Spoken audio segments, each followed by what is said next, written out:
Ding. Loading data. Decoin. Data error. Reloading. Ding. Decoin. Unknown error. Loading. When I came to, my face was itching like hell, and there was a sour smell drifting into my nose. A slender foot wrapped in black stockings was resting on my face, with a 10-centimeter red-bottom stiletto lying beside it. Where the hell am I? I carefully pinched the foot and gently moved it aside. What are you doing? A woman's shriek tore through the air. I sat up, rubbing my nose. You had your foot planted on my face, and you're asking me what I'm doing? I looked around. No wonder I felt so weighed down. 6 long legs wrapped in black stockings were sprawled across me every which way. It was a shabby wooden hut, barely 10 square meters, drafty on all sides, and looking like it might collapse any moment. Inside were 4 scantily clad young women with knockout figures, some sitting, some lying down. Where is this place? I was just live streaming. My top donor had just sent me a carnival gift. Hey, you guy, do you know where we are? I shot back irritably. First, my name is D. Cohen. Second, how you got here has absolutely nothing to do with me. I'm just as clueless as you are, damn it. Welcome to Global Otherworld Survival. An electronic voice rang out in everyone's ears. 1. 5-person squad, randomly assembled. 2. Each person receives 1 unique special ability. 3. The initial shelter is a wooden hut. Resources must be gathered to upgrade it. This is the only safe place. 4. There are no rules here. Killing is legal, including your teammates. 5. The rookie period lasts 7 days. The 500-meter zone around the shelter is an absolute safe zone. 6. After the rookie period, a disaster will occur every 7 days. 7. Each person receives 1 Otherworld bracelet. 8. If you die, you will be completely erased. Countdown 4:59. A bright flash, and a black wooden crate appeared in the center of the room. I stepped forward and flipped it open. An axe, a saw, a knife, a fire starter, a large spool of fishing line, 5 packs of compressed biscuits, a salt brick, and 5 white bracelets. I picked one up. Louis? Who's that? Me. A girl with long black hair, a super short bodycon skirt, and skyscraper heels tottered over and took the bracelet, slipping it on. Click. The bracelet instantly locked around her wrist. Hey, I can't get it off. Louis. User activated. I put on my own bracelet too. D. Cohen. User activated. The thing was like a virtual smartphone. Contacts, squad info, personal profile, shelter, resource inventory, points shop. I tapped on my personal profile. Name, D. Cohen. Level, Black Iron 1. Combat power, 15. Ability, not awakened. Evaluation, a frail human male, overly reliant on manual labor. After being rejected by 20 members of the opposite sex, he has developed an extraordinarily thick skin and mental fortitude. Bullshit. Shameless. I didn't so much as blush. Louis tilted her head. What's manual labor? None of your business. I glanced at her bracelet. Let's see yours. Louis, 24, measurements, 89B, 58, 90. I looked at her chest. Doesn't look like just that. None of your business. What? Magic bras aren't allowed. Combat power, 12. Evaluation, an outstanding human female. Thanks to performing risque dances in her livestream room daily, her agility is extremely high. Oh, so we've got a big streamer here. TCH, a little wimp with combat power 15. You can't even afford to gift me a pair of sunglasses. A sharp-looking woman in an OL suit, hair in a bun. Cut in. Quit bickering. We're all in the same boat. Let's check what condition the shelter's in first. Shelter, level 1 wooden cabin, defense value 10. This dump doesn't even have a bed. Where are we supposed to sleep tonight? I don't even have a change of clothes. I thumped my chest. Huh. You people don't know a mountain when you see one. I've watched 13 seasons of Man vs. Wild 3 times through. Even Bear Grylls would give me a wide berth. Louis rolled her eyes at me. Oh, then my Aunt Flo's in town. Why don't you make me a sanitary pad? Screw you. Wait, there's a points shop up top. Maybe they sell them. She tapped it open. Please upgrade to Black Iron 2 to unlock the shop. Just like a pay-to-win MMO. Otherworld survival, begin. Ability awakened. I quickly pulled up my personal info. Error, ability awakening data corrupted, reloading. 10%, 20%. Damn it, mine's still loading. What about you guys? The OL woman pulled up hers. Name, Wei Ting, 25. Ability, Morph Art, Black Iron 1. Can transform into anyone she has seen, rank SS. Evaluation, a raging whirlpool. Stay away from her. What's Morph Art supposed to mean? Wei Ting didn't answer. She just stared straight at me. A flash of white light, and another D Kuan appeared before us, identical in every way. Isn't this just Mystique from X-Men? I pinched the other me's cheek. How about you turn into Louis Fei? Wei Ting slapped my hand away and reverted to her original form. What about the rest of you? I'm A rank, archery specialization, but I don't have a bow. Louis said. The most bewitching one, Su Mi, said, I'm A rank, light of restoration. I can heal. Sick. Shuek Heidi, standing at 5'9", said excitedly. Mine's S rank. I can transform into a werewolf. D Kuan, what about yours? I frowned. X rank. Devour. I can devour other people's abilities and take them for my own. 2 max. After I level up, I can merge them. So, which of you is gonna let me devour yours? Go to hell. Louis launched a kick straight into my face. Damn, that stung. Wei Ting frowned. It's a great ability, but with no other squads around right now, it's useless. Check the world channel. Find a squad close by, and I'll go devour one. Wei Ting pulled up the world channel. It was buzzing. 5-stud squad, recruiting hotties, MILFs, and Lolas. Attached was a photo of 5 shirtless muscle-bound guys. Chengdu 1-0 squad. Guys, keep your battle nets. Girls, fend for yourselves. Buzz cuts, round faces, and full beards especially welcome. Louis poked me. D Kuan, you could go devour this squad's ability. They'd love it. I'm warning you. I'm a rock-solid straight man. Doubt my skills all you want, but don't doubt my orientation. As messages scrolled past, one flashed out that made my eyes pop. Elite squad, recruiting 2 elites. Absolutely no trash.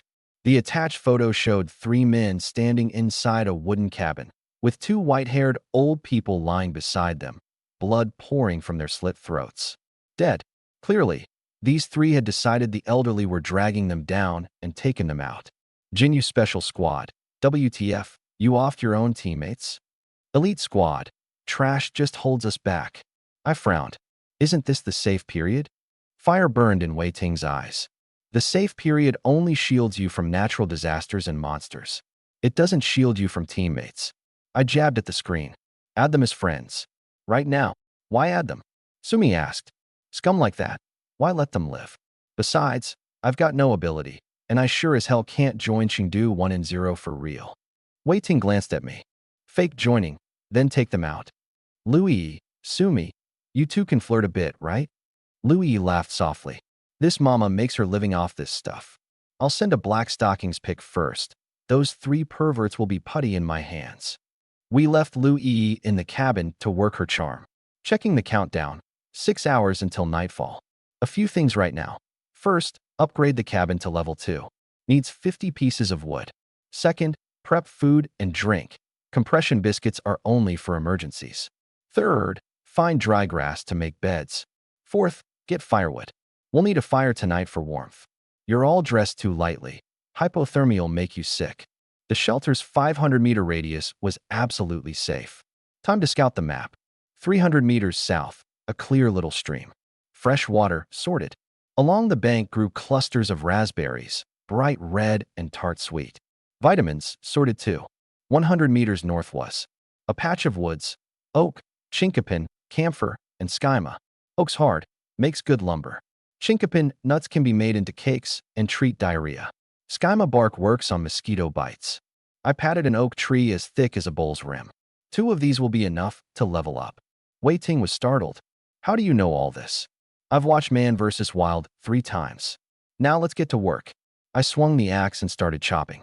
The girls were still in black stockings and heels. They could barely walk. Sumi went to pick raspberries.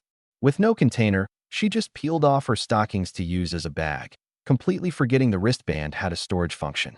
Wei Ting stripped off her office suit, shoes, and socks, and started sawing barefoot. Shuek Heidi went up the slope to pull ryegrass, tying her stockings together into rope to bundle it up. Everything to good use, everyone to their strengths. In less than half an hour, I'd felled a 10-meter oak, and Wei Ting had sawed one down too. I'll saw the trunks, You chop off the branches. Save them for firewood. We were in the middle of it when Louis came running over, waving. Those horn dogs just sent me their location. Only 5 kilometers away. I set down the saw and straightened up. Which direction? Wei Ting came over. She'd torn a big slit in her office skirt, one whole leg exposed. Louis shot her a glance. Tingjia, put something on. Don't give this kid a free show. We're roughing it in the wild. Who cares who sees what? I glanced at the chat log. Louis had sent a photo of her legs in black stockings, and those three were losing their minds. Sent their location without a second thought. According to the data, their cabin was 5 kilometers to the northeast. We won't move yet. The newbie protection lasts 7 days. We act on day 6. In the meantime, you keep flirting. Keep them worked up. I clapped Louis on the shoulder. Snap more stocking pics. Something they can see but can't touch. Eyes full, other parts empty. The wood went into storage, 65 units of lumber total. Back at the cabin, we stuffed it into the chest. Upgrade? Yes. A flash of white light, and the cabin was transformed. Walls solid on all 4 sides. Roof no longer leaking. Shelter. Level 2 wooden cabin. Defense 20. Wei Ting and Lu Yi jumped for joy. I held out my hand. Wei Ting held out hers. Smack. High five. Nothing feels better than teamwork paying off. 3 hours until dark. Sumi came back too, carrying 2 stocking bags of raspberries. Must have been 2 or 3 pounds. Wei Ting laughed. Silly girl, the wristband has storage. I took them from her. Doesn't matter. I think these raspberries taste extra good this way. Heidi returned too, hauling a huge bundle of dry grass. Also forgot about the storage. We spread the grass out. Just barely enough sleeping space for 5. We still need food. Can't fill up on raspberries alone. Go hunting? Louis asked. No tools, we won't catch much. Unless Kaidi turns werewolf and takes down big game. But this place. Big game is hard to find. We need carbs.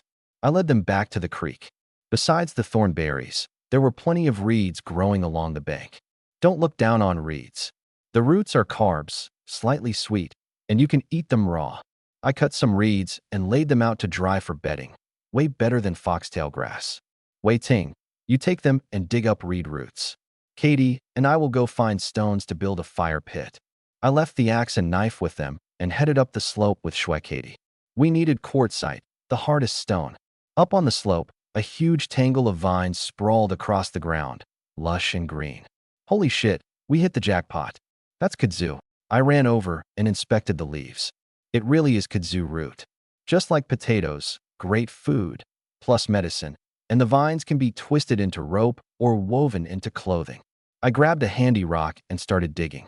A few massive kudzu roots came out of the ground. This stuff really fills you up, way better than reed roots. I stowed the kudzu roots in the storage inventory and gathered up some stones too. An hour and a half before sundown, everyone headed back to the cabin.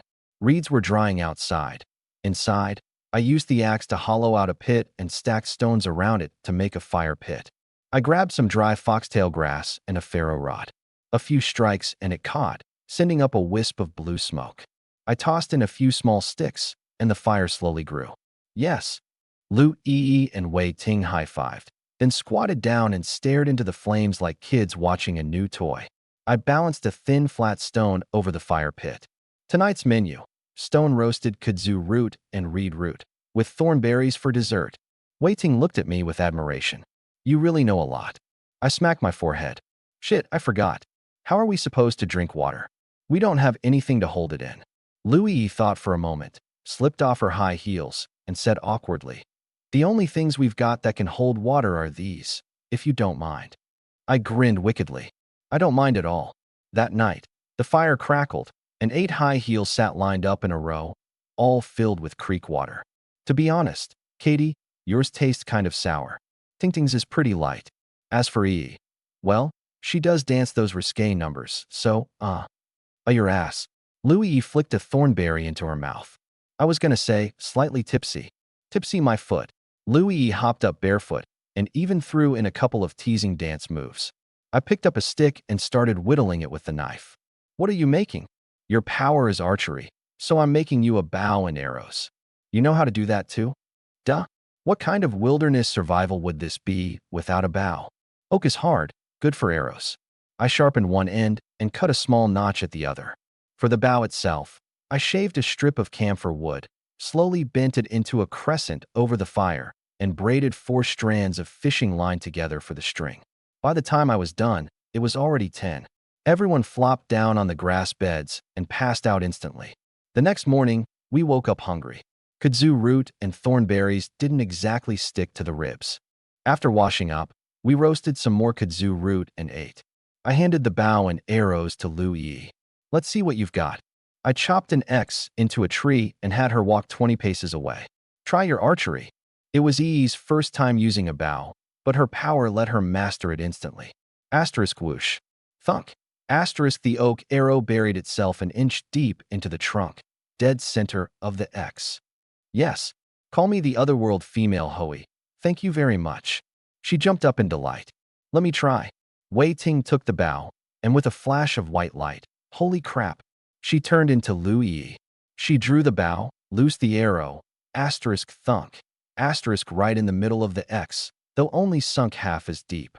Now I see how badass your SS rank skill really is. You become someone and you can use their power? That's straight up broken. Wei Ting smiled faintly. I can only reach half of Yi's effectiveness. She shifted back to her original form. D. Kuan, what's the plan today? Chop trees, upgrade the cabin to level 3, and dig out a water bucket. Yi, you and Kaidi go hunting. Don't wander past 500 meters. Ting Ting, sue me, and I will keep working on the wood. Day 2 in this other world, and we successfully upgraded our little cabin to level 3. Any further upgrades would require a cabin upgrade core, which was only sold at the point shop, and the shop wouldn't unlock until our squad reached Black Iron rank 2.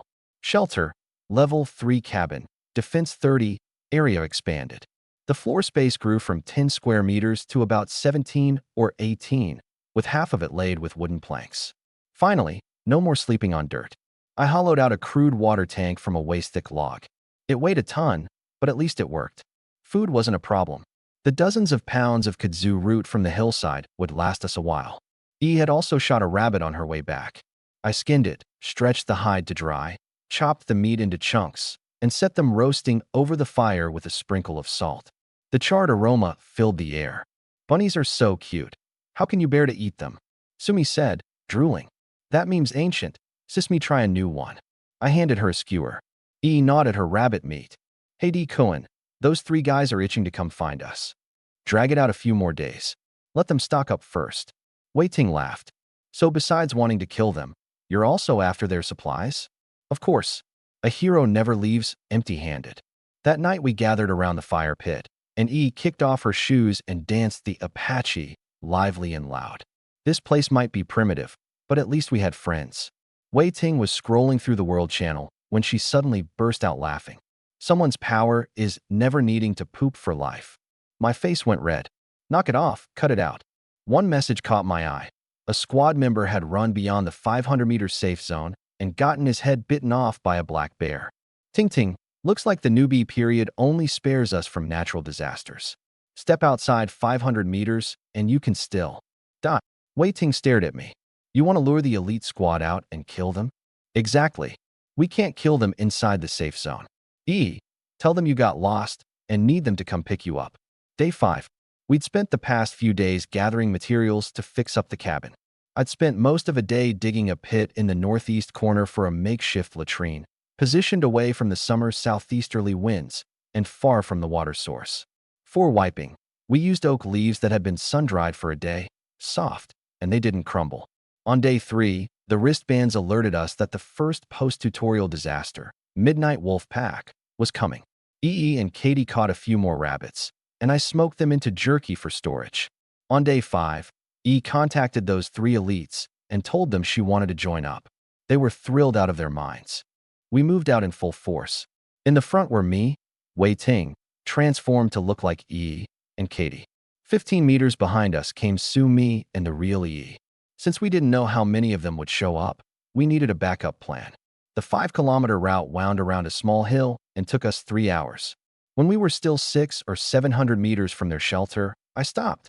This was a broadleaf forest on a small slope, and the high ground gave us the advantage. I gripped 2 daggers ground from quartzite, one for Sumi to defend herself with. Wei Ting had her blade, and Katie could transform into a werewolf, so she didn't need a weapon. The real E hid behind a large boulder 10 meters away with her bow drawn, ready to shoot at any moment. Over the past few days, I'd been probing them for intel on their abilities, but those three kept their mouths shut, only saying they were badass.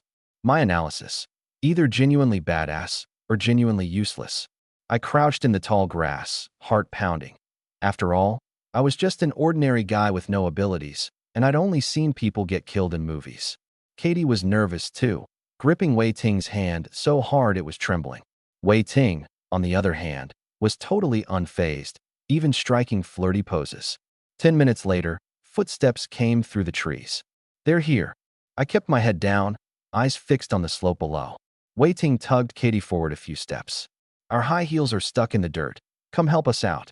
Two guys came rushing up, one in a yellow jacket, one in a black windbreaker, both gaunt and sallow, looking like they hadn't eaten in 3 days.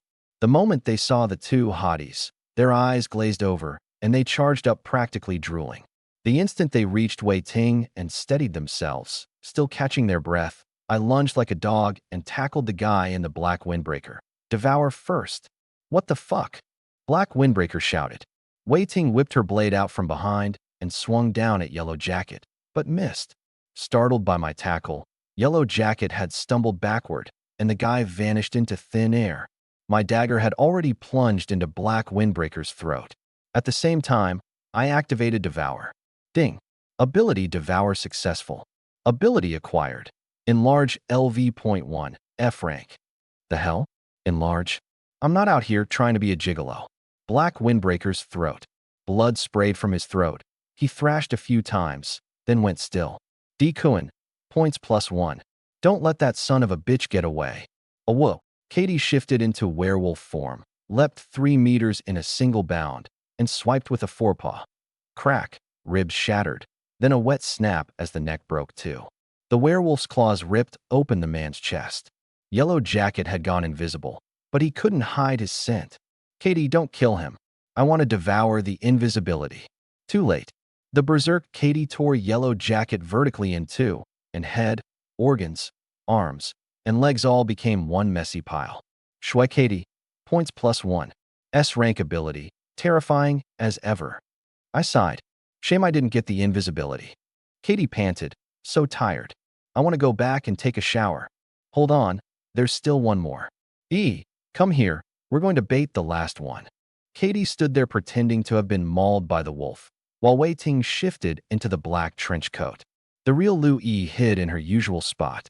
That guy, buzz cut, 5'9", tattoos on his arm, was already burning with lust and came charging up the mountain.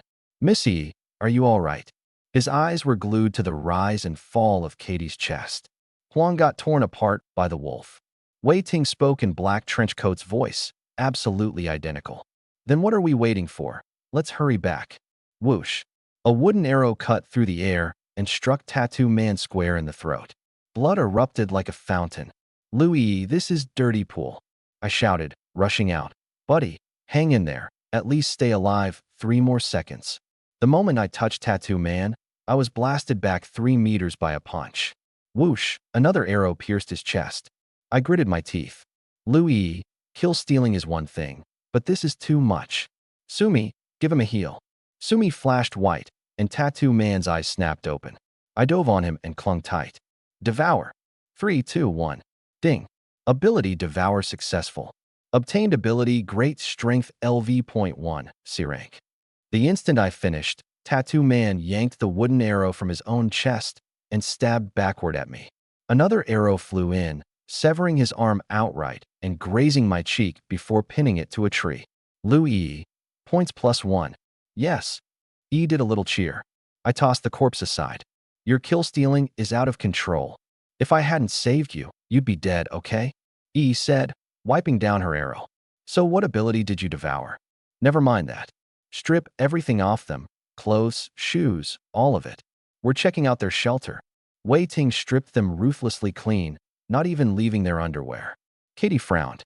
"Tingjia, what did you used to do for a living?" "I was a Chinese teacher." Just then, red text popped up on the World Channel. Squads remaining -1. Elite squad wiped out. The entire channel blew up.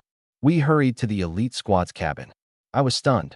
The shack was falling apart, leaking wind and rain, and they'd even chopped up the door for firewood. 5 whole days, and not a single tree cut down. All they'd done was live off compressed biscuits. Wei Ting sneered. Well, they weren't doing nothing. Probably jerking off to that photo of Yi in fishnets. Look at all those stains on the wall. Yi blushed. How would you know? Beside the shack lay the 2 murdered elderly folks. We carried them inside and set the place ablaze. No tools to dig graves, so burning was the cleanest option. Ashes to ashes, dust to dust. Muttering the words, I carved grave of the nameless elders into a plank with my knife and planted it in front of the shack. The first grave in this new world, I guess. We packed everything worth taking into the bracelet storage and got ready to head back to base. Dusk was closing in on the return trip. Wei Ting said, Di Kuan, the mountain route's shorter. Up the mountain then. I took the lead.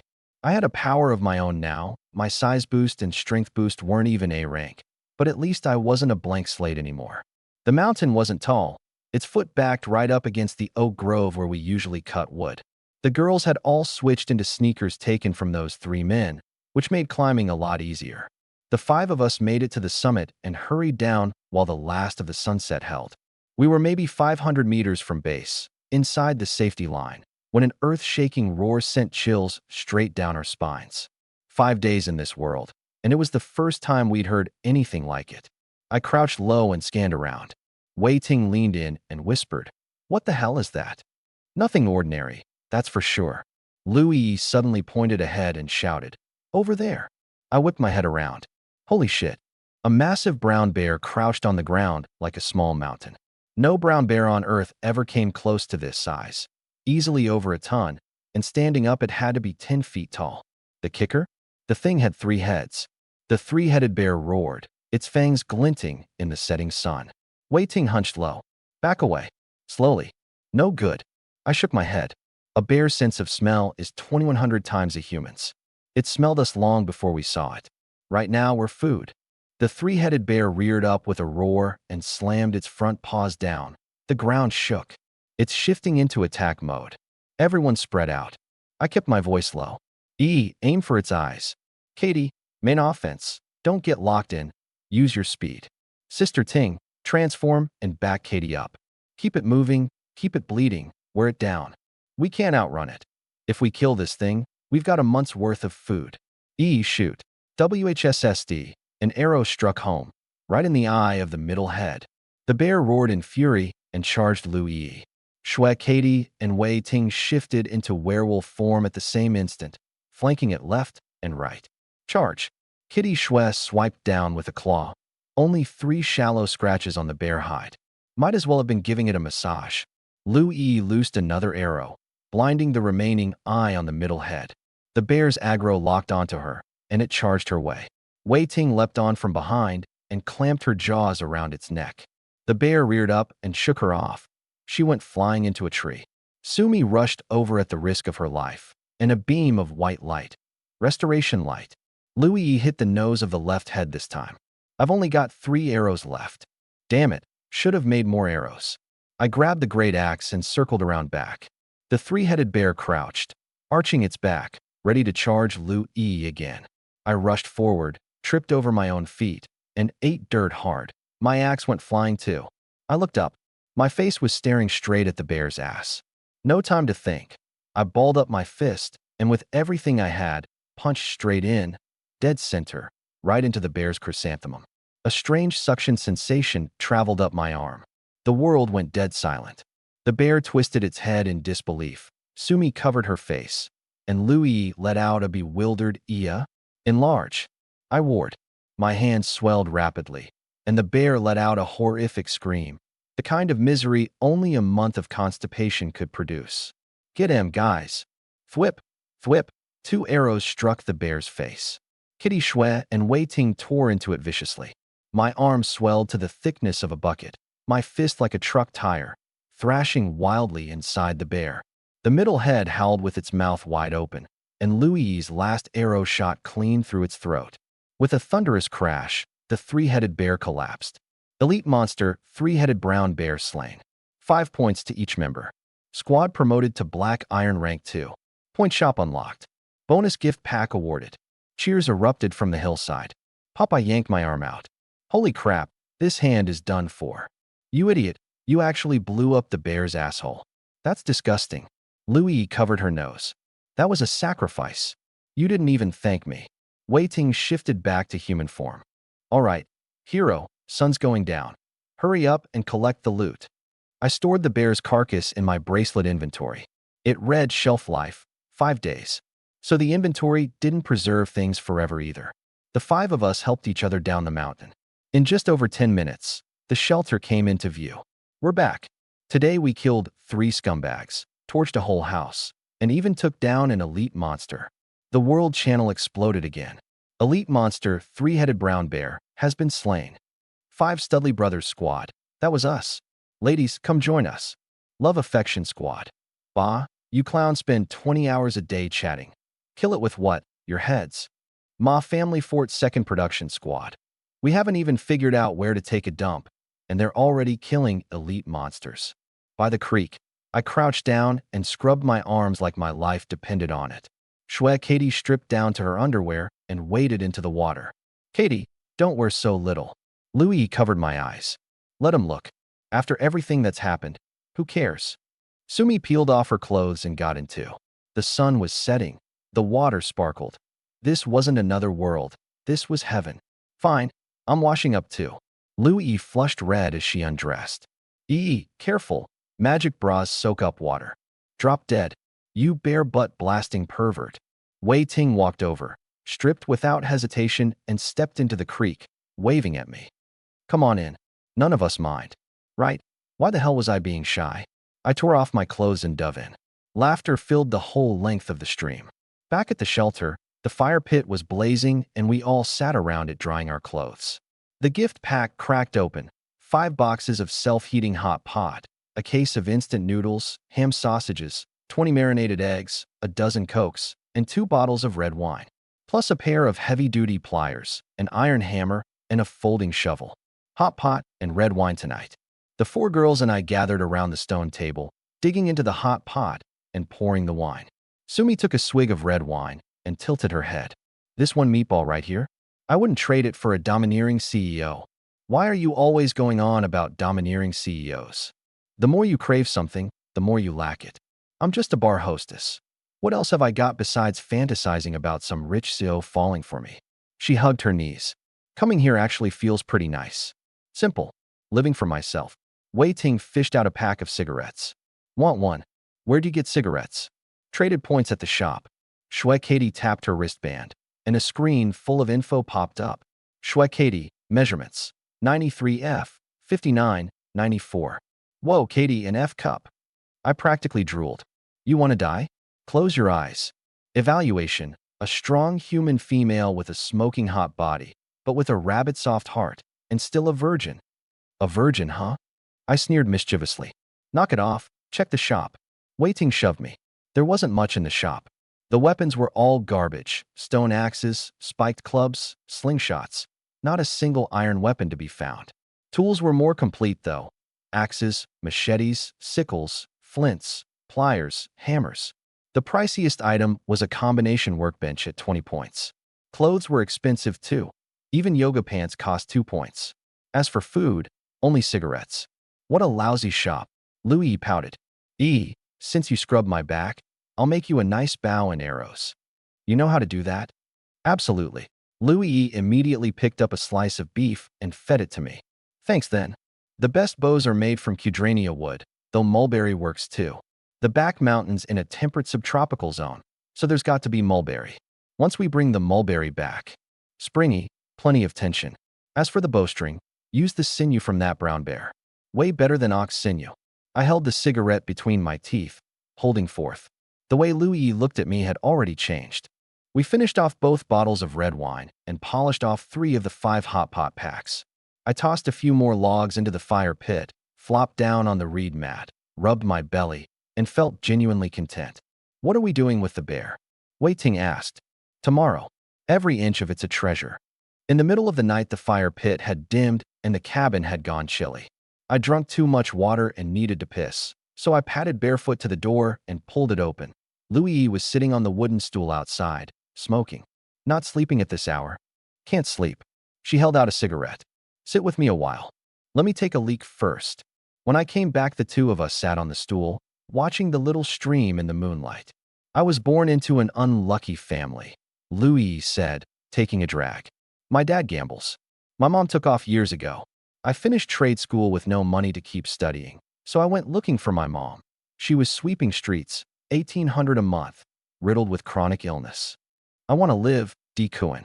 Really live. Back in school, I was kind of the campus beauty, you know. I nodded. You're good looking. Good looking without makeup, without the black stockings, too. She laughed and kicked me. My girlfriend started doing risque stuff on Douyin. If I didn't push the line, nobody watched. Later, I got into live streaming, made a few hundred a day. But my mom needs money, my dad needs money, relatives want to borrow money. I'm just a small-time risque streamer, not somebody who won the lottery. Sumi hostesses at bars. Me. I'm basically begging online. She flicked the cigarette butt away, and its ember arced through the night. I sighed. I don't really watch live streams. What an upstanding young man you are. Not really. I deliver packages during the day and take out at night. I don't even have time to watch live streams. To stay alive, that's what it takes. Junior college diploma. Can't find a decent job. The pressure's suffocating. So you don't have a girlfriend? I felt awkward. You've read all my info. Shwek Heidi's a virgin. And me. I am too. Huh, seriously? Why would I lie? I flicked my cigarette away, imitating her. So do you want to try? She bit her lower lip and prodded my leg with the tip of her toe. Try what? Ugh, you're so annoying. Do you want to or not? Want to what? I don't get it. My face went red. Actually, I got it. You a man or not? Fine, I'm going to bed. She stood up to leave. I grabbed her. I'm a man. Then act like one. She tilted her face up to mine, eyes full of challenge. Fuck it. I scooped Louis up in a princess carry. Where? By the creek, the reeds. That night the moonlight was clear and bright, and the reeds. Rustle, rustle. Louis's voice scattered on the wind and drifted into the little cabin. Kitty Shuel lay there red-faced, pretending to be asleep. Wei Ting nudged Sumi with her foot. You think Dikuin's power made it bigger down there too? Sumi stifled a laugh. Ask Yi in the morning. The next day, Louis slept in. Sumi tickled the soles of her feet. Worked hard last night, huh? Can't even get out of bed. What are you even talking about?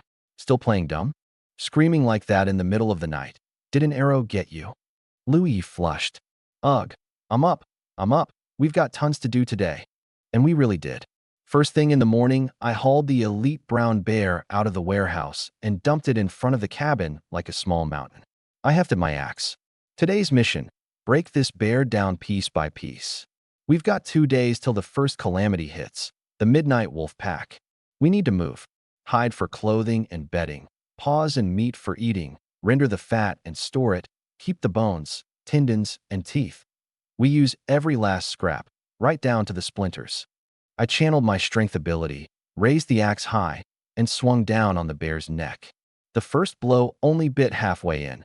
The bone was ridiculously hard. The second stroke sent the head rolling. Sumi smirked. How's it feel? Bigger and stronger. Louis bit her lip. Not bad, okay. 3 bear heads came off. The 4 paws got wrapped in yellow clay and slow roasted over low heat. A proper curing method. The claws we kept. Skinning was the real ordeal. It took everything we had, and by late afternoon we finally had 1 whole hide peeled off. But tanning it required salt, and we only had 2 salt bricks, nowhere near enough. So we rolled the hide up and stashed it in the warehouse for later. The meat got sliced into strips and hung from the tree branches. No carnivore within 500 meters would dare come near. Truth be told, bear meat is coarse-grained and reeks of grease, but out in the wild, if it fills you up, it does the job. That night we gathered around the fire pit gnawing on bear meat, dead silent, every one of us. Louis scrunched her face. This is awful. I'd rather eat roasted kudzu root. Kitty Shuai turned up her nose too. Tingjia, any rabbit left? Quit being so picky. Wilderness survival isn't a vacation.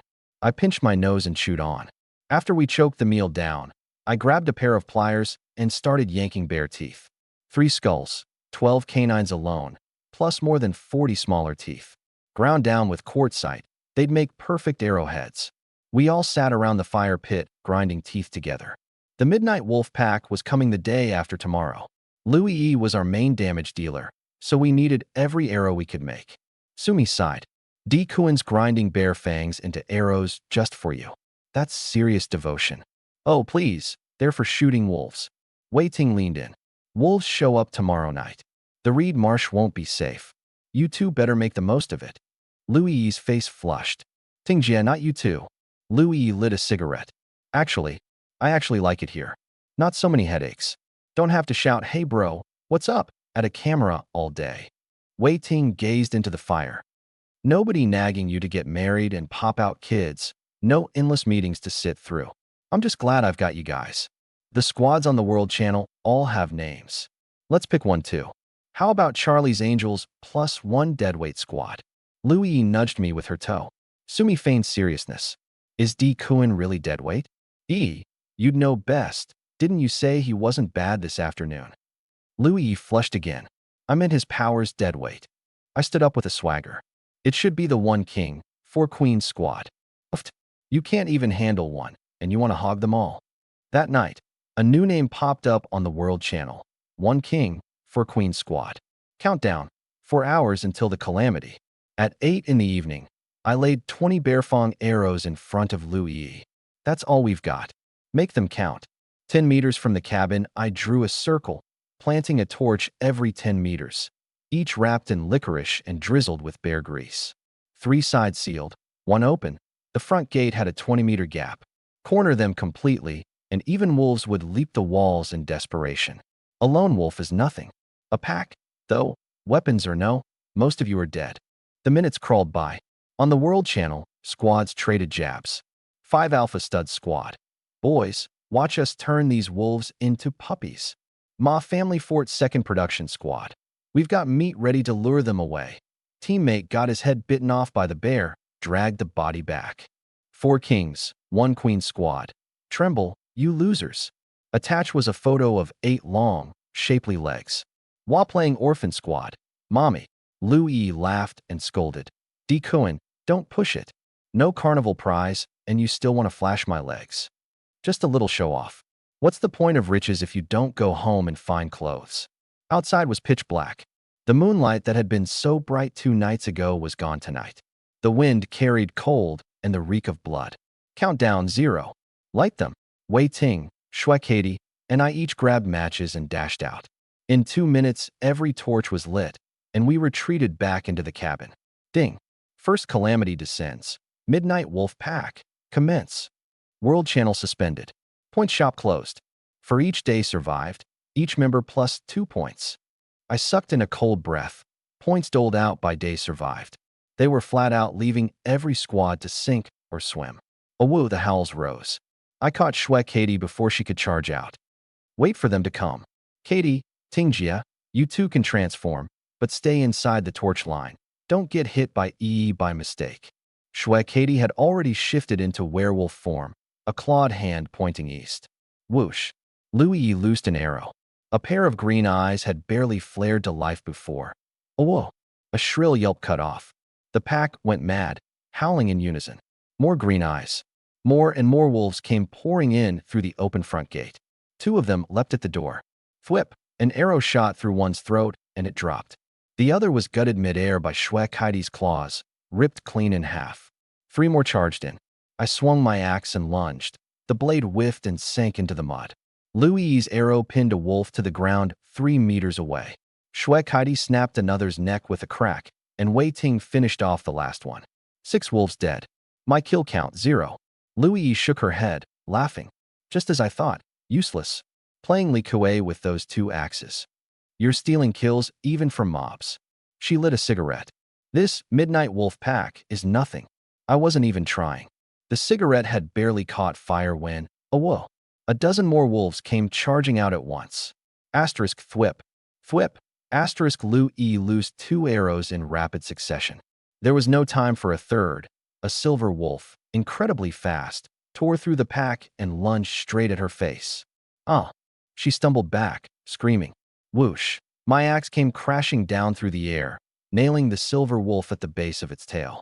A second swing split it in two. I just saved your life. I reversed my grip and slashed sideways, cleaving another wolf clean in half mid-leap. Shwekaidi was tearing through them like a demon, claws ripping, teeth tearing, flipping through the air.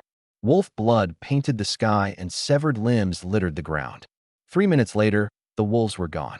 Shwekaidi crushed the skull of the last wolf, then shrieked and tiptoed back to the cabin. So disgusting. I need a bath. It's dangerous out there. Wait until daytime. Louis yanked her arrows back. Midnight wolf pack, my ass. Total pushovers. I figured tonight had been about 20 wolves. Tomorrow was anyone's guess. I didn't crawl out of bed until past 9 the next morning. The scene outside was ghastly, wolf blood staining the ground red, entrails and severed limbs strewn everywhere. Sumi had woken up too. Can we eat these wolves? She clearly didn't want any more bear meat. Wolf tastes better than bear, but the meat's coarse and gamey. You have to soak it to get the salty, bitter taste out. Then wolf for dinner tonight. I skinned 2 wolf legs and left them soaking in the creek. Wolf hide was good stuff. Supposedly if you slept on it, the fur would bristle up at danger and wake you. It also made premium knee pads. But right now the priority was reinforcing our defenses. By my estimate, the wolf count would keep rising over the 7-day disaster. 20 was easy. 50, manageable. But 100? Quantitative change becomes qualitative. We needed a fire trench. Dig a ring around the cabin. Pour bear fat and wolf fat in to form a wall of fire, leaving only one gap at the door. With the strength ability, digging with a folding shovel was a breeze. The first thing Shwekaidi did was jump in the creek to bathe.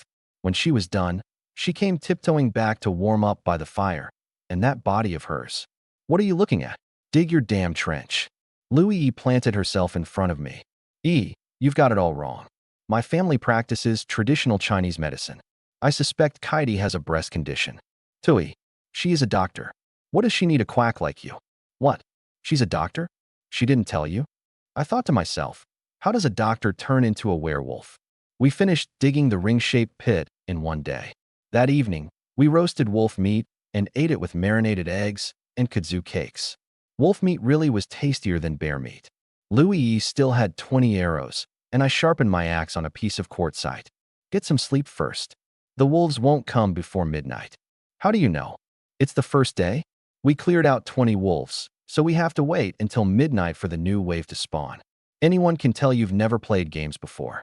At 11:30, I got up and lit the torches. Tonight, I wouldn't use the wall of fire yet. I wanted to see how many there were first. At the stroke of midnight, the howling started again. Ding! Midnight Wolf Pack, Day 1 settlement. All members plus 2 points. Shwekaidi checked her points. I can upgrade to Black Iron Rank 3. She'd spent 2 of her 6 points to reach Rank 2 earlier, leaving 4. Plus the new 2 makes 6. Enough to upgrade to Rank 3 with 1 point left over. Do it quick. Shwekaidi. Black Iron Rank 3. Combat Power 40. Transformation Level 2. Razor Claw Werewolf. Oh whoa. She transformed again. Her wolf claws were a good 6 inches long, wickedly sharp. Damn badass. I checked my own and saw I had 6 points too, enough to hit Black Iron Rank 3. My enlargement could now enlarge 2 body parts, and strength gave a power boost. Devour wouldn't be able to merge abilities until Rank 3, but it was still early for that. I can level up too. Sumi shouted excitedly. I checked her panel. Black Iron Rank 3, Restoration Divine Light upgraded to Black Iron Rank 2. S-tier ability. Could heal wounds and also destroy anomalies. But her 5 points got wiped clean by the upgrade. Lu Yi finished upgrading too, and traded her last remaining point for a pack of cigarettes. Wei Ting had it worst. She'd only had 5 points to start with, spent them leveling up and buying cigarettes, and was still 1 short of another upgrade. Not that she cared. Her ability was transformation, so whenever Shwekaidi leveled up, she'd get to piggyback on the stats. The moment darkness fell, the wolf pack closed in again, green eyes packed densely together, at least 10 more than yesterday. I grabbed both axes. No big deal, 30 at most. Before the words were out, the wolves lunged. After these past few days, we all had our routines down. Lu Yi loosed arrows from inside the cabin. I whirled my 2 axes like a windmill. Rank 2 strength was damn useful. and Katie's razor claws sliced through wolves at a touch, like Wolverine. The most idle was Sumi, bouncing on the sidelines cheering us on. 20 minutes, and the ground was carpeted with wolf corpses. Katie tiptoed back over. So gross. I'm a germaphobe, and here I am killing wolves every day. I teased her. Katie, you studied medicine, didn't you take anatomy? I did, but I wasn't good at it. Mainly because when I bent over, they got in the way. Would you look at that, blatant showing off. Poor Louis still has to rely on a magic push-up bra.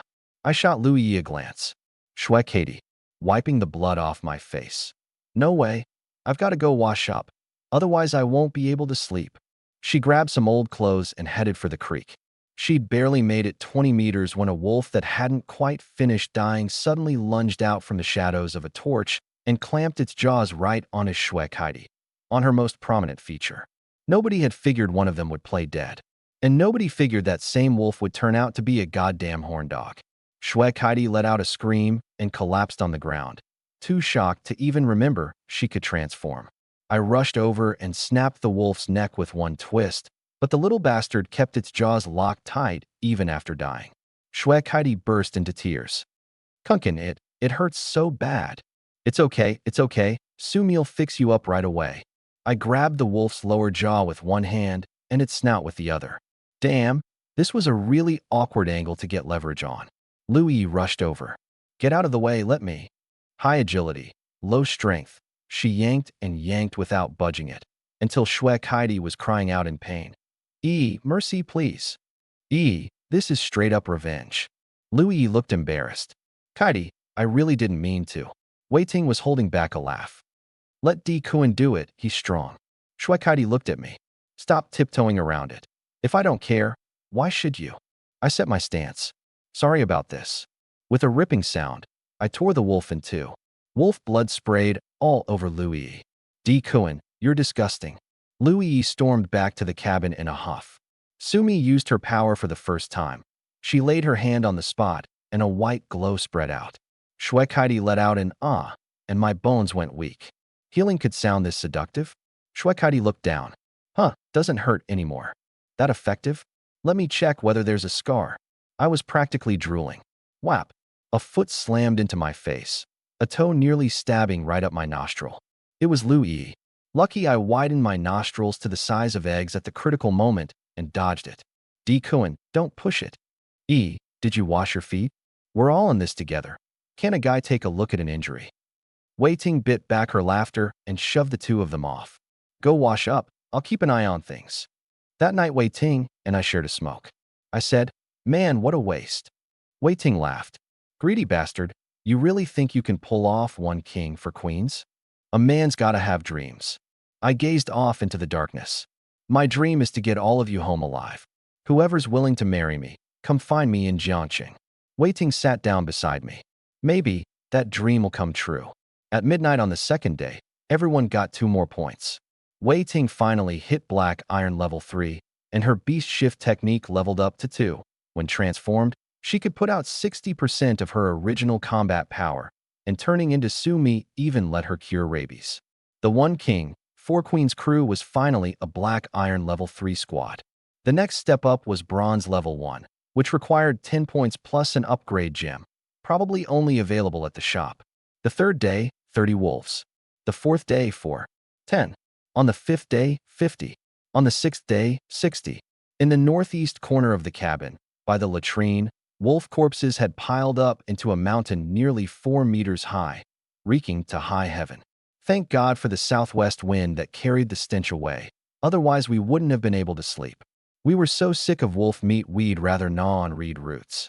I stared at the wolf mountain, worried. This thing was going to stink us to death sooner or later. Burn it? No time to chop firewood right now. Just 1 day left. Late on the 6th night, the long silent system prompt sounded again. Wolf Tide is imminent. Activate.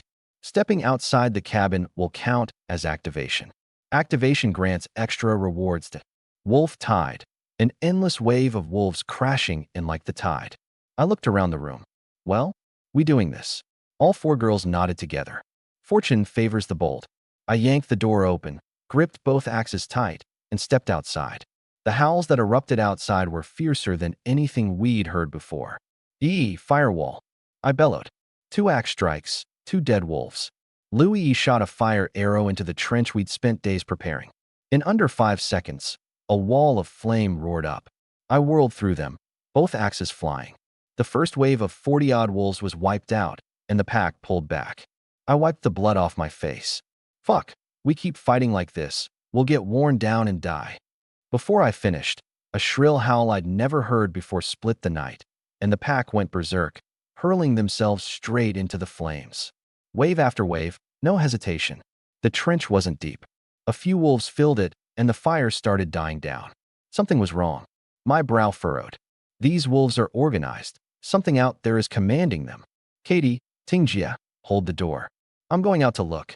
Animals can't have the resolve to die for a cause. That's a fundamental difference. I swung my axes and charged out. Wei Ting followed. In her razor claw werewolf form, she was faster than me. Just as we reached the edge of the little grove to the east, a wave of intense danger washed over us. 2 green eyes like lanterns emerged slowly from the trees. A massive silver-white wolf, its body the size of a B-class sedan. Damn it, another elite mob. Tingjia, don't rush in. Wait for Katie. I figured this was the source of the wolf tide. Kill it, and the tide ends.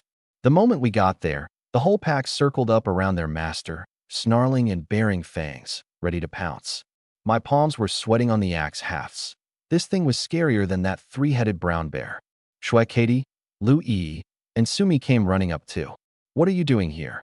I threw my axe out sideways to block them, my arms swelling thick as tree trunks. Lu Yi gripped her bow. We said the 5 of us don't split up. If we die, we die together. Sumi's voice was just as firm. We don't split up. Fine. Then we kill this thing.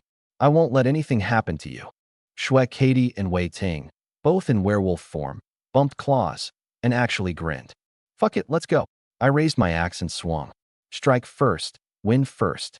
But before my axe could land, Louis's bear claw arrow got there first, nailing straight into the giant wolf's shoulder blade. The giant wolf had been dismissive up till now, but that arrow taught it what pain felt like. The second arrow flew straight for its skull. It dodged aside in a hurry. That was the first time Louis had missed. But my axe had arrived. I swung with the blunt side, smashing hard into its leg. The shock nearly jolted the axe right out of my grip. The giant wolf stumbled, then let out a thunderous roar at me, and every one of the 30-odd wolves around us pounced on me at once. Perfect. That was exactly what I wanted. I swung my axe like a madman. As long as the pack was busy tearing at me, Louis and the others could go all out on the big one. Don't worry about me.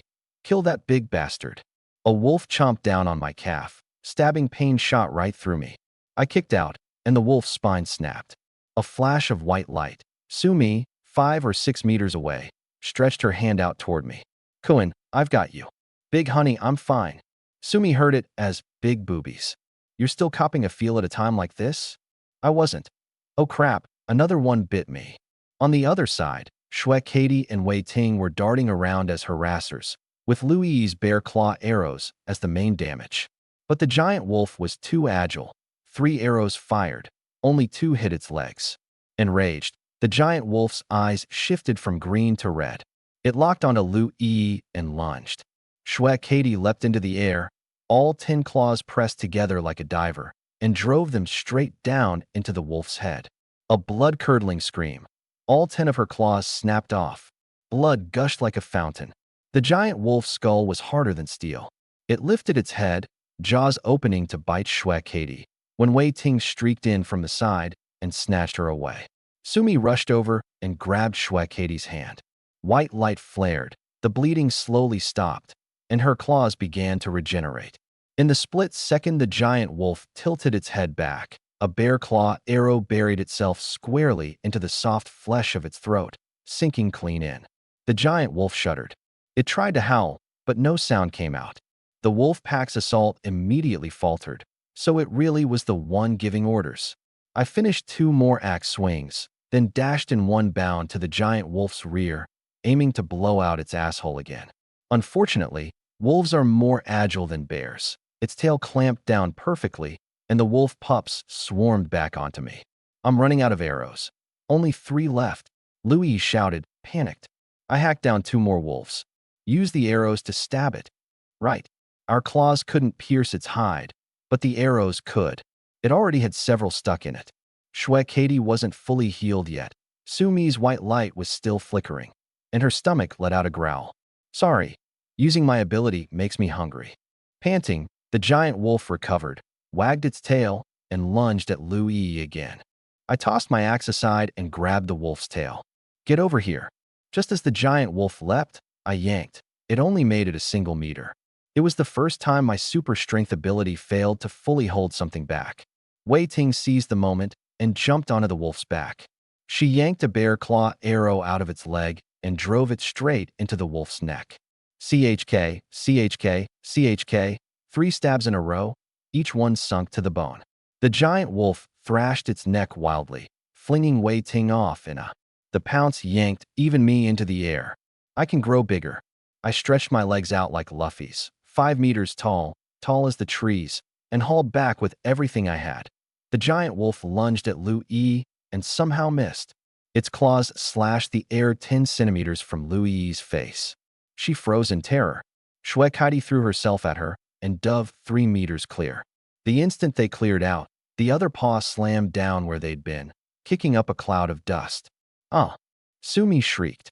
A smaller wolf had pounced on her back and ripped her shirt open. Thwip! An arrow tore through the air and buried itself in the wolf's skull. Louis had saved her the moment she landed.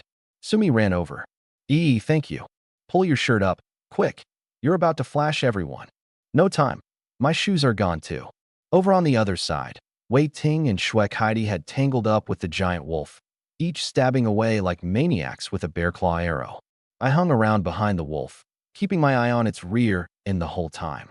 The minutes ticked by. The silver wolf turned into a blood wolf, its body riddled like a hornet's nest. Another minute and change went by before the giant wolf finally crashed to the ground. Too much blood loss. It couldn't stand back up. Heidi and Wei Ting were also tapped out. Thwip! An arrow drilled into the giant wolf's red eye, sinking to the fletching, boring right into its brain. The giant wolf slowly closed its eyes. Ding! Wolf tide ended. Duration, 1 hour 45 minutes. 1 King 4 Queen squad, 2nd place. Entering safe period. Every wolf bolted into the forest in a single instant. Not one was left behind. The 5 of us collapsed in the trees, gasping for air, without the strength to even stand up. Except Sumi, she was starving. Elite monster, giant silver wolf slain. Plus 10 points each. Golden gift pack awarded. That mechanical voice sounded better and better the more I heard it. After lying there 10 minutes, Sumi clutched her chest and pulled herself up. I want instant noodles.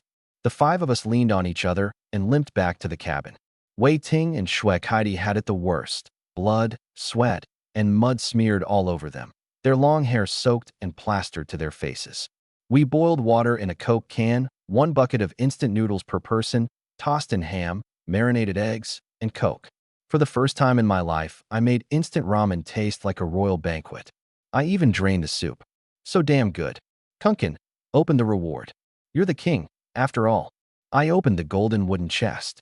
Upgrade gems times 5, wrought iron axe, handcraft workbench, wrought iron dagger, instant noodles times 10, 1 sack each of flour and rice, red wine times 6. Whoa, we even got upgrade gems. Heidi wobbled to her feet. I don't want to level up. I want to go wash off in the river. Who's coming with me? I'm scared of the dark. Me. I sprang up instantly and wiped the wolf blood off from under my nose. I'm going to. Louis wasn't about to be left out. Might as well all go together. The little river filled with the sound of splashing and laughter again. The 4 girls splashed water at each other, pinching and grabbing, and then they all turned on me. I hunched over, not daring to stand up straight, wiping my face while yelling, "That's enough. How much more do you want to see? Can't a guy take a bath in peace?" Wei Ting was the first to recover, biting back a laugh. Kunkin, why are you still squatting? Stand up already. No way. Haha, but I want to see. Wei Ting arched an eyebrow. Then make the others close their eyes. I still had one last shred of reason left. Heidi, oblivious, walked over and yanked me straight up. What are you so scared of? Time froze. Sumi swallowed hard and quietly turned her face away. Wei Ting draped an arm around Lu Yi. Not bad at all. Shuekaidi's face flushed red as she skipped off. I'm done washing. A burst of laughter rang out. Who cared about propriety between men and women anymore? Exhausted, we just dropped and slept. Sometime before dawn, I felt a warmth against my side. My eyes snapped open, and by the faint glow of the fire pit, I saw Wei Ting lying pressed right up against me. Ting. A hand clamped over my mouth. Shoo. I lowered my voice. Sis Ting, what's wrong? It's cold. I'm borrowing your warmth. I'm no saint. My hand slowly slid over, across her slender waist. Wei Ting pinned my hand down. Don't move around. Just hold me. Sis Ting, this is torture. Then suffer through it. I had nothing to say to that, so I just held her and drifted back to sleep. Ding. Night of the Wolves has ended. World channel restored. Points shop restored. I sat up and looked around. Where was Wei Ting? Had I been dreaming? 7 Knights of Wolf packs came out to 14 points, plus 10 for the Giant Wolf, 24 points total. Everyone tallied theirs. Shuekheidi and I had 23, Lu Yi and Sumi had 22, Wei Ting had 21. Going from Black Iron 3 to Bronze 1 required an upgrade gem plus 10 points. Luckily, the Giant Wolf's reward pack had come with 5 gems, just enough to go around. Otherwise, a single gem in the shop cost 10 points, and none of us could have upgraded at all. Without hesitation, all 5 of us ranked up to Bronze 1, and the squad itself was promoted to a Bronze 1 squad as well. Each of us then spent another 5 points to level up an ability. Beast Morph, Bronze 1, transformation capability reaches 70% of the original. At this rate, wouldn't Wei Ting end up stronger than the original beast? Archery Mastery, Bronze 1, transformation, Bronze 1, becomes powerful clawed werewolf. Restorative Light, Bronze 1, increased damage against eerie creatures. I leveled up Devour, my X-rank ability. Once upgraded, the 2 abilities I devoured would automatically rank up too. Devour, Bronze 1, can merge 2 abilities. Finally, I could combine Great Strength and Enlarge. Merge. Ability, Enlarged Strength, Bronze 1, C rank. Damn, still C rank. But it opened up an ability slot, meaning I could devour 1 more. After leveling up, I checked my points. I had Shuekheidi had 8 points left, Lu Yi and Sumi 7 each, Wei Ting 6. Leveling up to Bronze Tier 2 cost 20 points, so these leftovers weren't worth much. While I was mulling over how to spend my own remaining points, laughter came rolling out of the log cabin. I pushed open the door. Damn, what a view. Each of the 4 girls had bought herself a pair of yoga pants and a pair of sneakers. Does the point shop carry black stockings? I prefer black stockings, I said, swallowing hard. What are you thinking? Yoga pants are practical for working. What are black stockings good for? Giving you something to work on with your hands. I had to admit, the 2 flavors really were different. And the 4 girls all had different builds. Shuekheidi was 5'9", tall and voluptuous, with legs longer than a lifetime. Lu Yi was slender and perfectly proportioned.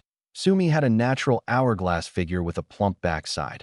Wei Ting was long-limbed and on the slim side, winning points with her looks and charm. Lu Yi pulled on her yoga pants and slipped into her new shoes. Exactly 6 points. All spent. Yoga pants 2 points, shoes 4. Don't you still have 2 left? Here. She tossed me a pack of cigarettes. Blew the last 2 points on smokes. You wasteful woman. I sighed and lit one up. Points are meant to be spent, Wei Ting said, sticking her butt out in front of me. Not bad, huh? I wiped my mouth again. Not bad at all. Hey, Tingjia, about last night. Last night what? Wei Ting's eyes twinkled. I'm not ready yet. When I am, I'll let you know. I watched her willowy figure walk away, took a drag, and shook my head with a laugh. Today's top priority was processing the spoils. The wolf hides were skinned, and the meat dried using firewood. Wolf jerky was at least tastier than bear jerky. The pelts got bundled up and stashed in the bracelet storage, the more the better. That giant wolf, chopped the head off first. Wolf fangs were great stuff. Too bad the pelt was riddled with holes from the bear fang arrows. It was ruined. But this wolf had one thing that mattered most: the spinal tendon, a prime material for bowstrings. Traditional bowstrings were usually made from ox tendon, but wolf tendon had far more elasticity, the only problem being that it was usually too short to be practical. But this giant wolf was as long as a car. Its tendon was in a league of its own. I used a bearfang arrow to slice open the skin at the neck and located the massive tendon, thick as a bull's rim. This was the thing that let wolves twist and rebound in midair. I gripped it with both hands, gritted my teeth, and yanked the whole tendon right out. Over 6 feet long, thick as a bowl, semi-translucent, probably 100 pounds or so. Wei Ting clicked her tongue. Di Kuan, you really do use everything. That's enough for 10 bows, right? Anything else valuable on this giant wolf? I rubbed my chin. Yes and no. Meaning, depends on luck. There's this thing called a wolf bezoar. Not every wolf has one. Wolf bezoar? I've only heard of ox bezoar and dog bezoar. Dogs are just descended from wolves anyway. 1.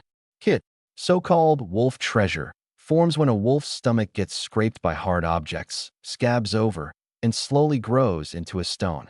Supposedly, it can cure digestive tract cancer, and it sells for an insane price. Even if it can't cure cancer, it works wonders on nausea, bloating, and boils, guaranteed to fix you right up. There were no ready-made medicines in this other world. Sumi's restoration light worked for cuts and bruises, but whether it handled colds, fevers, or upset stomachs was anyone's guess. Stockpiling some medicine couldn't hurt. The giant wolf's fur was ridiculously thick. I had to hack through the belly with a bear claw arrow, holding my breath against the stench as I dug out the stomach. Heidi stood off to the side, pinching her nose, playing supervisor. She was a doctor, after all. She'd dissected human corpses. A dead wolf was nothing. The stomach was massive. I plunged my arm in to fish around, and from a safe distance Louis commented, "This guy really isn't bothered by the smell." Damn, jackpot. I got excited and sliced the stomach open. Sure enough, inside was an oval object the size of a goose egg. When I pulled it out, coated in digestive gunk, the stench was overwhelming. I hefted it in my hand. A solid half a gene. Half a gene. Back in the modern world, this thing would have made me rich. You call that dinky little thing rich? Louis covered her nose. Get that away from me, it reeks. Kaidi, tell her how much it goes for per gram. Kaidi nodded. Natural specimens run about 100,000 per gram on the market. Half a gene would be 25 million. Grinning ear to ear, I took it down to the river and washed it, over and over. A grayish-white, goose egg-sized lump. Shame you were born in the wrong place. In this other world, all you're good for is treating gas. Once I finished processing it, I dragged the wolf's head over to the door of the log cabin. It was already noon, the sun bright and clear. I lit a cigarette and watched the stream drift past the cabin. The wilderness was strangely beautiful after the battle. I opened up the world channel. Whoa, it was hopping. At the top, a system message in red. 271 squads failed to survive the first calamity, Night of the Wolves. All members have been eliminated. Good Lord, one Night of the Wolves and 271 squads are just gone, Louis sighed. The channel was flooded with pictures of wolf carcasses. Chengdu 1-0 squad. Been eating nothing but wolf meat lately. Bad news is it's only wolf meat. Good news is there's tons of it. 5 tough guys squad. Night of the Wolves. Small potatoes. Just SOSO. Loving family squad. Quit bragging. You guys probably didn't even trigger the wolf tide. Bet you were huddling in your cabin shivering. 5 tough guys squad. Wait, you triggered it. Neighbor Old Wong squad. What's it like when the wolf tide starts? Jinyu Force squad. Once the wolf tide starts, wolves keep attacking non-stop until dawn, or until you charge out and kill both 2-star elite giant silver wolves. Neighbor Old Wong squad. 2-star elites? You killed them. Jinyu Force squad. Nah, we just held out till morning. Can't imagine anyone. Team could take down that car-sized giant wolf. 5 stud squad. No way any team could kill it. If there is, we'll call them daddy. 1 king 4 queen squad. Grovel at our feet. Trash. A photo dropped into the chat. A massive wolf head with 4 women's feet planted on top of it. Toenails painted. Legs clad in freshly bought yoga pants. PUBG Orphan Squad. Mommy. 5 stud squad. 1 big happy family squad. Call them daddy already. Neighbor Old Wong squad. Obviously 4 hot chicks carrying 1 freeloading loser of a man. King of Glory squad. Your jealousy is showing. Aside from us, no other squad was flexing a giant wolf kill. But I knew. The system had told us we were the second team to bring one down. There was a team even stronger and faster than us out there. Hard to imagine what kind of firepower they had. After lunch break, there was still plenty of work. To survive in this other world, you had to keep grinding. Louis's camphorwood bow was done for. After 2 big fights, the string had gone slack. I took the axe into the woods to find a mulberry tree. Mulberry wood is hard and springy, perfect for making a bow stave. I quickly found a mulberry as thick as a man could wrap his arms around. With my super strength ability now, I felled it and dragged it back in a few strokes. I picked a section free of knots and scars and worked it slowly, taking the best piece for the bow. The leftover wood and branches I piled up together. Wei Ting and the others tagged along and helped out. These days they'd do whatever I told them to. Why are you keeping all these branches? I straightened up. We can't be boiling water in a Coke can every day. No pots, no bowls. Doesn't feel like a home. Wei Ting laughed. Wooden bowls. No, old school pottery. This other world had given us basic tools, and the shop sold a few things, but essentials like pots, bowls, and water jars we'd have to make ourselves. Stone pots don't handle heat well. 2 days over the fire, and they crack. Pottery was the only real answer. Clay jars for storing water and grain, clay pots for cooking. We still had a sack of rice and a sack of flour sitting in the house. Couldn't very well cook rice in a Coke can. Porcelain was out of the question, needing 1,200 degrees, but pottery only required 600 to 900. Pottery doesn't need kale and clay. Riverbank mud is plenty good enough, and there just happened to be a river right outside our door. I dug up a heap of river mud. First, I had to wash it to strain out impurities. The ancients used filter cloth, but we didn't have any. I had the pile of mud. Do you still have your stockings? What for? Can't you think about anything useful? This is useful. I need a filter mesh. Lend me your stockings. Black stockings actually make a great filter. Back in the day, people in Hong Kong used stockings to strain tea leaves and ended up inventing silk stocking milk tea. Louis turned red as she handed over the black stockings, clearly reluctant. After all, they'd come with her from the real world. Oh, and did you bring?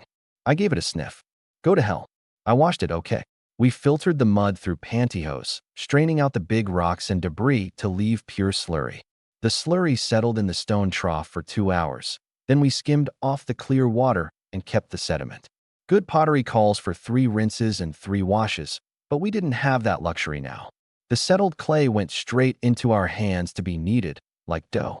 Once it was worked, we started shaping clay pots, bowls, and jars.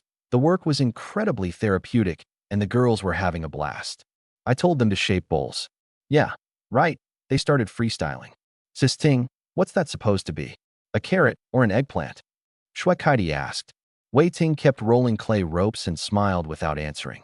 Kaidi, you don't get it. Sis Ting's making a mold of kuans. Sumi chimed in, leaning over. Sis Ting, it doesn't look right. Since when is it that big? Louis said. Huh. Would know best. Face burning, I kept shaping my bowl and muttered. I've got a superpower, super strength. What's the big deal?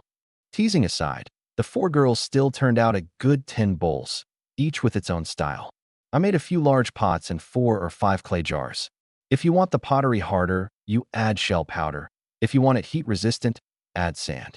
We set the clay pieces indoors under a covering of grass. They had to air dry before firing. For dinner, it was grilled wolf skewers again, paired with the wild carrots Wei Ting had foraged, and we opened 2 bottles of red wine to take the edge off. Louis stared at the skewers sizzling and dripping fat. I used to love barbecue so much. She glanced at the sack of rice in the corner. Right now I want rice. Once the clay pots are done, we'll have fragrant hot rice. Don't rush.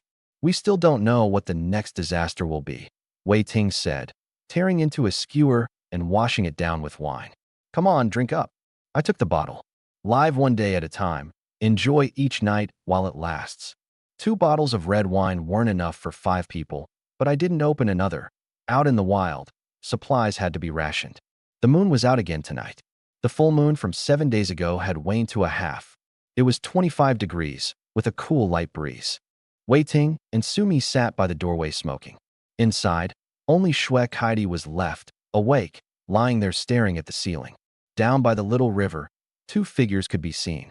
Louis's unrestrained sounds no longer held anything back. To spice things up, she'd even put on those black stockings. Way too loud. No shame at all. Sumi said, watching the writhing figures by the river. What? You want to turn to?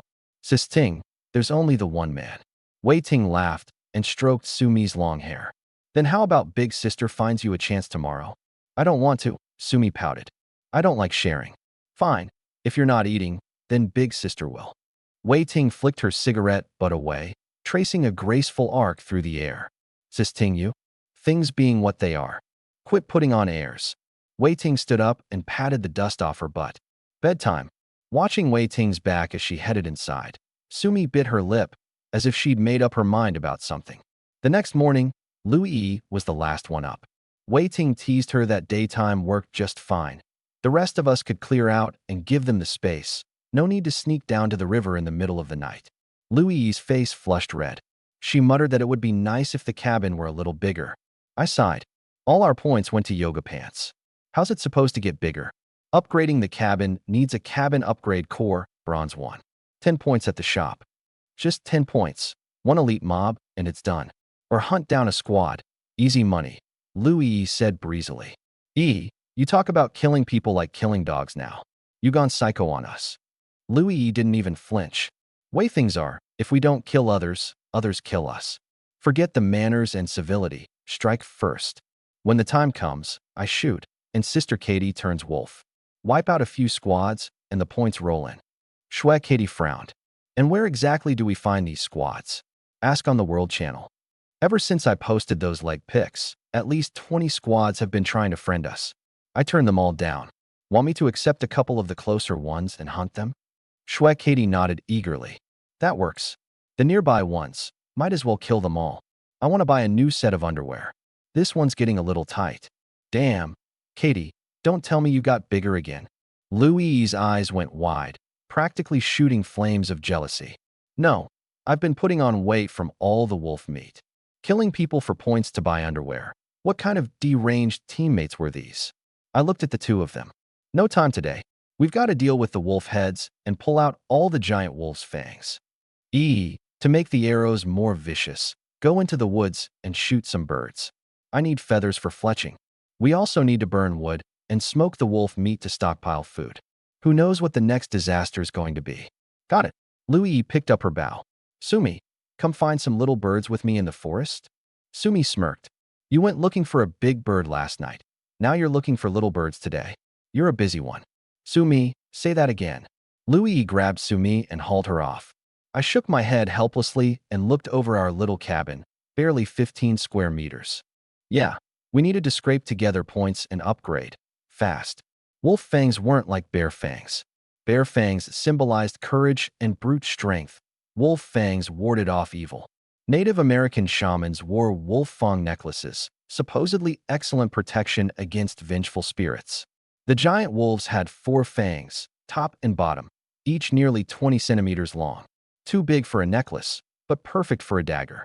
A wolf fang dagger might not be great for killing people, but for killing evil spirits, it'd be put to good use.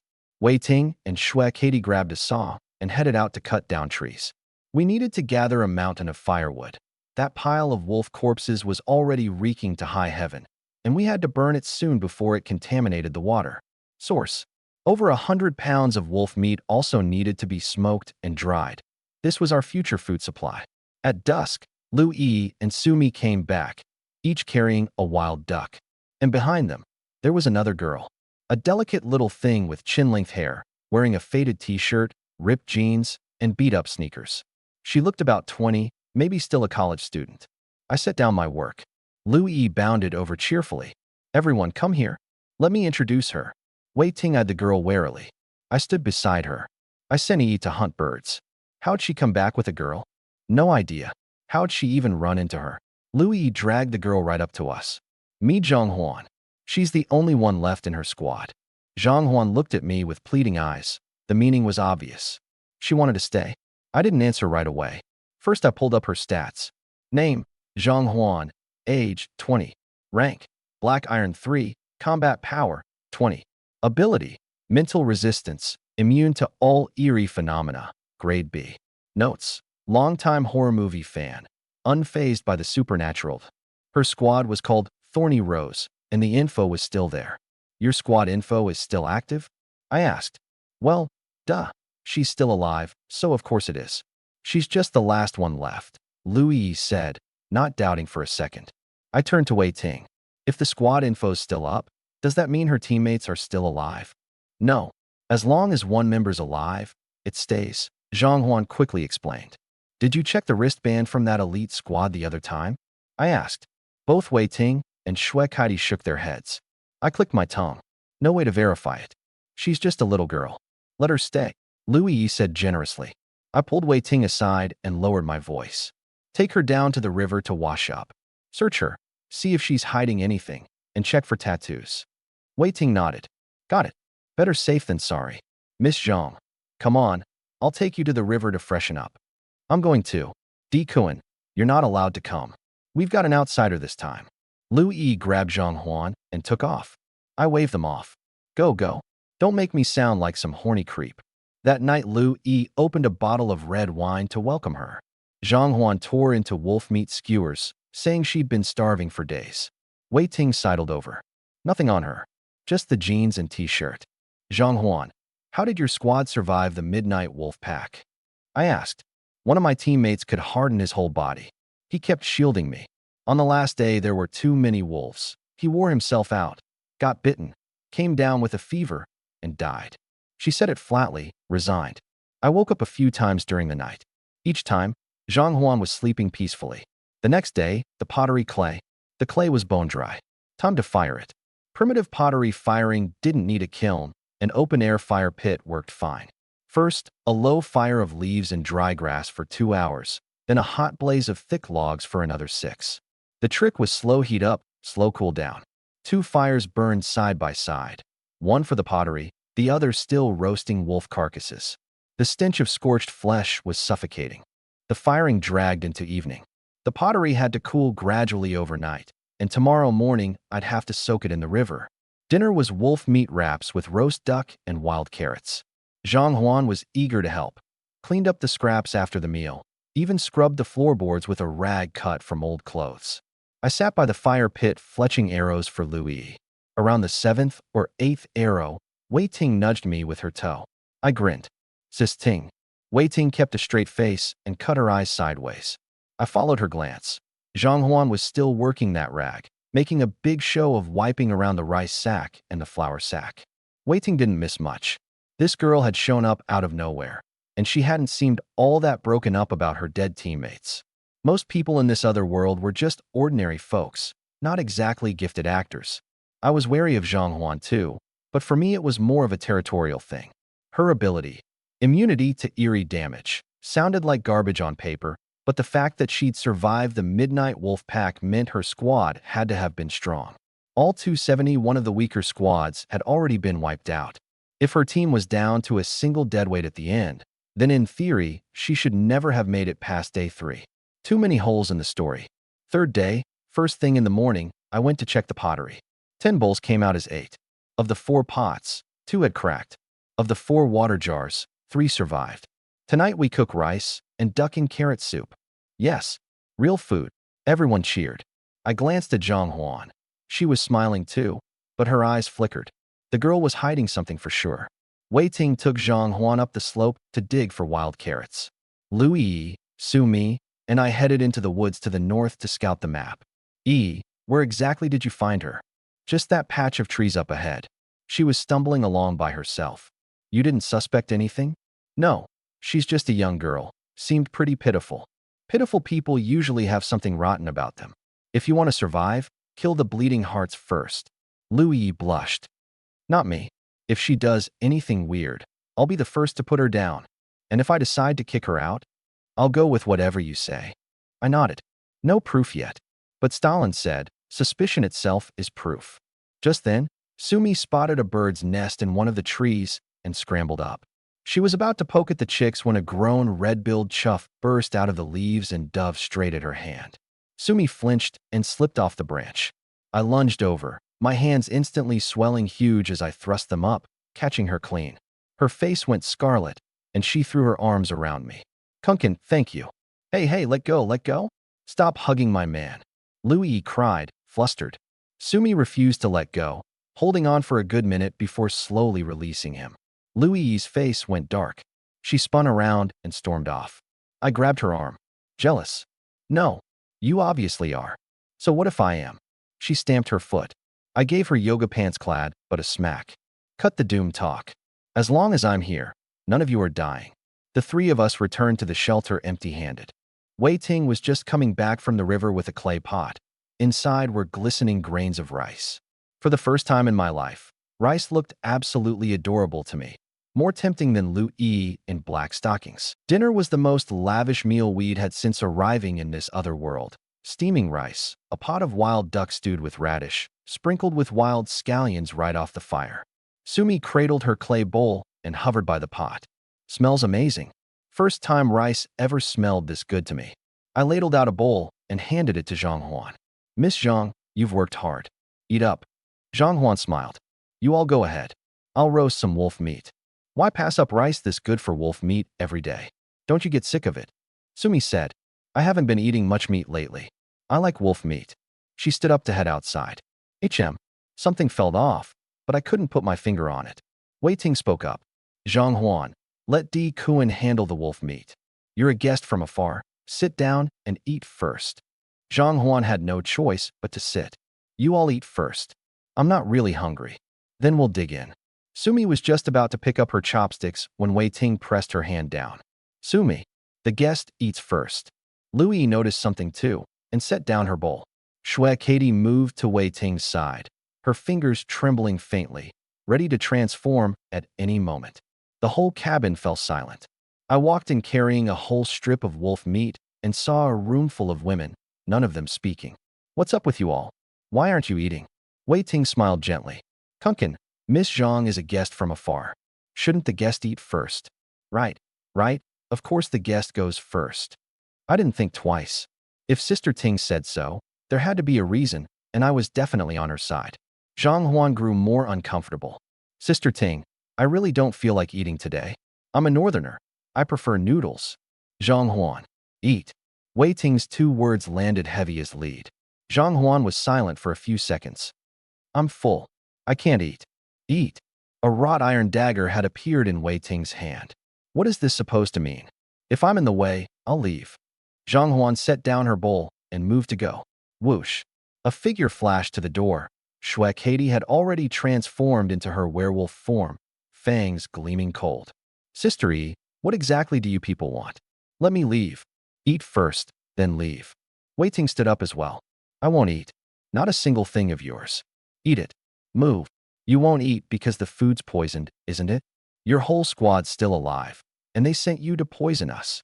Wei Ting shouted at her. Zhang Huan's body visibly flinched. No, I just lost my teammates and wanted to find a new squad. Bullshit. If anyone in a squad dies, the squad info won't display completely. Yours is complete, meaning not a single teammate of yours is dead. Wei Ting sneered. These past 7 days, how many wolves died in the midnight packs? Wolves everywhere, and you're telling me you barely ate any wolf meat. Louie quietly picked up her bow and asked in a low voice, Sis Ting, how do you know squad info doesn't display when someone dies? You dummy. I added those player-unknown orphan squad guys as friends on the World Channel, sent them a Blackstockings pic, and those boys spilled everything they knew. Wei Ting arched her brow and snapped her fingers. Wei Ting walked over to Zhang Huan.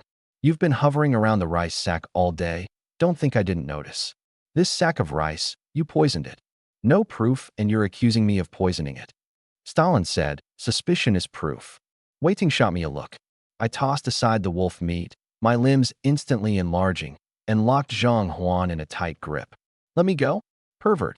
Zhang Huan thrashed desperately, but my power was to grow larger and stronger. How could she break free? Miss Zhang, the real fucking perverts are these women in front of you. You saw that giant wolf head outside. A squad that can kill an elite giant wolf. You think we're idiots? Wei Ting pressed a dagger to her cheek. Talk. Who sent you? No one sent me. Zhang Huan shook her head, tears welling up. Not talking, huh? Katie, cut off her hands and feet and turn her into a human swine. The werewolf extended her long claws and pressed them against her arm. Don't. I'll talk.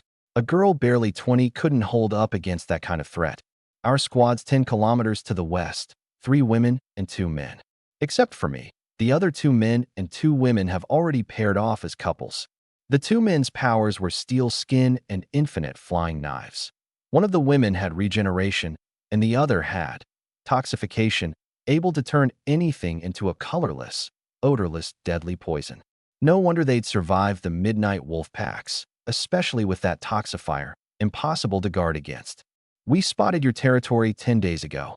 Our shelter's in a bad spot, far from water, no woods, so we set our sights on yours. You've got plenty of supplies too, so they sent me to poison the food. We checked your wristband and even took you to bathe. Where'd you hide the poison? Wei Ting asked. Zhang Huan lowered her head. Hidden, inside my body. Wei Ting understood at once. It's not the thief stealing you fear, it's the thief with his eye on you. You bust your ass building a shelter and stockpiling food, and someone's already scheming to move in and take it over. Katie, knock her out. Her. The wolf's claw pinched the back of Zhang Huan's neck. Her vision went black and she crumpled unconscious. You didn't kill her, did you? I let go. No, just knocked her out. Shui Kaidi shifted back into human form. Strip her, tie her up, gag her. In no time flat, Zhang Huan was stripped down to her panties, the old t-shirt torn into strips and used to bind her tight. Lu Yi's tying technique was downright professional. We tossed her in the corner and threw some straw over her so she wouldn't freeze. We stepped out of the cabin. Under the cool moonlight, Wei Ting lit a cigarette. Looks like we're going to have to strike first. I knew what she meant. Even if you have no intent to harm the tiger still means to harm you. And on top of that, the other side had a woman who could brew colorless, odorless poison. The cabin couldn't be manned around the clock. If someone slipped in and poisoned us, we'd die without ever knowing how. In this other world, it's teammate or enemy. And a dead enemy is the only kind that lets you sleep easy. Agreed. We move tomorrow. Wei Ting exhaled a plume of smoke. Tomorrow morning, we take Zhang Huan, have her lead us to their base, and then, at 8 the next morning, Zhang Huan was curled up in the corner shivering. Wei Ting pulled the gag from her mouth. I'm giving you a chance. Take us to your base. I know you're being forced to. Zhang Huan nodded frantically. Yes, I was forced into it. They're all paired up. I'm the only one alone. Wei Ting crouched down gently and stroked her hair. Such a sweet girl. Once we deal with the mastermind, you can join our team. Zhang Huan's eyes lit up. Yes, Sister Ting, thank you. Tears streamed down her face. Wei Ting untied her. But try anything funny, and I'll kill you on the spot. I wouldn't dare. I really do want to join. Let's go. Zhang Huan bent forward, covering herself. Wei Ting dug out a tattered piece of clothing, stripped off one of the elite squad members from before. Put it on. Take us there. The 6 of us followed Zhang Huan west. Wei Ting stuck close and murmured, Zhang Huan, touch that wristband and you're dead. Zhang Huan nodded quickly. Sister Ting, I wouldn't dare. I really do want to join you. After more than 2 hours of walking, we crossed a wide stretch of grassland and spotted the little cabin in the distance. The location was miserably chosen. Not a tree or stream within 500 meters. To the east stood a bald, barren mountain. The other 3 sides were nothing but waist-high dead grass.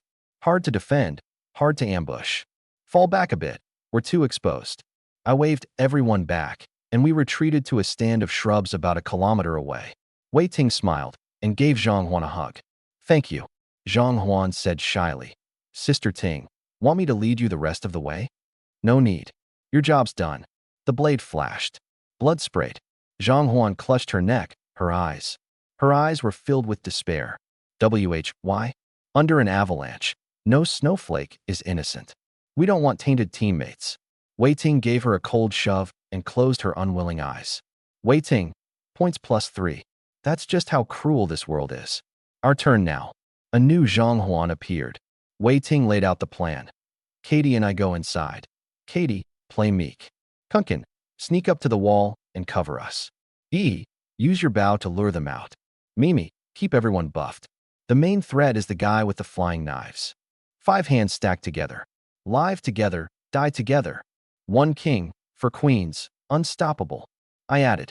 Wei Ting took Shui Katie by the hand and headed for the cabin. I hunched down and circled around from the back, 2 knives tucked into my belt. An axe was too long to hide, so I'd swapped weapons today. Lu Yi and Sumi dropped into the grass and crawled forward. As they walked, Wei Ting whispered, "Katie, don't say a word.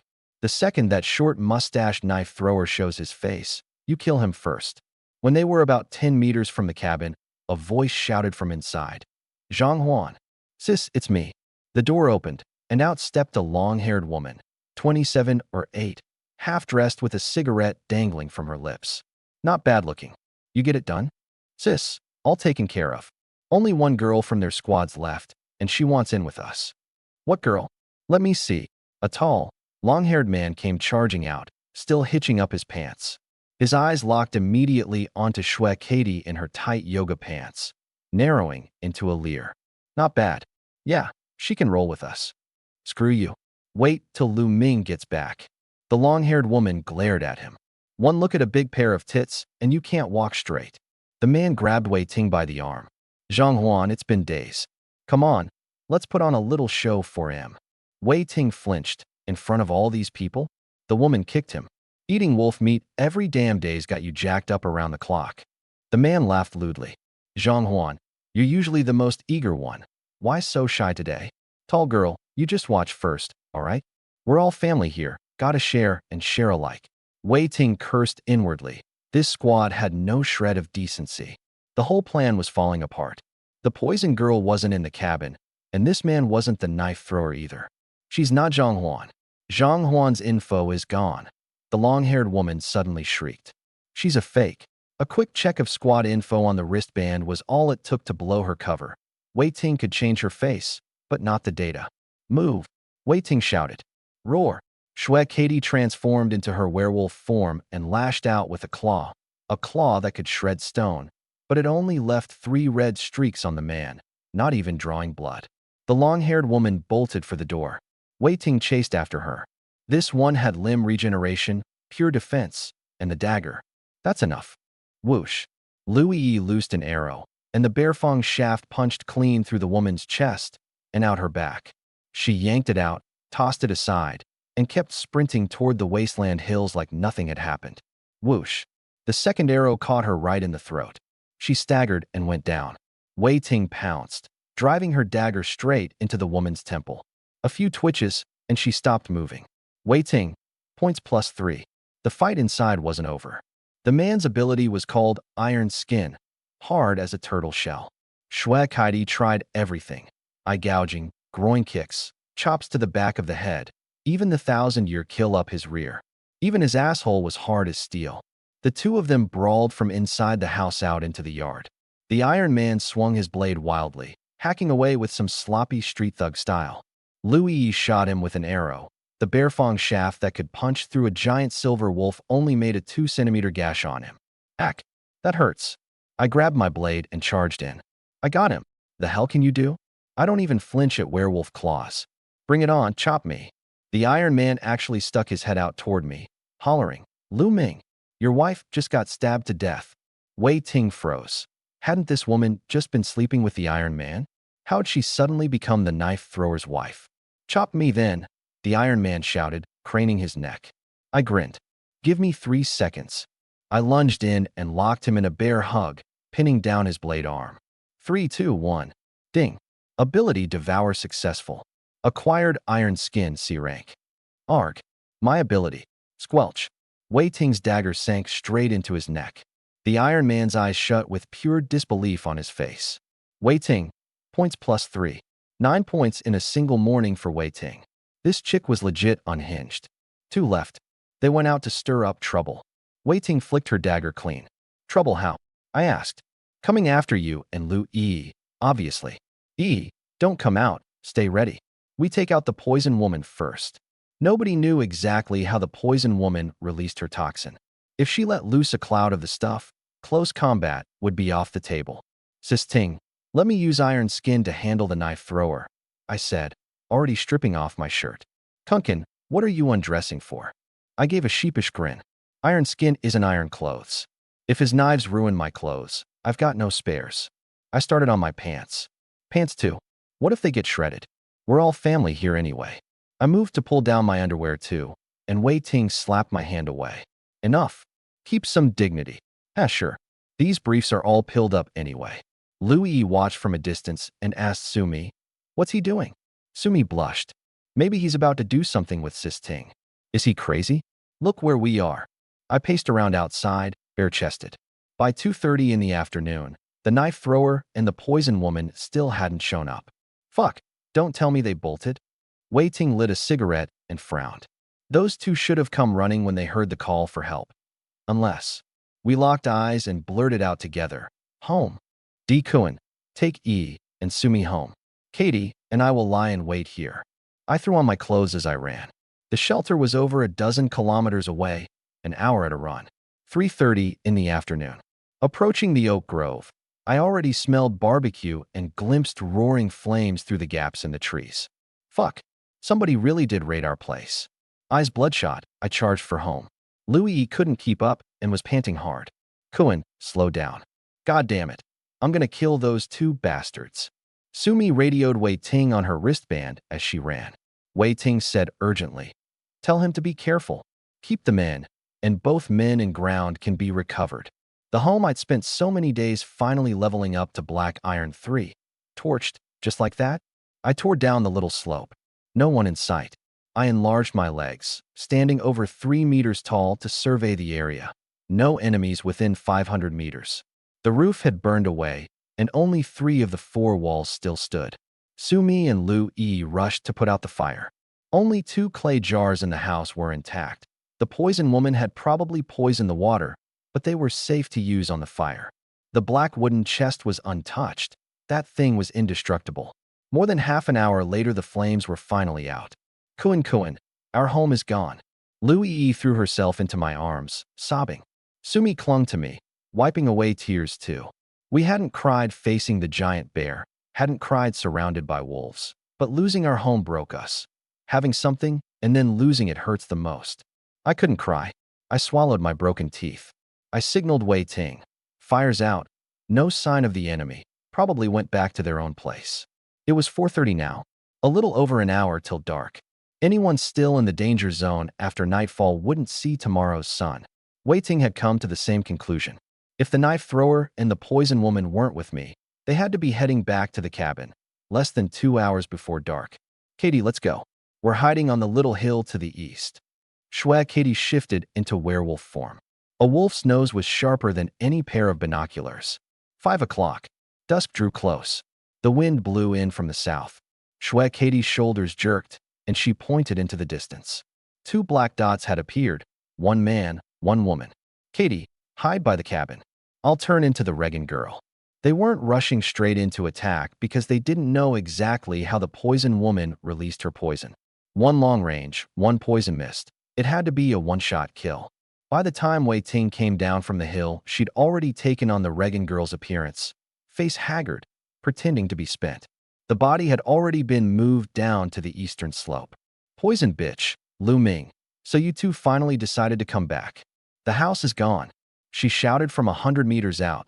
That distance was both a probe and a margin for escape. Don't worry, we torched their house too. We lost 2 of our own. Wei Ting wailed, playing her part perfectly. Good riddance. Now it's just the 3 of us. Lu Ming laughed. Torching their place was pointless. Nobody on the other side died. I poisoned all their food. 1 bite, and they're done for. The poison woman gloated, patting Lu Ming's chest. The 2 of us can take care of you. Want to pick up another strong guy too? Pick up my ass. I'm not man enough for you. I'm just worried you can't keep up. Your wife over here is awfully eager. Oh, so the poison woman can't release poison mist yet. This just got easier. Lu Ming, look, Zhang Huan's here. Wei Ting pointed behind him. Lu Ming whipped around instantly. Where's that little slut? Thunk. The dagger drove straight into his throat. She yanked it out and stabbed again into his temple. 2 strikes in a second, dead. Blood sprayed all over Wei Ting's face. Wei Ting, points +3. Ah, are you insane? The poison woman shrieked. Isn't he your man? He was sleeping with me. Weren't you sleeping with mine? Only then did the poison woman see clearly that the woman in front of her wasn't the regenerator at all, but a stranger, one of the pair who was supposed to be poisoned to death. She hadn't gone back? Thunk. The dagger sliced across her throat, and blood fountained out again. The poison woman collapsed, twitched twice, and went still. Wei Ting, points +3. Katie, grab everything. We're going home. Katie was the most cooperative of the group, maybe because of her background as a doctor. Surgery is all about teamwork. Wei Ting opened her wristband to contact me. Don't eat anything at home. It's all been poisoned. We've taken care of the two here. I was chopping trees. Sister Ting, if you can't make it back in time, just stay there. Don't travel at night. It's fine. We'll be back in half an hour. They stripped the corpses of every piece of gear and clothing, and the two werewolves sprinted off with their packs stuffed full. Werewolf speed is over 3 times that of a normal person, and in less than 40 minutes, just as the last sliver of daylight vanished, they were back at the base. I was bare-chested, swinging my axe at trees, while Lu Yi and Sumi cut reeds. Wei Ting walked over, her face still caked with blood. Lu Yi burst into tears again and threw herself into her arms, sobbing loudly. Wei Ting looked at the cabin, now downgraded to black iron level 1, and at me hacking away like a madman. Holding both girls close, she said, "It's over now. As long as we're all alive, houses can be rebuilt, things can be remade. Everything's going to be okay." Lu Yi stopped crying and reached up to wipe the blood from her face. "Sister Ting, you're so beautiful."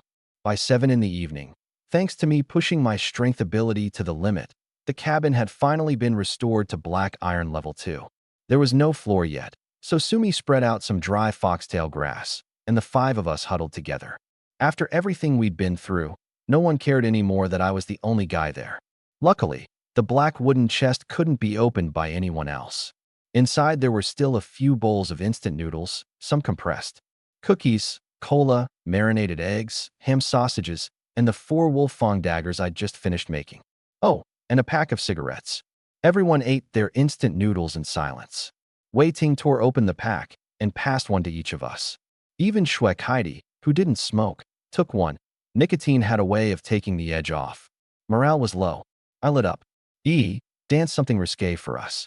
Come on, I'll sing, wiping the window for you. Louis burst out laughing. You still want to watch that at a time like this?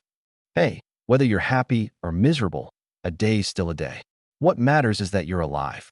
As long as you're alive, anything's possible. I slapped her on the butt. Come on. Louis stood up and pulled Sumi up with her. Fine, the 2 of us will dance for him. Sumi narrowed her eyes and smiled. I'm afraid Kunkin won't be able to handle it. When I get sultry, it's on another level. Haha, you 2 have at it. Wei Ting sat in the dirt like some gang boss, her left arm around me, her right around Heidi, a cigarette dangling from her lips. Tingjia, you really look like a mob queen. Sumi pouted. Maybe I am one. Wei Ting arched a brow. Lu Yi and Sumi started swaying to the tune I was humming. In the ramshackle wooden hut, firelight flickered while the 2 girls laughed and struck seductive poses. Making the best of a bad situation, I guess. The next day, we divided the work clearly. I'd chop trees alone to upgrade the hut. Sumi and Lu Yi would cut reeds, and Heidi and Wei Ting would transform into werewolves and go raid the Thorny Rose Squad's hut. With my strength ability boosting me, I had the hut upgraded to black iron level 3 before noon. Wei Ting and the others came back too, bringing some tools and 2 pink stones. We didn't dare take their food, in case it was poisoned. These stones looked nice, could work as decoration. I took a stone and licked it salty. This is rock salt. Rock salt. Wei Ting blinked. Salt. The most important thing. Each squad only gets 1 salt brick, and once it's gone, it's gone. With a rock salt deposit, we're set. We can even process all those pelts now. Heidi nodded. Without salt, you get hyponatremia. Go this afternoon? Wei Ting asked. No rush. Pottery first. Just as I was saying that, the electronic female voice sounded again. Ding. Cataclysm arrives in 3 days. This cataclysm, eerie nightmare. What does that mean? Heidi looked lost. I rubbed my chin. Probably a supernatural attack. Something that drains SAN. Drop low enough and you go insane. Kill yourself. How do you know that? It's in every video game. Whatever came, we'd deal with it. Fear wouldn't help. That afternoon, I went back to playing with clay, making even more pottery this time, including 2 flat-bottomed clay pots for eating. For hot pot. That evening, Wei Ting used points to buy a brass tier, 1 upgrade core, which required 200 wood and 50 stone. That job naturally fell to me. Everyone got a rare treat of compressed biscuits, along with reed roots and thornberries for a change of taste. Not bad at all. With 2 days until the calamity, I took Shwe Katie to the eastern slope of the Thorn Rose Base to hunt for a rock salt deposit. We hadn't been searching long when we found a cave, 2 people wide, about 10 meters deep, its walls lined with pink and rust-red stone. I scraped the wall and gave it a lick. Salty. It really is rock salt. Shwe Katie licked it too. Kunkin, it's salty. Jackpot. I spotted something lying on the ground at the back of the cave. Walked over for a look, a goddamn G-string. Black, sheer, with embroidery. I dangled it and gave it a shake. Katie, pretty nice, huh? I held it up to her waist. Want it? Shwe Katie's face went crimson. She slapped it away. Like hell I'd wear something like that. Must have belonged to that Thorn Rose chick. Waste not, want not. No way. That poisonous bitch wore it. Gross. If you don't want it, I'll keep it. Wash it and use it as a rag. You're such a perv. Shwe Katie pretended to be angry. I knew she was faking. This girl was tall, built well, and deep down a genuinely good person. I swung my axe and knocked loose 7 or 8 chunks of rock salt, wrapped them in my shirt, and stashed them in the warehouse. As we walked out of the cave, Shwe Katie asked, "Should we burn this place down?" "Don't burn it. We'll turn it into a sub-base. It can't auto-upgrade, but we can still build it up by hand." A sub-base. Big boobs, no brains. In this game you gotta build lots of bases. Salt was a strategic resource in ancient times, edible, and it preserved meat. But rock salt was loaded with heavy metals. It needed refining. For now, though, upgrading the shelter was the priority. I chopped the 200 wood, while Wei Ting and Shwe Katie sawed off the branches. I handled the 50 stone myself, swinging the sledgehammer. Under the setting sun, I stripped to the waist, sweat trickling down my back. Shwe Katie was sawing a branch, sneaking heated glances at me. "Katie, what are you staring at?" Wei Ting stopped and laughed. "Nothing, nothing. Look all you want. Katie, we might never get back home, you know. Might get wiped out in the next calamity. Don't leave yourself with regrets. Look at Sumi. She isn't holding back." Just then, Sumi came sashaying over with a water jug. "Kunkin, have some water." "Thanks." "Ah, don't thank me." Sumi peeled off her tight t-shirt and used it to wipe my sweat. My eyes froze. 1.60 meters, slim waist, perky ass, skin white as snow, 2 towering peaks jutting out. "Katie, if you don't step up your game, someone's gonna eat him all up." I don't want to." At 3 in the afternoon, the materials were ready. I took the materials and I placed the core into the wooden chest. Upgrade shelter level. Yes. A flash of white light, a plume of smoke, and a brand new shelter appeared. Stone and wood construction, twice the floor space, split into 2 rooms. The front chamber had a fire pit, and the back room even boasted a stone fireplace. Next upgrade's gonna be a 2-bed, 1-bath, right? Louis marveled. 2-bed, 1-bath still isn't enough. Where's D. Kuan gonna sleep? On the couch. Louis pouted. Forget it, let Kunkin sleep in my room. Sumi bit her lower lip and pressed a hand to my forehead. If he's sleeping anywhere, it's my room. Weren't you just saying he should sleep on the couch? I was joking. I gave a bitter laugh.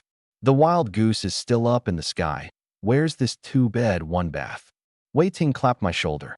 The bread will come. Just save 1 night a week for me. Sis Ting, I'd move in with you anytime. I pulled the thong out of my pocket. Oh, by the way, little present. See who wants it. Shwe Katie stamped her foot. You perv, you picked it up and now you're gifting it. Everything we wear was stripped off dead people, wasn't it? I'll make some old-fashioned soap later and wash it. Sumi reached for it, but Louis snatched it away. Mimi, your butt's too big, you won't fit. I'm taking it. Little Kunkin, hurry up and make soap. We haven't had scented soap in ages. Wei Ting burst out laughing. Kaidi, if you don't want it, plenty of others will. Shwe Kaidi ducked her head and muttered. But he offered it to me first. I brought out the handcraft workbench that had come in the giant silver wolf gift bundle and set it up in the front room. This thing had a drill press, with lathe and treadle sewing machine built in, and it could even hoop barrels. Wooden buckets beat clay jars by a mile, shatterproof, durable, versatile. The sky had darkened. The pottery clay still needed another night to air dry. Lu Yi dragged Shwe Kaidi off hunting. Wei Ting headed to the river to forage for wild greens, and I got started on a stone mortar for grinding salt. I hauled over a big rock and set to work with the chisel, hammering away. Kunkin, take a break. Sumi walked up from the river with a few pieces of freshly washed clothing. I'm good, not tired. Sumi picked her way carefully through the stone chips. Ouch. She toppled sideways to the ground. I rushed over. What happened? Twisted my ankle, Sumi said in a delicate voice. I cupped her foot in my hands. She really had twisted it. Can't you self-heal? Get on with it. Help me back to the room first. How am I supposed to heal out here? Sumi was walking too slowly, so I just scooped her up bridal style and carried her inside. Her face flushed crimson, her breath scorching, beads of sweat sliding down the valley of her chest. I set her gently on the floor. Hurry up and recover. Take my shoes off for me first. I slipped off her shoes, no socks underneath. Her feet were pale and slender, toes curling, nails painted red. They probably smell awful. Sumi's face and ears burned red. Not at all. I lowered my head. I scratched the sole of her foot with my finger. Stop it, that tickles. Then hurry up and fix it. What are you waiting for? You rub it for me. Sumi's toes teased my hand. I got what she was after. In broad daylight. Probably not a good idea. Before I could finish, a pair of scorching lips pressed against mine. Her yoga pants were tossed aside. Kunkin, let's be together forever, okay? My foot's already fine. It doesn't hurt anymore. Outside, Wei Ting sat on a wooden stump smoking. Sounds long and short drifted out from inside. Lu Yi and Shui Kaidi came back, carrying a grouse. Wei Ting called out from a distance, Kaidi. Instantly, a frantic rustling of clothes came from inside. Shui Kaidi trotted over in a few quick steps. Sister Ting, we've got chicken tonight. Have Kunkin butcher it. I don't know how. Di Kuan. Kunkin. Wei Ting shouted, playing along. Here, here.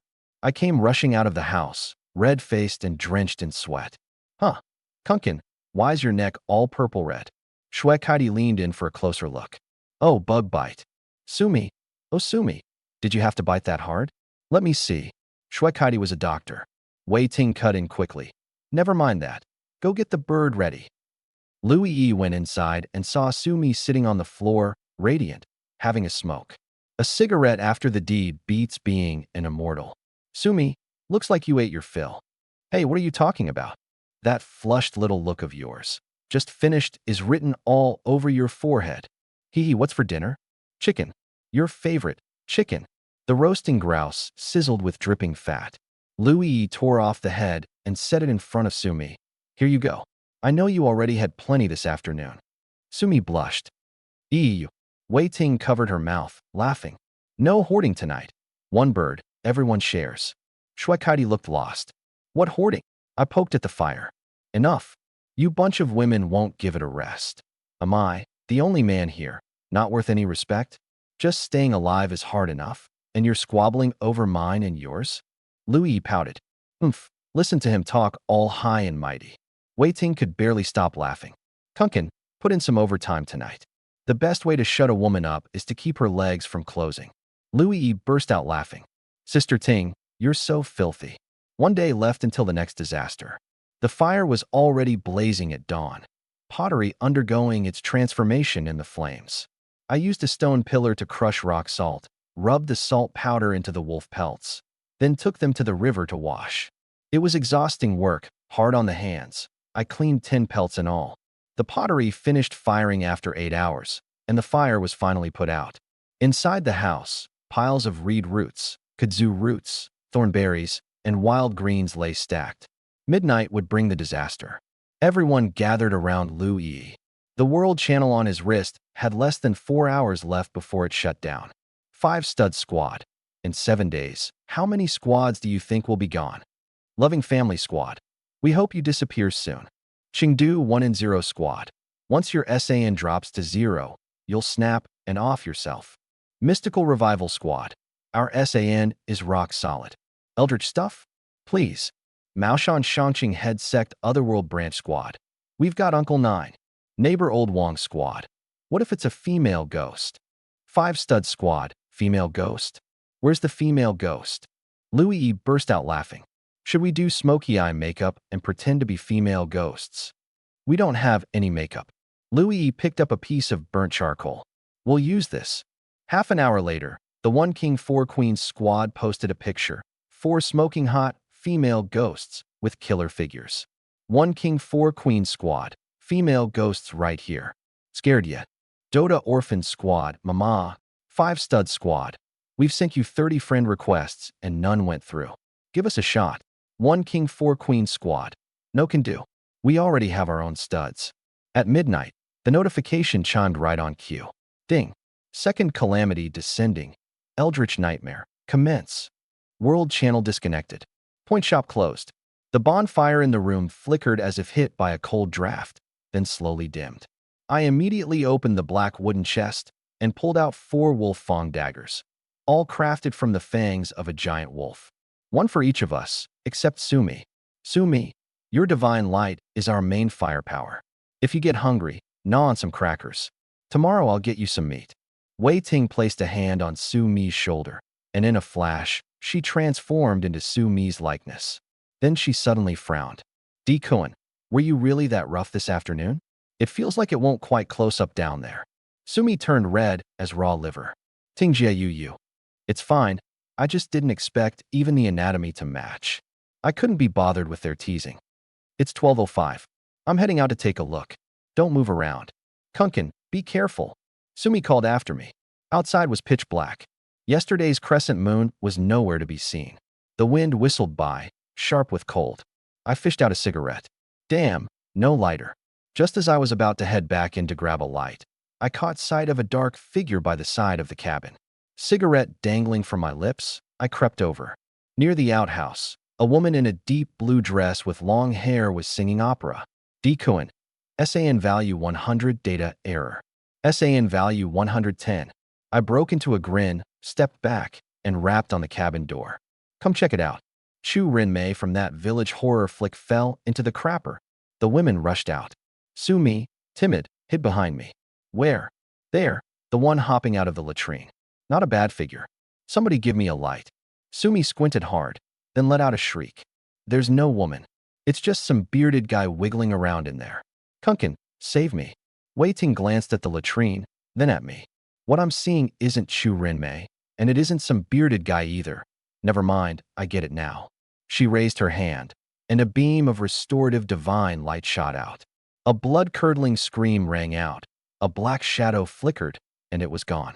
Now I understood. This was the eerie nightmare. It looked different to everyone, always shape-shifting into whatever you feared most. Su Mi's SAN dropped 10 points to 90. Wei Ting lost 1 point down to 99. And me? SAN, 110. Son of a bitch, mine actually went up. Seeing Teacher Chu got me a little worked up. Lu Yi twisted the knife.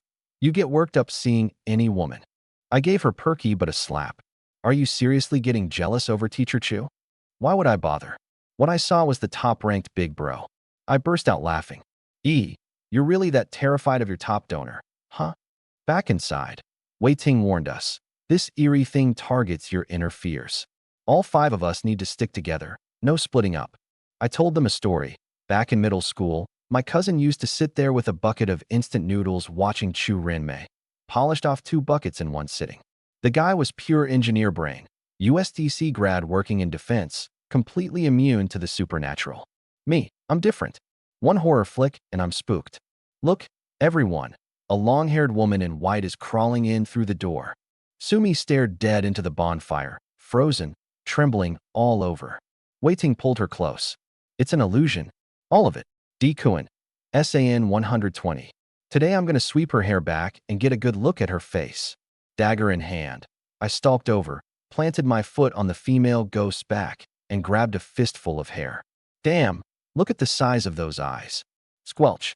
The dagger drove straight into her eyeball. The black mist scattered, and the eerie was gone. Easier than killing wolves. Keep this up and my SAN's gonna hit 1,000.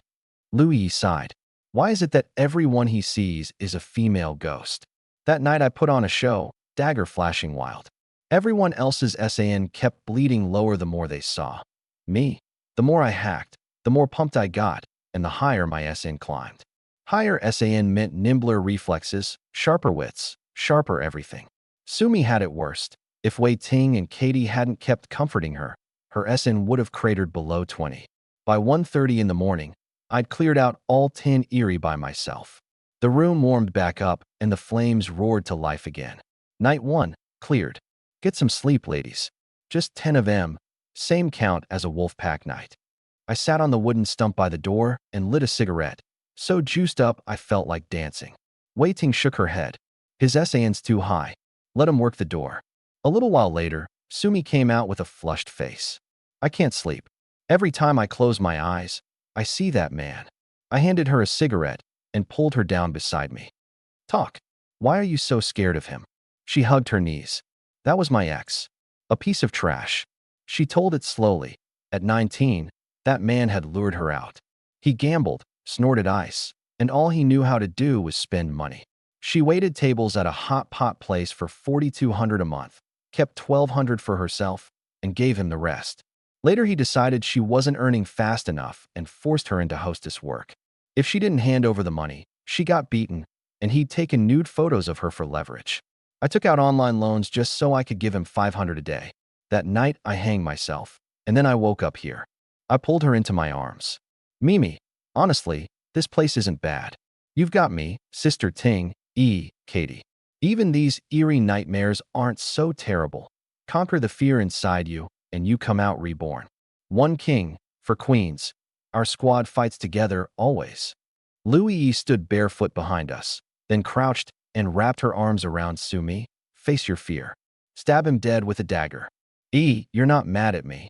Mad that you and D. Cohen fooled around? I'm not that petty. We're in another world now. Wei Ting and Katie appeared in the doorway too. You're all so worked up out here nobody can even pretend to sleep. The night passed. First thing in the morning, we cleaned up the pottery. Then I pulled out every giant silver wolf fang I'd stashed away in the box, ready to make wolf fang arrows. A wolf has 42 teeth.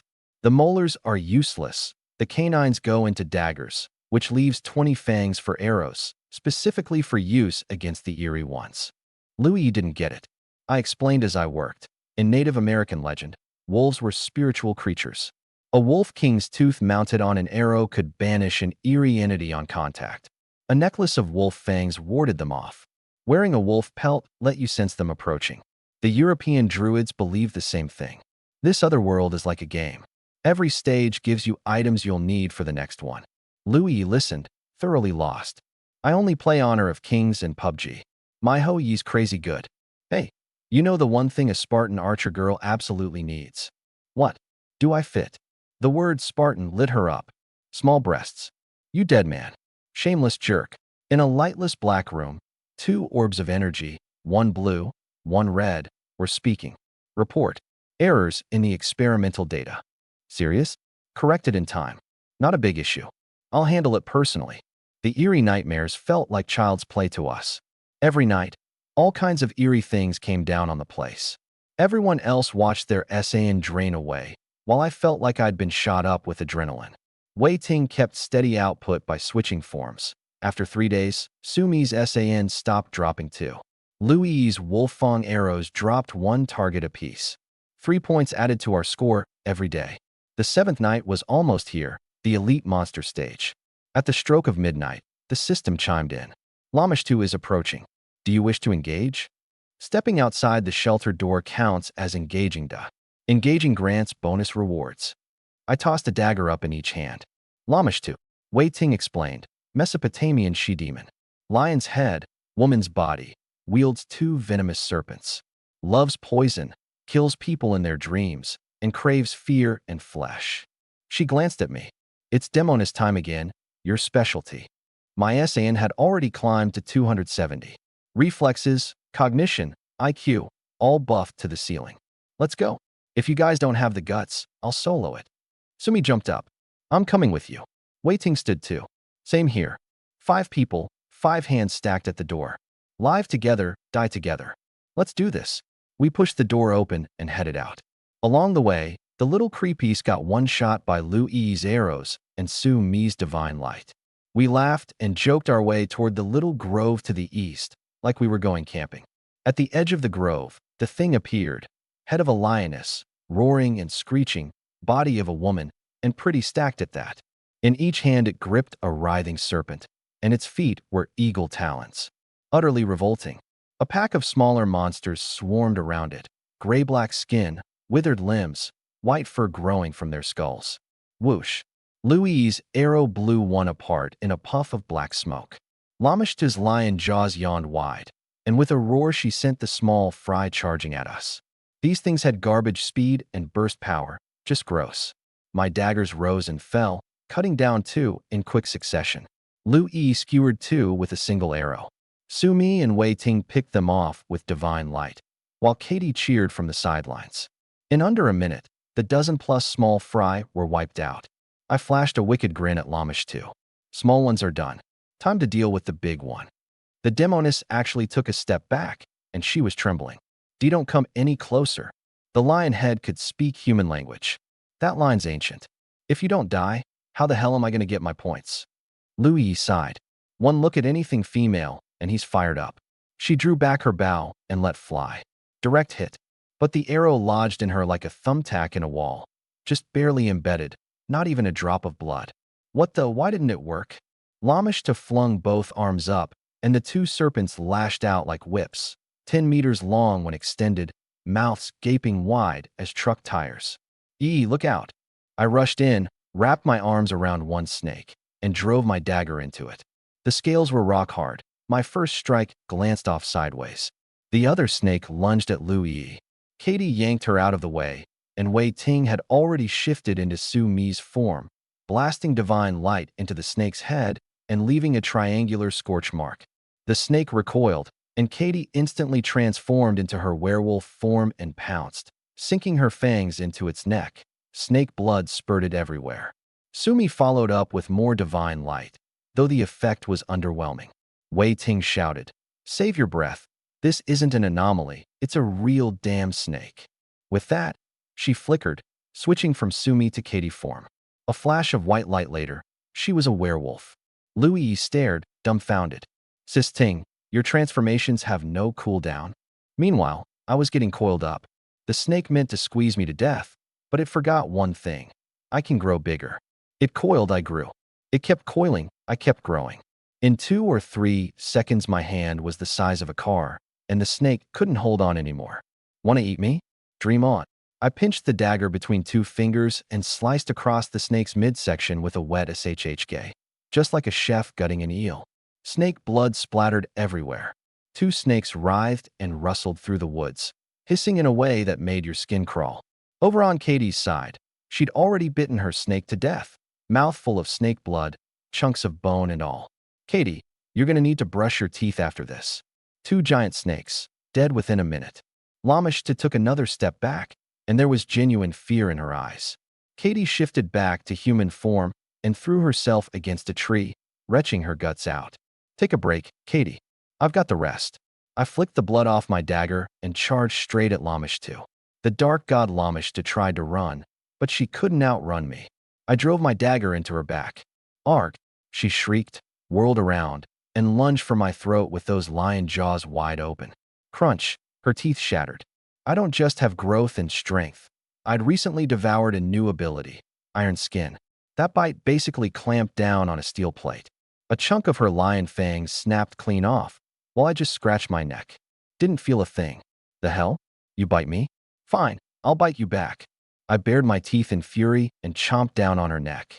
A human's bite force is only about 70 kilograms, but with the strength ability backing it up, it didn't matter. That one bite had the dark god digging her toes into the dirt, gouging 3 deep furrows into the ground. Lu Yi lowered her bow, looking thoroughly disgusted. "Oh, come on. One of them's biting snakes, the other's biting demons. TSK, TSK, tisk." That bite nearly knocked the soul out of Lamishta. Just as she gathered herself to fight back, Su Mi and Wei Ting's divine light was already raining down on her lion-shaped head. I held on for dear life, jamming the dagger in over and over. Asterisk SHK, SHK asterisk. Each stab releasing a puff of black mist. Under our reckless, lunatic barrage, the dark god Lamishta finally burned through her last shred of strength. Her figure turned translucent, and as Su Mi's final beam of divine light crashed down on her, she let out one last wail. Dead. Ding. Lamishta event concluded. Time elapsed, 1 hour 5 minutes. 1 king, 4 queens squad ranks 2nd place. Second again. The second calamity was over. These 7 days of eerie nightmares had basically been a one-man show for me. I'd figured Su Mi would be the main force, But turns out I was the unhinged leading man. Boring. That's it. I flicked the dagger and tossed it toward the ground. I spat on the ground. Elite monster Lamish 2 slain. Each participant gains 20 points. Bonus golden gift pack awarded. Add in the 3 points a day from the 7-day calamity, and that made 41 points per person for the week. Right now, I was in the lead with 49 points. Wei Ting had 46, Shui Kaidi 43, Sumi 42, and Lu Yi 41. Ladies, forget the scores for now. Loot the spoils. Shui Kaidi was still dry heaving, having long since emptied her stomach. Lu Yi eyed the 2 giant snakes on the ground. Kunkin, spoils? These snakes? What? You looking down on these 2 big anacondas? We're dragging them back for sure. Wei Ting picked something up off the ground and handed it to me. A stone figurine of Lamish 2, about 10 centimeters tall, lifelike in every detail. No clue what it did yet, so I pocketed it for later. The 2 giant snakes definitely couldn't go to waste either. They'd be our meat supply for the next few days. Anaconda flesh was springy and fresh, with no gamey smell. You could roast it, stew it, or deep fry it, any way you liked. We hauled them back to the shelter, and a golden gift pack had appeared in the black wooden chest. Shui Kaidi frantically rinsed her mouth with a clay bowl. The second the shop opens, I'm buying toothpaste and a toothbrush. I want makeup and a mirror. Lu Yi patted her face. My skin's gone all chapped. The pack first. Wei Ting laughed. Kunkin, open it up. I tore it open. Upgrade gems times 5, shelter upgrade core, bronze 2, times 1. 1 sack each of potatoes, rice, and flour. Crystal staff times 1. Sexy lingerie sets times 4. Men's boxer briefs times 2. I ripped the packaging open. Hoo boy, leopard print. And it came with a pair of 12-centimeter open-toed platform stilettos. The girls didn't know whether to laugh or cry. A short guy raising night owls. This system's as unhinged as you are. Lu Yi sighed bitterly. Better than nothing. I held up the leopard print panties. Put him on and give me a look. Put your sister on. Bright and early the next morning I got to work, skinning the snakes, gutting them. Almost 600 pounds of pure snake meat. Lucky we had salt, so I could smoke and cure it. Upgrading the shelter needed 100 stone and 300 wood, so I went on a chopping and mining spree. By noon, ding, the eerie nightmare has ended. World channel restored. Points shop restored. Before 3 in the afternoon, all the materials were ready. A flash of white light, and the shelter upgraded to bronze 2. Stone walls rose up around the perimeter, and the original single story became 2. The second floor was a 50-square-meter open space, perfect for a bedroom. Tom, we got some furniture in here. Wei Ting nodded. You know carpentry? Nope, but I can learn. I do. Sumi raised her hand. My dad used to be a carpenter. My dad's a mob boss, Wei Ting sighed. Furniture could wait. Upgrades first. 20 points per person. Added another upgrade gem. Brought everything up to bronze rank 2, and the squad hit bronze 2 as well. Squad member cap expanded to 7. 7. Finally room for new blood. Then 10 more points per person to level up abilities. My Devour hit bronze 2. Wei Ting's morph could now reach 80% of her original form. Lu Yi's archery gained attack range. Shui Kaidi could go stealth at night. Sumi's restorative divine light got stronger in both healing and damage. Then, women being women. If they've got points, they want to spend them. Kunkin, buy us toothpaste and toothbrushes. Get us cosmetics too. Just 1 set. We'll share. Kunkin, I want some cotton socks. Hold on. I looked at the beauties around me. I'm not some simp. This is for squad unity. Nobody called you a simp. You're the king. We're the queens. Hee. Oh, and I want shampoo too. Lu Yi draped herself over my shoulder, watching my points quietly dwindle down to 6. Dinner was roasted snake meat, flatbread, and wild watercress and potato soup.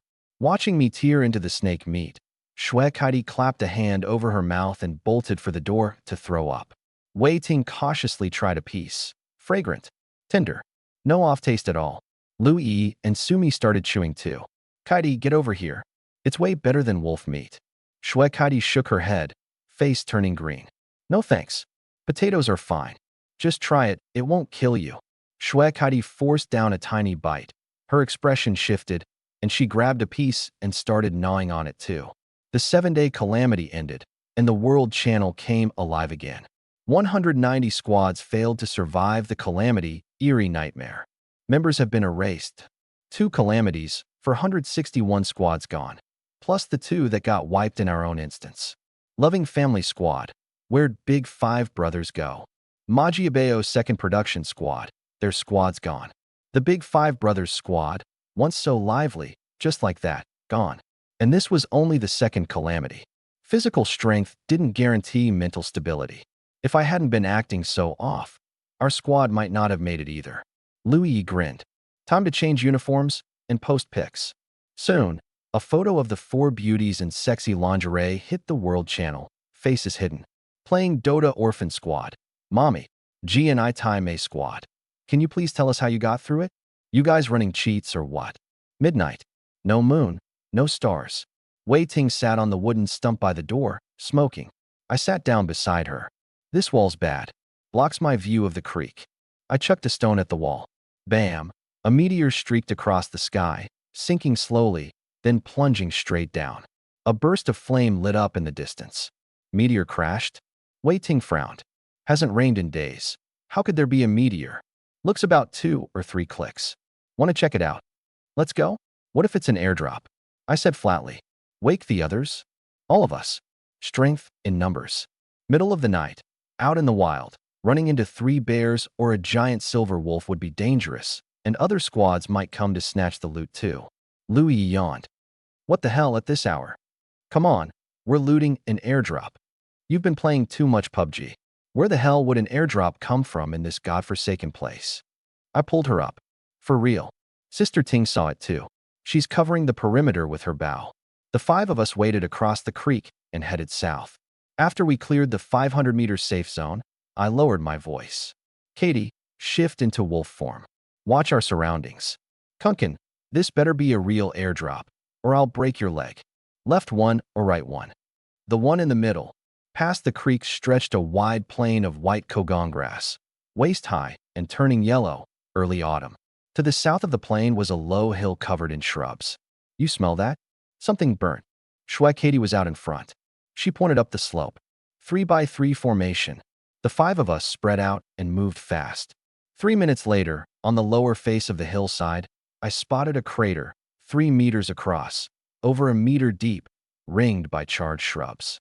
The dirt inside was loose, and half buried in the black soil was what looked like a box. Rectangular, coffin-shaped, mostly wedged into the ground. Couldn't tell what it was made of, pitch black and warm to the touch. Katie didn't sound any warning, so it wasn't dangerous. I waved, and Lu Yi and the others came over. There really is a box. An AWM for everyone. I whipped out my folding shovel and dug like a madman. In no time I'd pried the box loose, hefted it onto my shoulder with both arms. Let's go. Why not open it? Open it back at camp. Box'll make good firewood too. Dikuin, you're such a cheapskate. No wonder you've been rejected 20 times. I hauled the box, 2 meters long, 1 wide, like it was nothing. This thing weighs at least 200 pounds. Swords, spears, axes, halberds inside, plus rice, flour, oil, tea, a fridge, a big screen TV, and a Tesla thrown in for free. Louis doubled over laughing. Yeah, right. What you're really hoping for is a blonde bombshell with blue eyes, boobs bigger than Katie's, and legs longer than Sister Ting's. Turns out she called it. We lugged it back in the dead of night, wrestled the box open, and whoa, a blonde, blue-eyed knockout, boobs bigger than Katie's, legs longer than Wei Ting's. You got X-ray vision or something? Just guessing. If I had X-ray vision, I'd be off making my fortune in Macau. The woman was at least 5'10", stark naked, her skin gleaming pure white in the firelight. I swallowed. Damn, she's pale. Why isn't she waking up? Let me check if she's breathing. I reached out a finger. She was breathing. Check her pulse too. Louis grabbed my arm. Katie, you're the doctor. You take a look. Katie Schweb pressed her fingers to the girl's wrist. Pulse is normal. No idea why she's unconscious. Might need CPR. My eyebrows shot up. I can do that. I'm great at mouth-to-mouth. The next morning, the girl crawled out of the licorice pile stark naked, blinking wide-eyed at her surroundings. Louis walked in after brushing her teeth and froze at the sight. The girl frowned, puzzled. Don't understand Chinese, huh? How are you? How old are you? The girl shook her head side to side, like she was trying to shake water out of her ears. D. Cohen, she managed, just 2 syllables. You're looking for that punk. Louis sighed. Talk about extremes. Can't find a girlfriend in his own world, so he finds a whole harem in another one. The girl's lips moved for a while, and then in perfect Chinese she said, I remember. D. Cohen. Louis crossed her arms. You can't meet anyone looking like that. At least put something on. She tossed a bundle of clothes over. Here, put these on. You'll catch cold. Outside, I was turning over the wolf pelts we'd hung out to dry. We need eggs. Someone go raid a few bird nests. Wei Ting handed me a roasted potato. Sue me. She can climb trees. Today we're rendering snake oil for soap and tanning the wolf pelts. Snake oil beats anything you can buy at the cosmetics counter. The traditional method for making soap needs fat, wood ash, shell powder, and salt. We had all of it now. Sister Ting renders the snake oil, Katie burns the wood ash, Sumi goes down to the river to collect snail and clam shells. What about E? Slacking off already, first thing in the morning. I shook my head and headed into the shelter to grab an axe, and my eyes lit up. Standing there in the little wooden cabin, poised and stunning, was a blonde, blue-eyed bombshell in leopard print lingerie and leopard print heels. Louis stood there with her arms crossed, nodding approvingly. Gotta hand it to you Westerners. Your bodies really are something else. The blonde beauty struck a pose and did a little twirl. You like it? Love it. I wiped the trickle of blood from my nose and took a deep breath. Oh, brother. Kunkin, you smelled it and came running, huh? Louis rolled her eyes. D. Cohen. The blonde whipped around to look at me, her eyes lighting up expectantly. The girl looked like Ivanka, blonde hair, fair skin, a presence that hit you like a wall. You're D. Cohen? Yeah. You've heard of me. No, but your face tells a whole story. Suddenly she clutched her head and staggered toward me in pain. She stood 5'10", and in those heels she was pushing 6'2". At 6 feet, even I had to tilt my head up to look at her. D. Cohen, my head hurts so much. My name is Mealy's. What am I? Can't even remember anything else. Only you. I thought to myself, what kind of trashy K-drama plot is this, and how did it end up playing out in another world? I cracked a joke. Maybe I'm the long-lost husband you've been separated from all these years. Really? Husband? You must be my long-lost husband. She threw her arms around me and pulled me into her embrace. Let go. Louis snapped, exasperated. He's been a bachelor half his life. Where the hell would he get a foreign babe like you for a wife? She says one thing, and you just buy it. No wonder foreigners are so easy to scam. D. Cohen, what are you having a nosebleed for? What the hell have you got to be happy about? I savored a little suck of the air.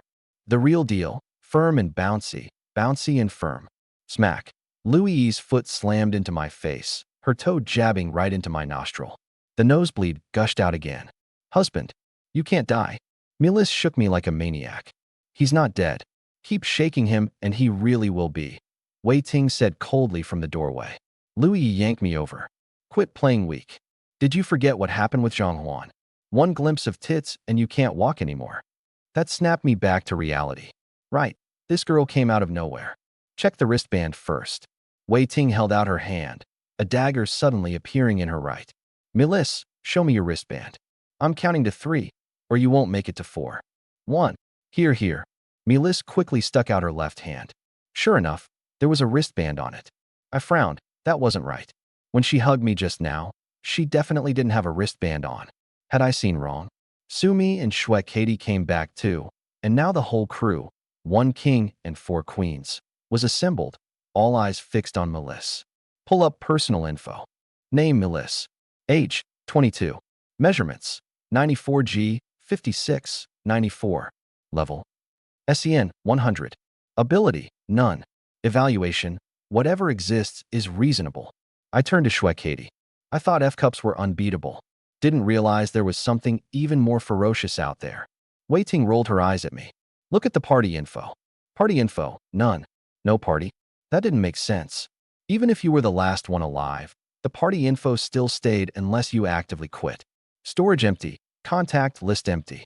This Mealy was suspicious from head to toe. Watch her. Don't let her touch any food. Wei Ting pulled me out of the shelter.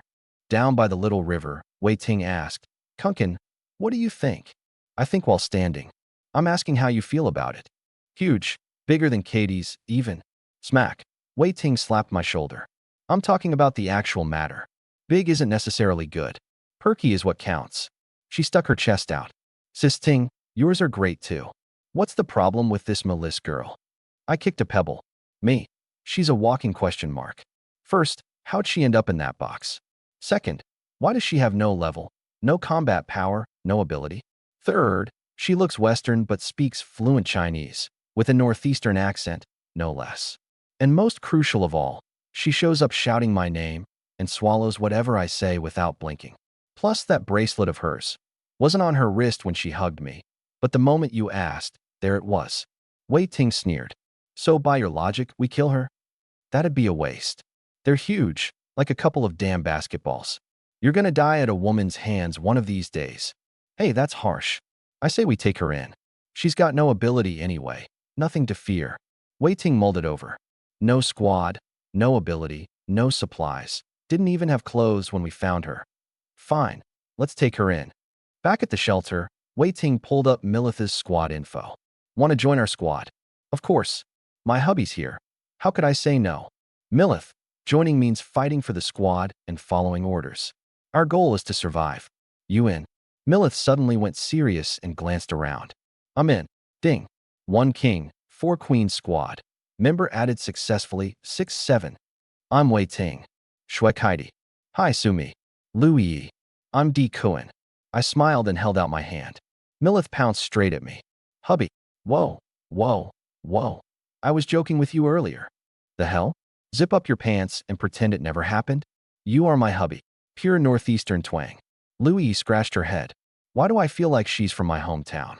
That evening, we had a small celebration. I did the cooking myself. Rice porridge, pickled wild carrots, and flat cakes made with white flour. The girls dug in with gusto. Milith held her bowl and asked with a pained look, "This is what you eat every day?" "You wish we ate like this every day," Louie said, savoring each spoonful of porridge. "Then what do you normally eat?" A while back it was wolf meat and bear meat every day. Lately it's been charcoal grilled snake. Milith set down her bowl. You guys are stingy. Testing the new teammate with this. If you're not eating it, I will. Louie grabbed her bowl. From now on, snake meat for you. 3 meals a day. Over the next 2 days, Milith showed nothing unusual and worked diligently. I chopped down a few trees, and it turned out Sumi knew some carpentry. She built a single bed. The girls raided a bird's nest in the woods, then used egg whites mixed with wood ash and salt to tan the wolf and bear hides. At noon on the 3rd day, mid-meal, the electronic female voice rang out. Ding. In 3 days, the natural disaster, deep winter, will descend, lasting 7 days. Temperatures will drop to 20 below zero. 20 below, and they call that deep winter? Louis scoffed. I frowned. Don't shrug it off. Back home you've got down jackets and heating. Look at these flimsy walls. Do we have any down jackets? For the next 7 days, staying warm has to be top priority. Louis pulled up the point shop. Down jackets were way too expensive to afford. To make it through winter, besides insulation, we needed fuel, firewood. Starting tomorrow, I'll keep chopping trees. 6 people means at least 3 beds, plus we need to stockpile firewood. Wolf hides for clothes, bear hide for 6 pairs of boots. And we need to prep dry grass and dry reeds for mattresses. Louis scoffed. 20 below? Back home our winters hit 30 or 40 below. We got back to work that afternoon. I chopped trees while Louis cut reeds by the river. When she came back, she complained that a bee had nearly stung her. A bee? I froze. Don't you think that's weird? We've been here this long. Have we seen a single mosquito or fly? Not one bug. Louis was stumped too. But if there are bees, that means there's honey. Honey. Louis was practically drooling. She hadn't tasted anything sweet since we got here. First, we need to make sure it's a wild honeybee and not a wasp. Wasps don't have honey. It's definitely a bee, short and stubby. The 2 of us went searching along the river. Sure enough, black and yellow wild honeybees were landing on the little flowers. We followed them south, crossing a stream, kogon grass, and brush. After 2 or 3 kilometers, on the south side of a tall stand of trees, we spotted what looked like a hive inside the hollow of a big fir. Kunkin, it's really there. Louis swallowed. Let's head back. We'll come tomorrow with gear too. I stopped mid-sentence, My gaze locked on a tree not far off. What is it? Louis followed my eyes. It was a pear tree, a wild pear. Whoa, pears. Let's pick some to bring back. Look at that tree. The lower fruits are all gone, but there's still some up top. That means someone's picked from it. There's another team around here. What? Louis immediately drew her bow and ducked behind the fir tree. Relax. Let me check for tracks. Sure enough, there was a clear line of footprints under the wild pear tree, running south. Want to go take a look? Not a good idea. What if there's a lot of them? Let's go get Sister Ting and the others first. I smiled. It's daytime, we'll be fine. Just stay hidden. We headed south, crossed 2 low hills, and then I suddenly crouched down. About 400 meters ahead stood a wooden cabin. Backed against the woods, grassland in front, mountain on the left. Nice location, except no water source. The two of us lay flat in the brush. Louis had sharper eyes than me. Kunkin, there are some mounds of dirt by the door. 1, 2, 3, 4 of them. They look like 4 graves. My expression changed. For graves? That means 4 of them are dead. Only 1 left alive. Cover me from 20 meters back. I'm going in for a look. Isn't that a bit risky? 2 against 1. What's there to be scared of? I strode forward. Louis quickly radioed Wei Ting. We found a squad. Only 1 survivor left. 3 seconds later, Wei Ting replied, Don't do anything reckless. Wait for us. Too late. Kunkin's already gone in. That idiot. What's he doing playing the lone hero? I wasn't worried. With 3 abilities on me plus Louis's bow, I had nothing to lose. I stopped 20 meters from their camp, sure enough, for fresh graves. Their shelter was bronze rank 1, and the area outside was neat and orderly, with firewood stacked in tidy piles. Anyone there? A few seconds later the door opened, and a short-haired woman stepped out. Holy shit. I froze. A yellow monastic robe, blue cloth trousers, worn cloth shoes, prayer beads around her neck, face smudged with dirt. This was a nun. Ba, benefactor. She pressed her palms together and bowed. She was gaunt to the point of being unrecognizable, her voice barely carrying any strength. You're a nun? This humble nun is Minghui. Please, benefactor, come inside to talk. I'd taken 2 steps forward when I stopped. No way I was going in. What if she shut the door and locked Louis outside? No need, we can talk right here. Where are your teammates? Minghui glanced at the 4 fresh graves, her face full of sorrow. They have departed for the Western Paradise. So you're the only one left. She nodded. If the benefactor is willing to take this humble nun's life, I would be most grateful. With that, she sat down cross-legged. Please do it. I stared at her. When did I say I was going to kill you? In this place, it's either kill or be killed. This isn't Azura's battlefield. They died because of me. This humble nun has no wish to live on in shame. I laughed and sat down 5 or 6 meters across from her. If you don't want to live, why don't you kill yourself? Buddhist law forbids taking one's own life. So you want me to kill you and let me commit a great sin? The benefactor is already drenched in blood. Your evils are beyond counting. Huh. Then the night of the wolves, the eerie nightmares. How did you all get through them? You've never taken a life. Ba. She closed her eyes, thumbed her prayer beads, and sighed. This nun's squad had been pretty capable. All 4 of her teammates were in their 40s, and one of the men had an SS rank ability. The Night of the Wolves had been relatively easy for them, and her teammates had accepted her refusal to take life. She was basically dead weight they carried along. Still, though this nun wouldn't kill, she was diligent in everything else. Chopping wood, hauling water, carpentry, masonry, even cutting hair. No one is completely useless. It's just a matter of finding the right role. This nun could endure hardship, get things done, never complained, and had real skills. That kind of person is useful on any team. I sat across from Minghui, listening to the nun tell her story. The fate of her squad. Monks don't lie. I believed her. Your squad wasn't weak. How come you're the only one left? Minghui shook her head. No matter how strong a person is, they can't always overcome what's in their own heart. Those benefactors who traveled with me, they died because of me. I frowned. How so?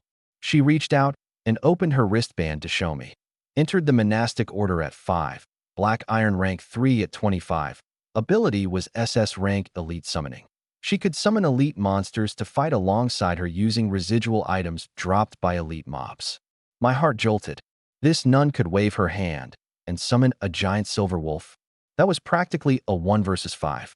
I immediately thought of the little stone statuette Wei Ting had picked up after we killed Lamish 2. That thing had to be a residual item. So how did your teammates die? I don't take life, so they wanted to help me find elite residuals so I could summon elite monsters to fight for the squad. But they underestimated that demon's strength. I doubled over laughing. Lu Yi walked over. What are you laughing at? She said. Lamish 2 was tough. Ha ha ha. Lu Yi cracked up too. Tough isn't really the word. Just creepy looking. Ming Hui chanted the Buddha's name. That creature was skilled above all at bewitching the mind. Anyone whose will wasn't firm would turn on their own. The strongest member of our squad was bewitched. He killed everyone else, then killed himself. Only I was spared. I thought to myself, Lamish to tried her bewitching on me too, but I was just fine. Hell, I even took a bite out of her and finished her off with a knife. Whether my will was firm or not, I couldn't say. But my SAN sure was steady. None. If you don't take life, what do you eat? Vegetarian since the womb. Never touched meat once. She pointed off in the distance. There's a pear tree over there. I've picked the low ones, but I can't reach the high ones. I glanced at Lu Yi and made up my mind. The next disaster is a deep winter, 20 below zero. In just those clothes, you'll freeze to death for sure. Join our squad.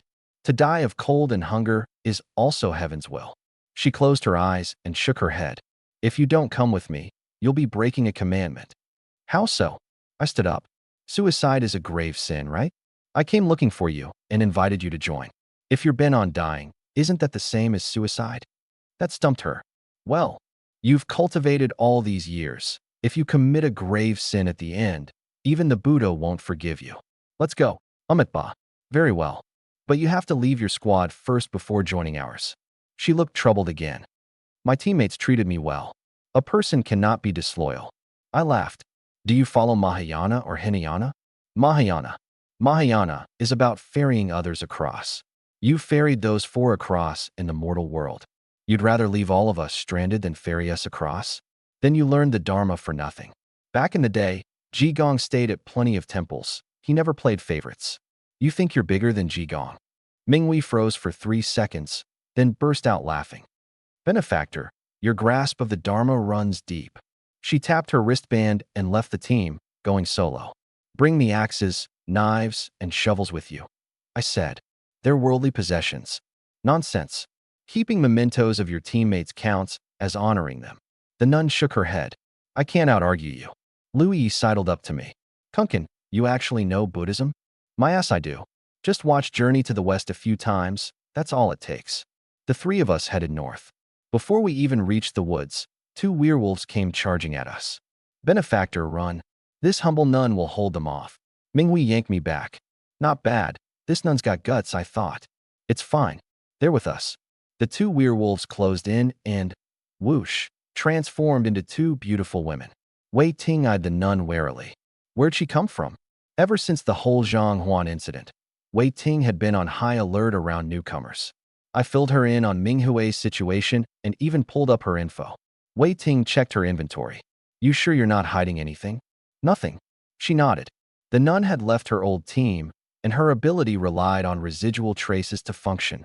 For now, she posed no threat. By the time we got back to the shelter, the sun had already set. The smell of roasting snake meat wafted out of the house. Hubby, where'd you run off to? Mealy's, blonde hair, blue eyes, came bounding up with a rag and started brushing dust off me. I took a look. Wait, wasn't that the thong we picked up in the rock salt cave? She was actually using it as a rag. Minghui had just stepped inside, but she immediately backed out and turned her face away from the door. Amitba, one must not gaze upon what is improper. Mealy's was decked out in a leopard print lingerie set, pale flesh everywhere. It was marginally better than nothing, but only marginally.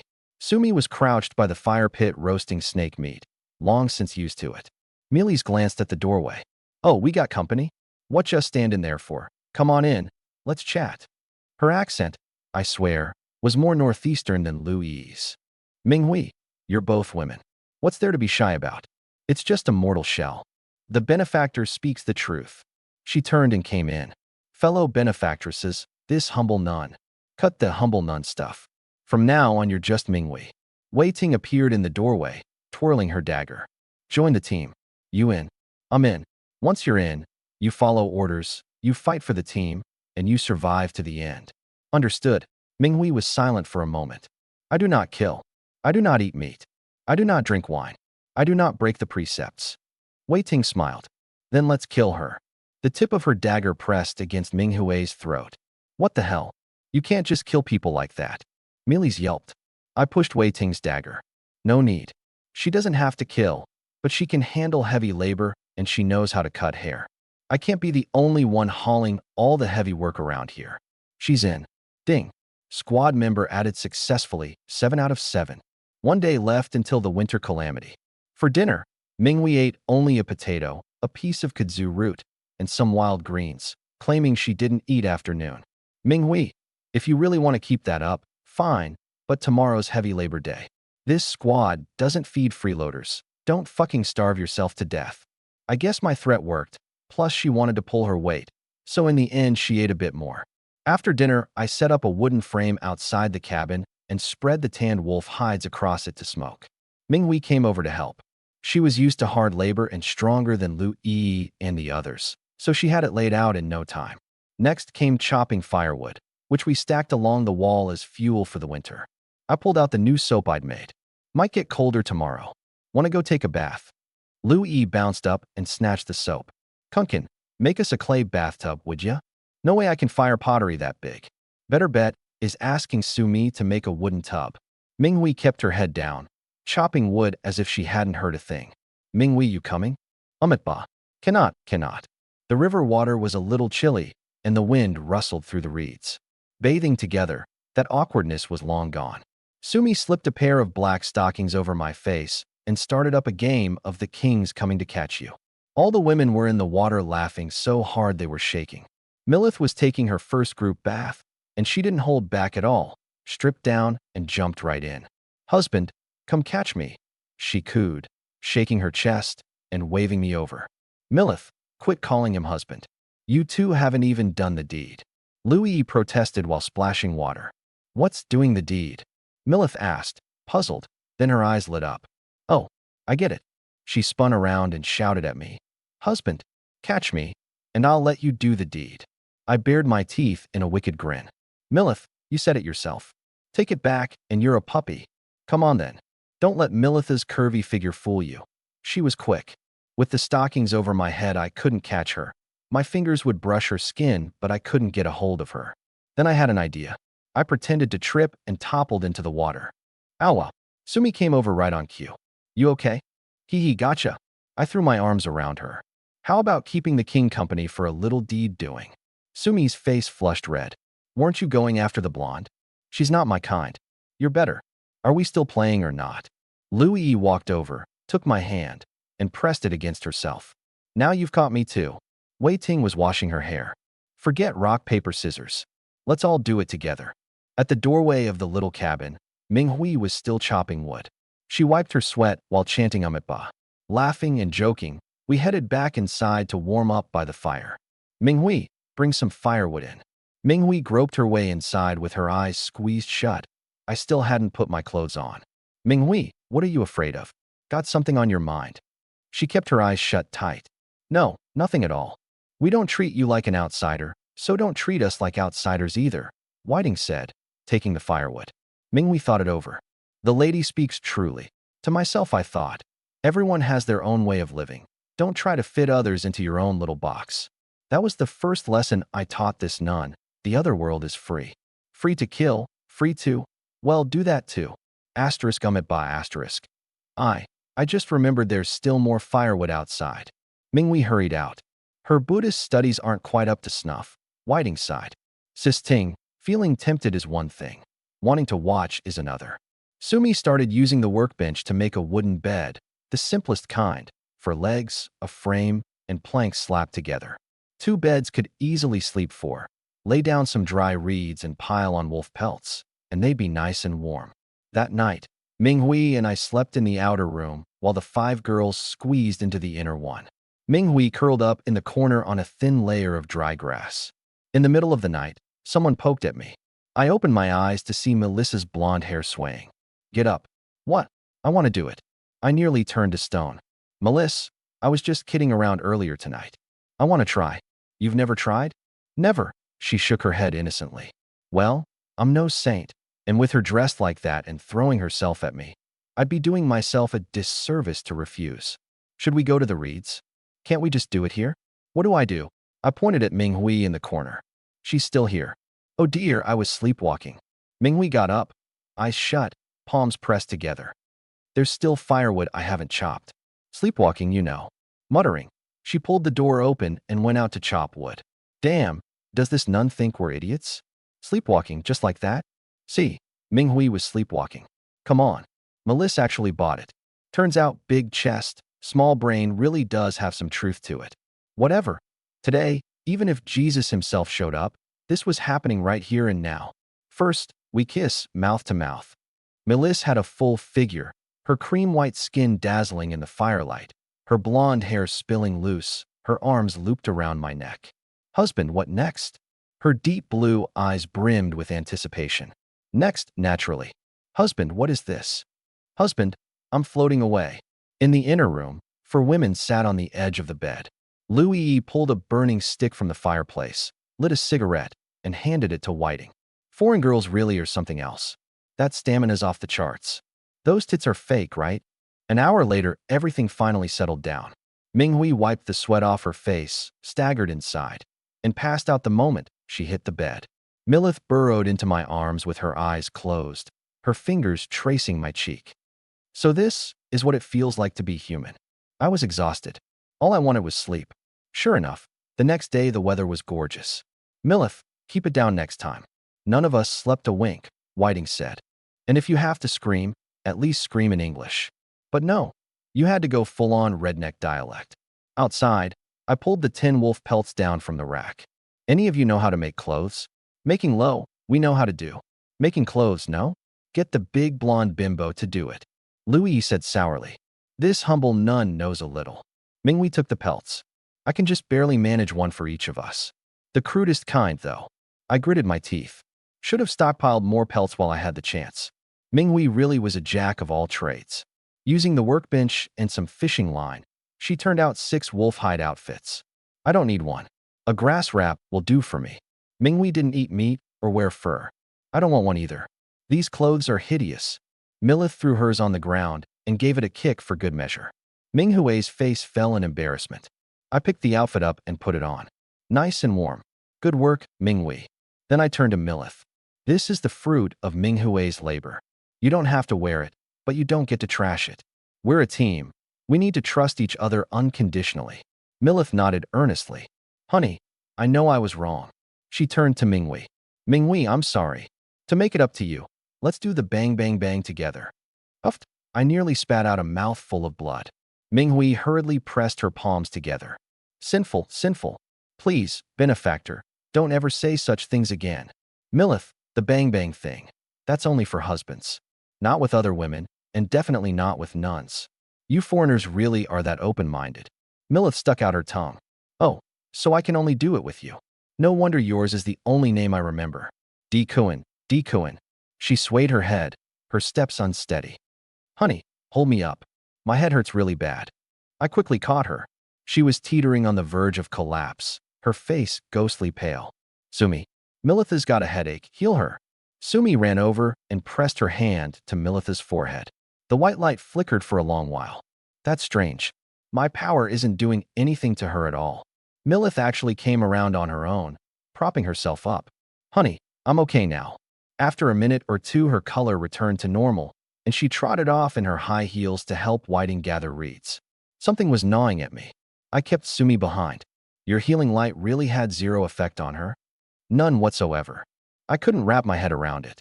I stopped thinking about it and went to see what Lu Yi and Shue Katie had brought back from hunting.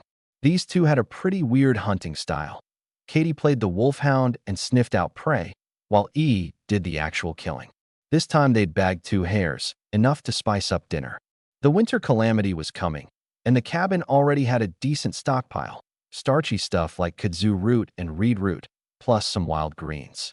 I pulled Wei Ting outside, cigarette dangling from my lips. This afternoon, Sumi's ability had zero effect on Melissa. Want to give it a try, morph into her, and see? Wei Ting nodded. You want me to test her with my ability? Yeah. There are too many strange things about her. That evening, the World Channel was buzzing. Ma Family Fort was asking if everyone had their winter gear ready. The Chengdu squad was hoping for snow. Someone asked about that team member who'd gone insane and got the reply. Bit off his own tongue the day before yesterday. Slots open. Applications welcome. Yi and Melissa were laughing so hard they doubled over. I shot Wei Ting a look. 3 seconds later, Wei Ting's expression changed. Shocked, disbelieving. Morph art didn't work on Melissa either.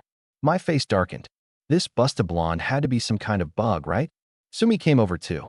Wei Ting shook her head. No effect. But the girl doesn't seem to have any ill intent. Ill intent? She's practically adorably dumb. Sumi said, watching Melissa, who was still laughing so hard her chest bounced. E suggested taking a photo for the channel. The 5 women all hiked up their long legs in unison and planted their 5 feet on the dead rabbits for a group shot.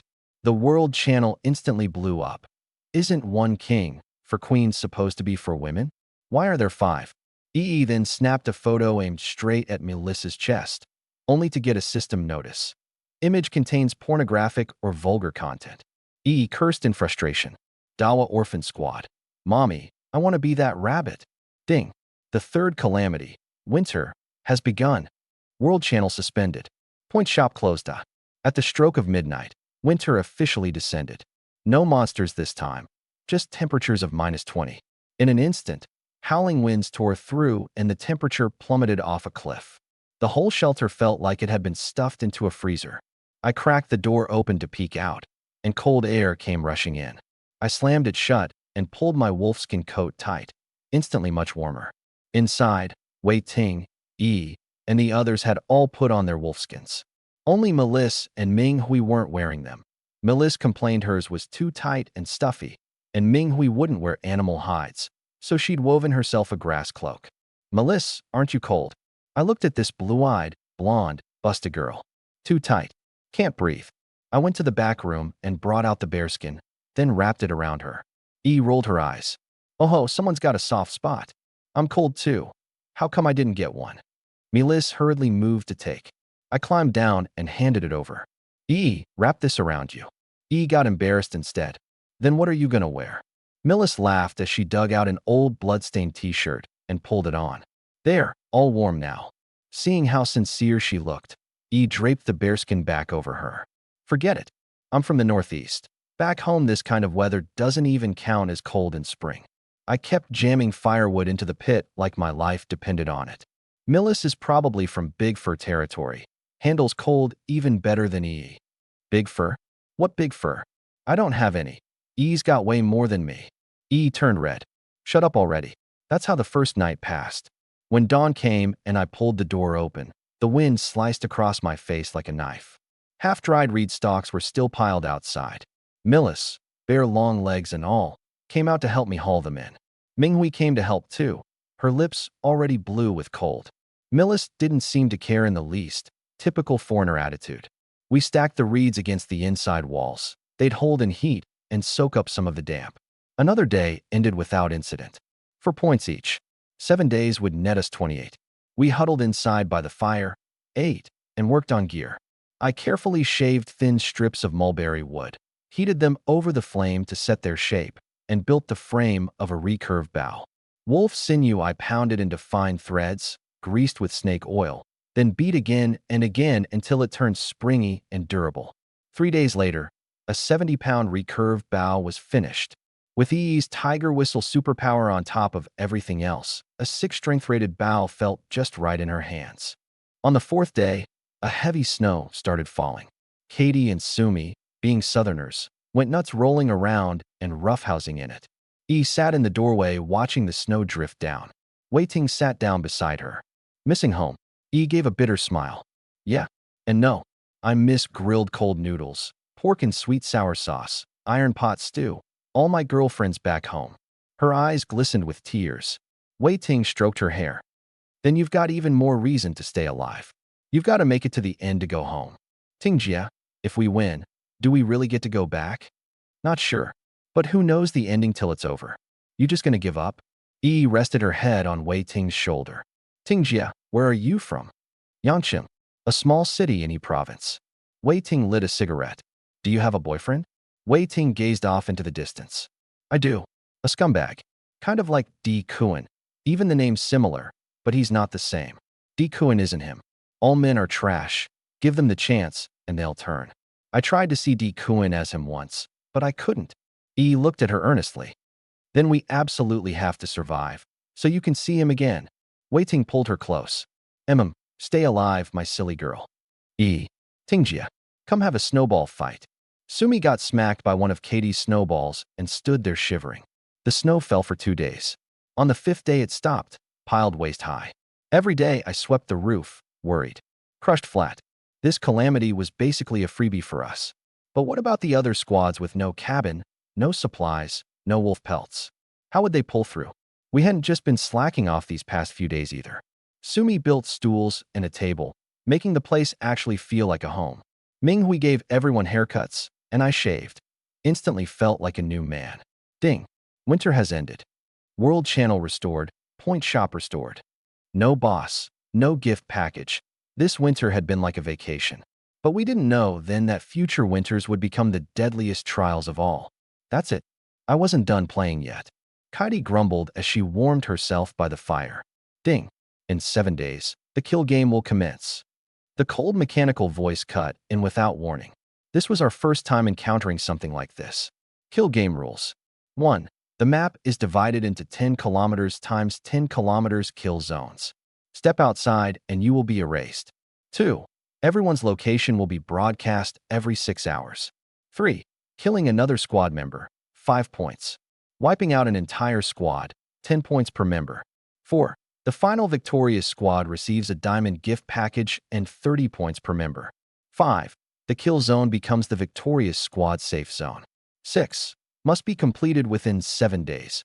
Overtime results in total erasure. 7. During the event, the world channel is suspended and the point shop is open. Everyone's bracelet beeped and a square map popped up, 100 square kilometers, with a small east-west river running through the middle, the same one south of our camp. Plains, hills, and forest to the north, plains and forest to the south, and to the southwest, high mountains. 100 square kilometers. Not too big, not too small, I said, stroking my smooth chin. One town back home is bigger than this, E scoffed. Your towns only have a few dozen people? That'd be terrifying. Outside, snowmelt rushed by in torrents, and the eaves poured down like curtains of rain. I switched off my bracelet. Everybody check your points, right now. Over the past 7 days, everyone had earned 28 points. Kaidi had 41, E 39, Wei Ting the highest at 44, Sumi 40, Minghui 38. I sighed. I've only got 34 left. Huh, you little scrub, your big sis has 5 more than you. E finally got to gloat. Your toothpaste, toothbrush, makeup, and socks were all bought with my points, okay? At least she hadn't made me buy her pads, I thought. Ah, dang it, why don't I have any points? Millicent tapped at her bracelet. Not a single one. Wei Ting opened up her bracelet too. No points at all, and no shop option either. Guess you're just along for the ride. Wei Ting patted her shoulder. Don't worry, we won't let you die. Millicent pouted. That's not fair. I ignored her. New plan for allocation. Everyone upgrades to Bronze 3, now. This time there was no gold gift package, so upgrade gems had to be bought, 10 points each. 1. Plus 20 points for the upgrade, 30 total, everyone's got enough. Ability upgrades cost another 15, and Wei Ting's short by 1. I turned to Minghui. Bump yourself up to Bronze 1 first. Don't fall too far behind. A bucket only holds as much as its shortest stave. If you lag, the squad can't level up. Minghui spent 20 points going from Black Iron 3 to Bronze 1, then 8 on the ability upgrade, leaving her with 10. Ability, Elite Summoning, Bronze 1, uses elite monster remains to summon an elite to fight alongside you. Duration, 30 minutes. Wei Ting handed Minghui the stone figurine Lamishtu had dropped. Here, take this. It'll summon Lamishtu. You don't have to lift a finger. Just sit down cross-legged, close your eyes, and let it fight. Minghui thought about it, then accepted. It didn't violate her precepts. As for Malice, Wei Ting had a plan. If Minghui made it to Bronze 3 and the squad leveled up to Bronze 3 as well, that would prove Melis wasn't dragging them down, and they'd keep her around as a mascot. If they got stuck at Bronze 2, then it was off to meet God with her. It's 1 in the morning. Everybody sleep. Tomorrow we figure out how to wipe out every squad in this zone. I lit a cigarette, my face twisted into a snarl. Overnight, the snow melted clean away and early autumn returned. Streams babbled. The sun hung low against a blue sky. I crouched at the entrance to the shelter, sketching in the damp earth with a twig. 1 king, 4 queens squad. First military council, officially convened. Why is it still 1 king for queens? It should be 5 queens. Melis shot her hand up in protest. Can we change the squad name? Not in this lifetime. I spread my hands. Roll with it, Comrade Melis. Meeting is now in session. The twig jabbed at the map. The kill zone. Over 50 large-scale campaigns fought here across the ages. Right and wrong all blurred together. 1 month ago, I set out from this very spot, wiped out 2 squads, and unified everything within a 5-kilometer radius. Wherever I went with my 4 lovely ladies, the people welcomed us with open arms. That thriving, vibrant scene of all things flourishing is still fresh in my mind. Whatever way you slice it, when the battle comes, it'll be our 7 against dozens, and the advantage is with me. Clap, clap, clap. Wei Ting nodded. Brilliant insight, Commander. Folded her arms. And then? How do we actually fight? This is a pre-battle pep talk, not a tactical briefing. Sumi raised her hand. Why don't we just hide, let them thin each other out, and then jump in to harvest what's left? Great question. I nodded. That's the crux of it. We have to take the initiative. The point shop isn't closing this time around. So the more we kill, the more points we get, and the more we can upgrade our abilities and gear. If we just turtle up, we might come out to face silver tier opponents, and then we're done. Anyone who's survived 3 cataclysms is no pushover. Except me. Minghui. She raised her hand, thinking she'd just gotten lucky. Don't sell yourself short. I gave her a pat. Wei Ting nodded. I agree. Take the initiative. Second, scorched earth. Weapons, food, and clothing all go into the bracelet storage. Snake meat, potatoes, rice, and pottery all go into the wooden chest storage. Not a scrap left for the enemy. Why not the flour? Sumi asked. I'll explain later. Clear everything out.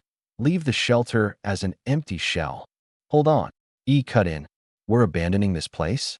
The base we worked so hard to build. For now, yes. Sit in the base and wait for someone to come kill us? Don't fixate on gains and losses over any single stronghold. Keep the people, lose the land, and you keep both. Keep the land, lose the people, and you lose both. The shelter can be rebuilt. Once we've won, we can build it however we like. Thought that made sense. What about leaving someone behind to defend it? 5 fingers only have power when they're clenched into a fist. 1 decisive blow settles everything. That's the plan. Any objections? Was about to speak when I swept my hand through the air. Objections noted. Hold them. I pointed south of the creek. First things first.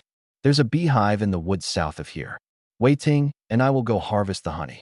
Minghui, Sumi, stay behind and toast the flour. Toast the whole rest of that big sack.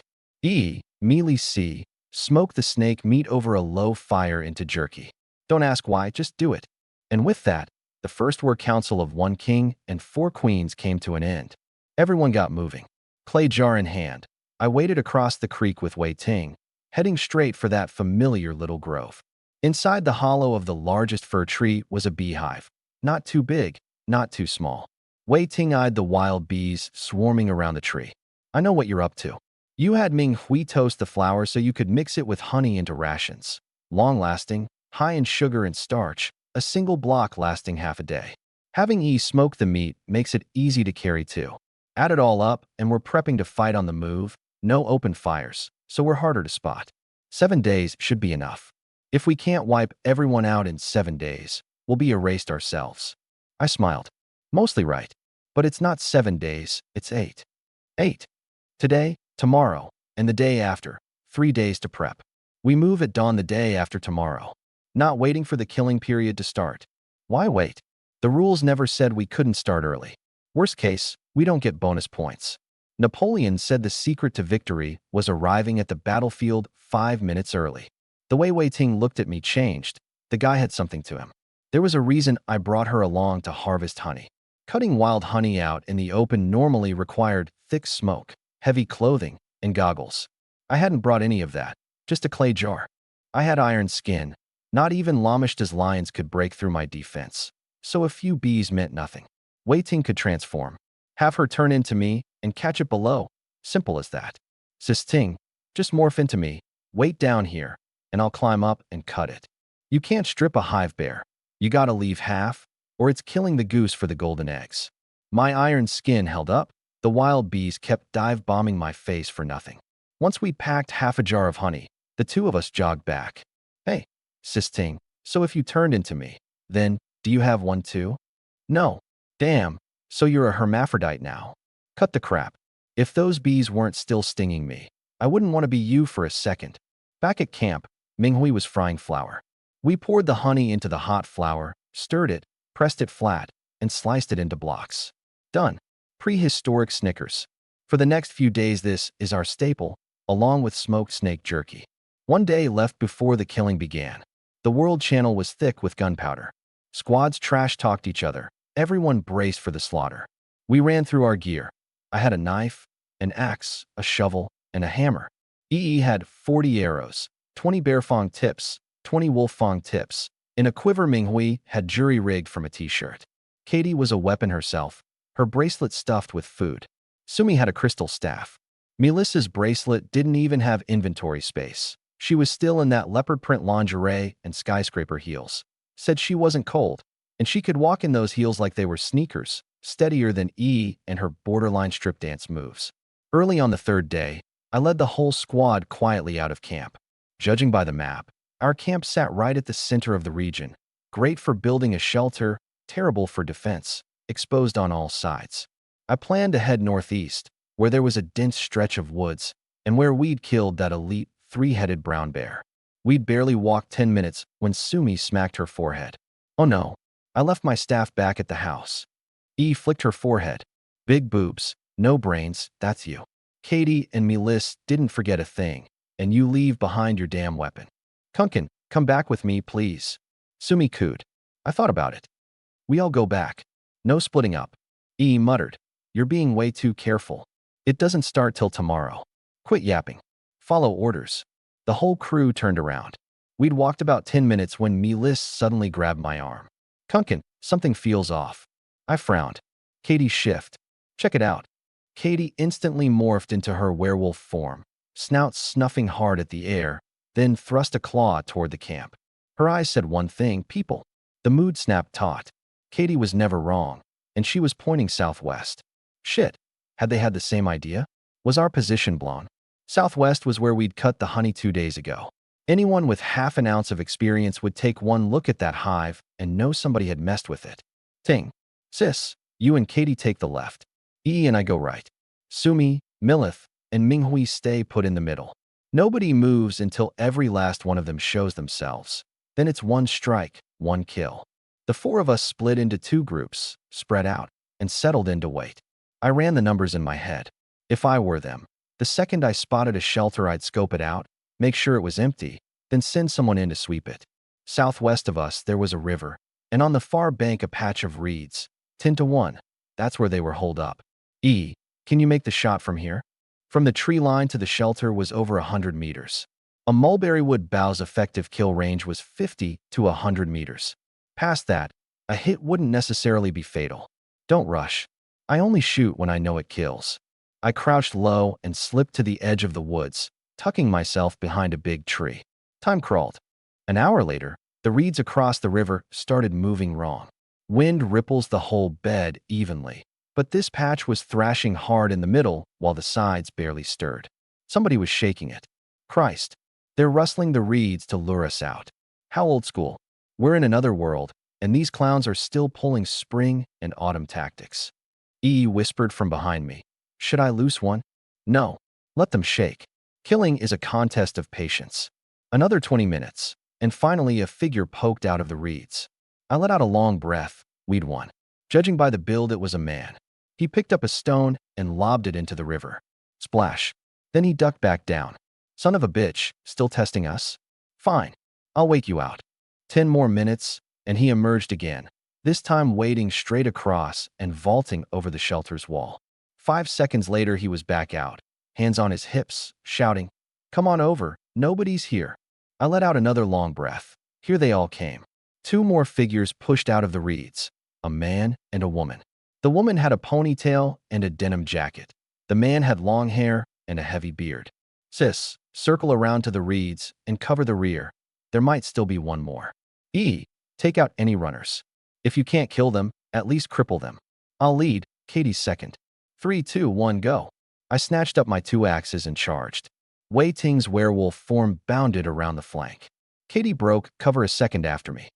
Stayed put. The high ground gave her range and sight lines.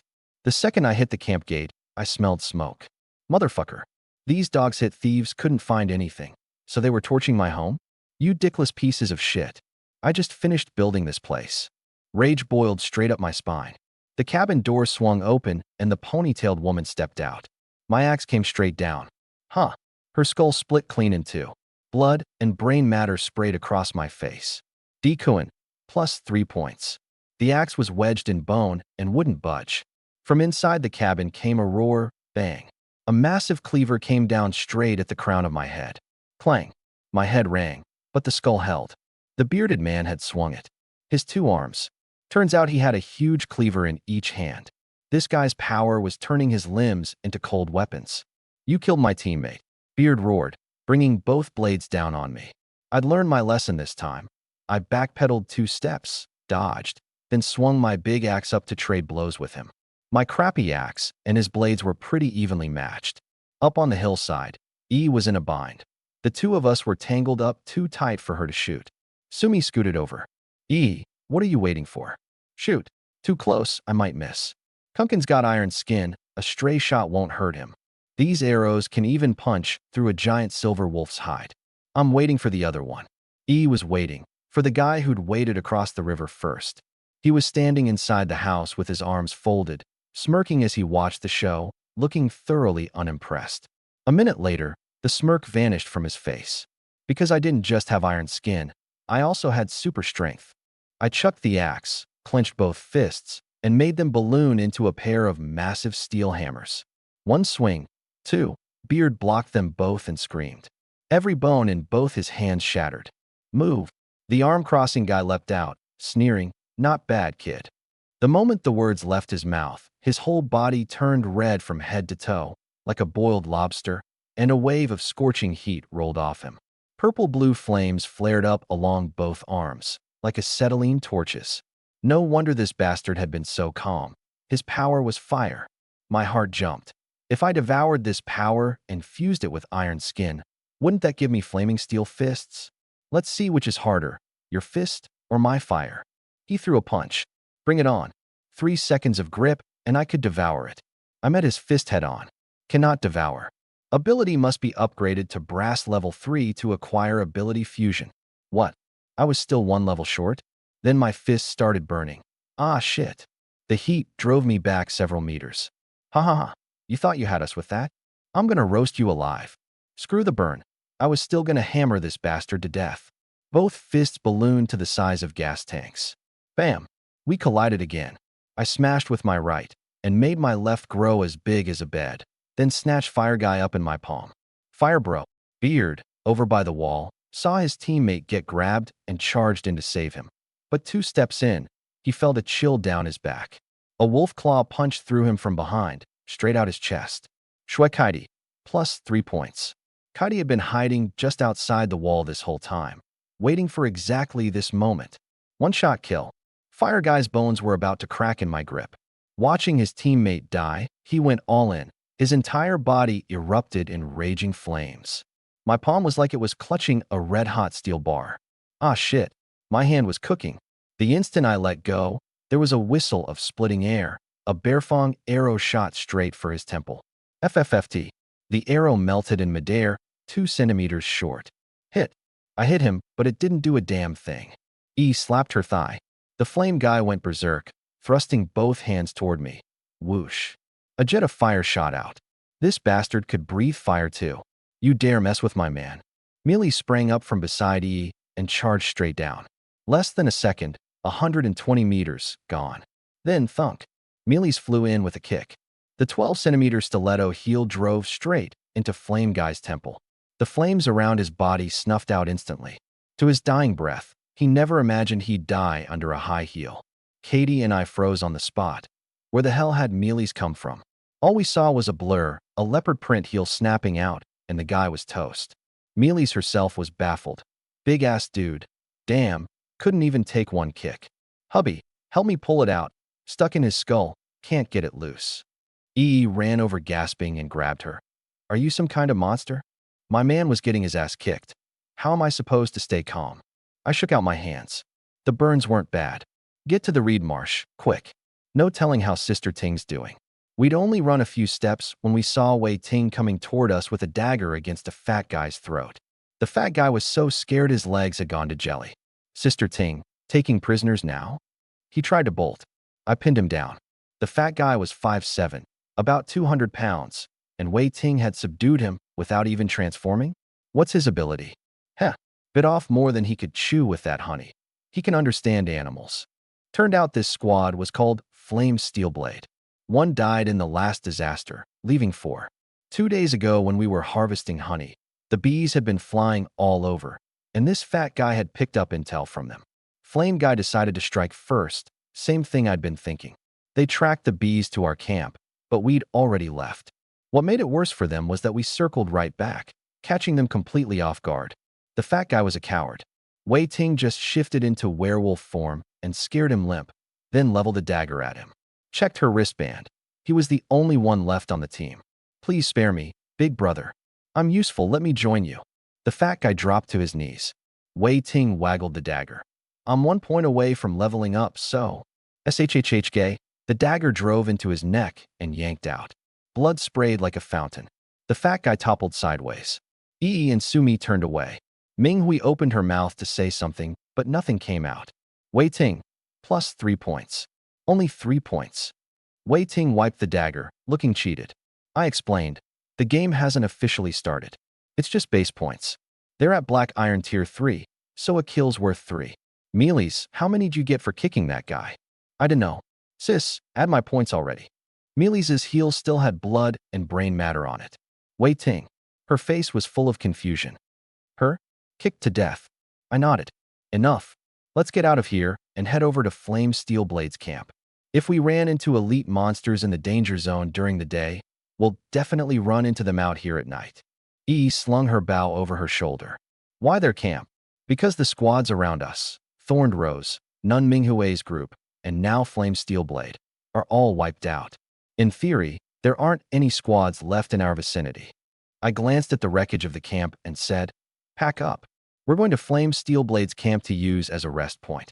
This afternoon we'll see if we can find another team nearby. Louis sighed. I really hate all this killing. I just wanted to farm a little, build a house, hunt with you guys, live a simple life. I shook my head. Who doesn't? But farming won't kill your enemies. Stockpile grain instead of guns, and you just become someone else's granary. Minghui murmured a Buddhist chant and reached out to close the fat guy's eyes. The bastard hadn't even shut them when he died. I watched, expressionless. I envy him. At least someone closed his eyes for him. Whether anyone closes ours when we go, that's anybody's guess. I looked back at the camp one more time. Let's go. Whatever this place becomes, we'll be back. The group walked in silence toward Flame Steelblade's camp. Please, don't let us run into any elites on the way. Wei Ting tapped at her wristband. Head down. Morph art. Bronze rank 3. Transformed abilities reach 90% of the original dot. She was the first in our squad to hit Bronze 3. When I first crossed over, I figured I'd be the fastest to adapt. Turns out Wei Ting was even more ruthless than me. Cold-blooded to a frightening degree, with laser-sharp purpose. To survive, to win, there was no method she wouldn't use. A little past 1 in the afternoon, we crested a slope of scattered rocks and spotted Flame Steelblade's camp in the distance. Good location. Perched on a small hill, high ground with a clear view below. The camp had just been upgraded to Bronze rank 1. 2 stories, no perimeter walls. Its back leaned against a tall mountain, and the range extended all the way past the killing zone, so no worries about anyone climbing over to ambush. In front was the rocky slope. The only flaw was there was nowhere to farm. We walked right up to it, brazen as could be. My reasoning, no need to hide. We wanted people to come at us. Even if there was an ambush, no problem. When Heidi turned into a werewolf, her sense of smell was 300 times that of a human. There wasn't much inside the camp, but it was tidy. Way better than those 3 elite squads. They'd stayed 3 or 4 days and turned their places into pigsties. There were even a few small stools made from tree branches and a thick layer of leaves cushioning the floor. Good enough. We'll spend the night here. This afternoon we'll head out and see if we can bump into another team, I said. Wei Ting stared at something on the wall. Row after row of knife marks. The previous owner had been counting the days. We ate a bit of honey-fried flour, drank some water, rested for half an hour, then all 7 of us set out again, heading 10 kilometers east before turning back. The camp had mountains to the south and west, and the road we'd come in on to the northeast. Due east was the only direction where we might find another team. The autumn afternoon was on the warm side. Millis and Heidi took the lead. Lu Yi and Sumi trailed after them, giggling. Wei Ting walked beside me, and Ming Hui brought up the rear. Leaning on a wooden stick, Wei Ting asked, "Kunkin, did Millis really kick that fire guy to death with one blow?" "Yeah." Drove her stiletto heel straight into his temple. Pretty gruesome. Wei Ting poked at the grass with her stick. Your punches couldn't kill him. Yi's arrows burned up before they could reach him, and Millis takes him out with a single kick, without a scratch on her. Doesn't that strike you as odd? It does. What's even odder? Guess how long it took her to get from Yi's side to where the fire guy was standing. How long? 1 second. Yi said it was at least 120 meters. Wei Ting fell silent. I laughed. If you can't figure it out, don't. She's on our team. We have to trust her. With the sun at our backs, we pressed east. Before we'd gone the full 10 kilometers, maybe 5 or 6, we pushed through a patch of scrub and spotted a small wooden cabin in the distance. No, half a cabin. The other half had been burned away. Kaidi, keep watch. I called in a low voice. Lu Yi immediately unslung her bow and crept forward in a crouch, while Kaidi transformed and darted around the far side. No target in sight. Lu Yi called. The scorch marks told the whole story. Had to be the fire guy's work. I still took point, hunching down as I dashed inside. Once I got close, I saw 3 charred corpses on the ground, limbs hacked to pieces. One had a hand severed clean at the wrist, another was missing everything below the knees. That was clearly the twin blade guy's handiwork. The camp had been stripped clean, not even the starter tools were left. All right, dead camp, let's head back. I called to the others. We regroup at the Flames steel blade site first. We'd walked 10-odd kilometers for nothing, and the group looked a little deflated. I didn't mind. Finding a wrecked camp is still useful, means the area around Flame Steel Blade is safe. No ambushes to worry about. Look on the bright side. Tomorrow it really begins. Every team needs someone to keep morale up. If everyone gets pessimistic and spirits collapse, it's over. Louis asked, why not just rest here? Why go back? This camp isn't safe. You want to spend the night with 3 charred corpses. She waved her hands frantically. Never mind, never mind. Only, that night, the Flame Steel Blade camp wouldn't turn out to be much safer. Night fell, and the sky filled with stars. We didn't light a fire. Minghui sat alone on the steps outside the cabin, staring blankly up at the night sky. Wei Ting and we ate a bit of food in the far back of the room, then pulled up the world channel on our wristbands to check the messages.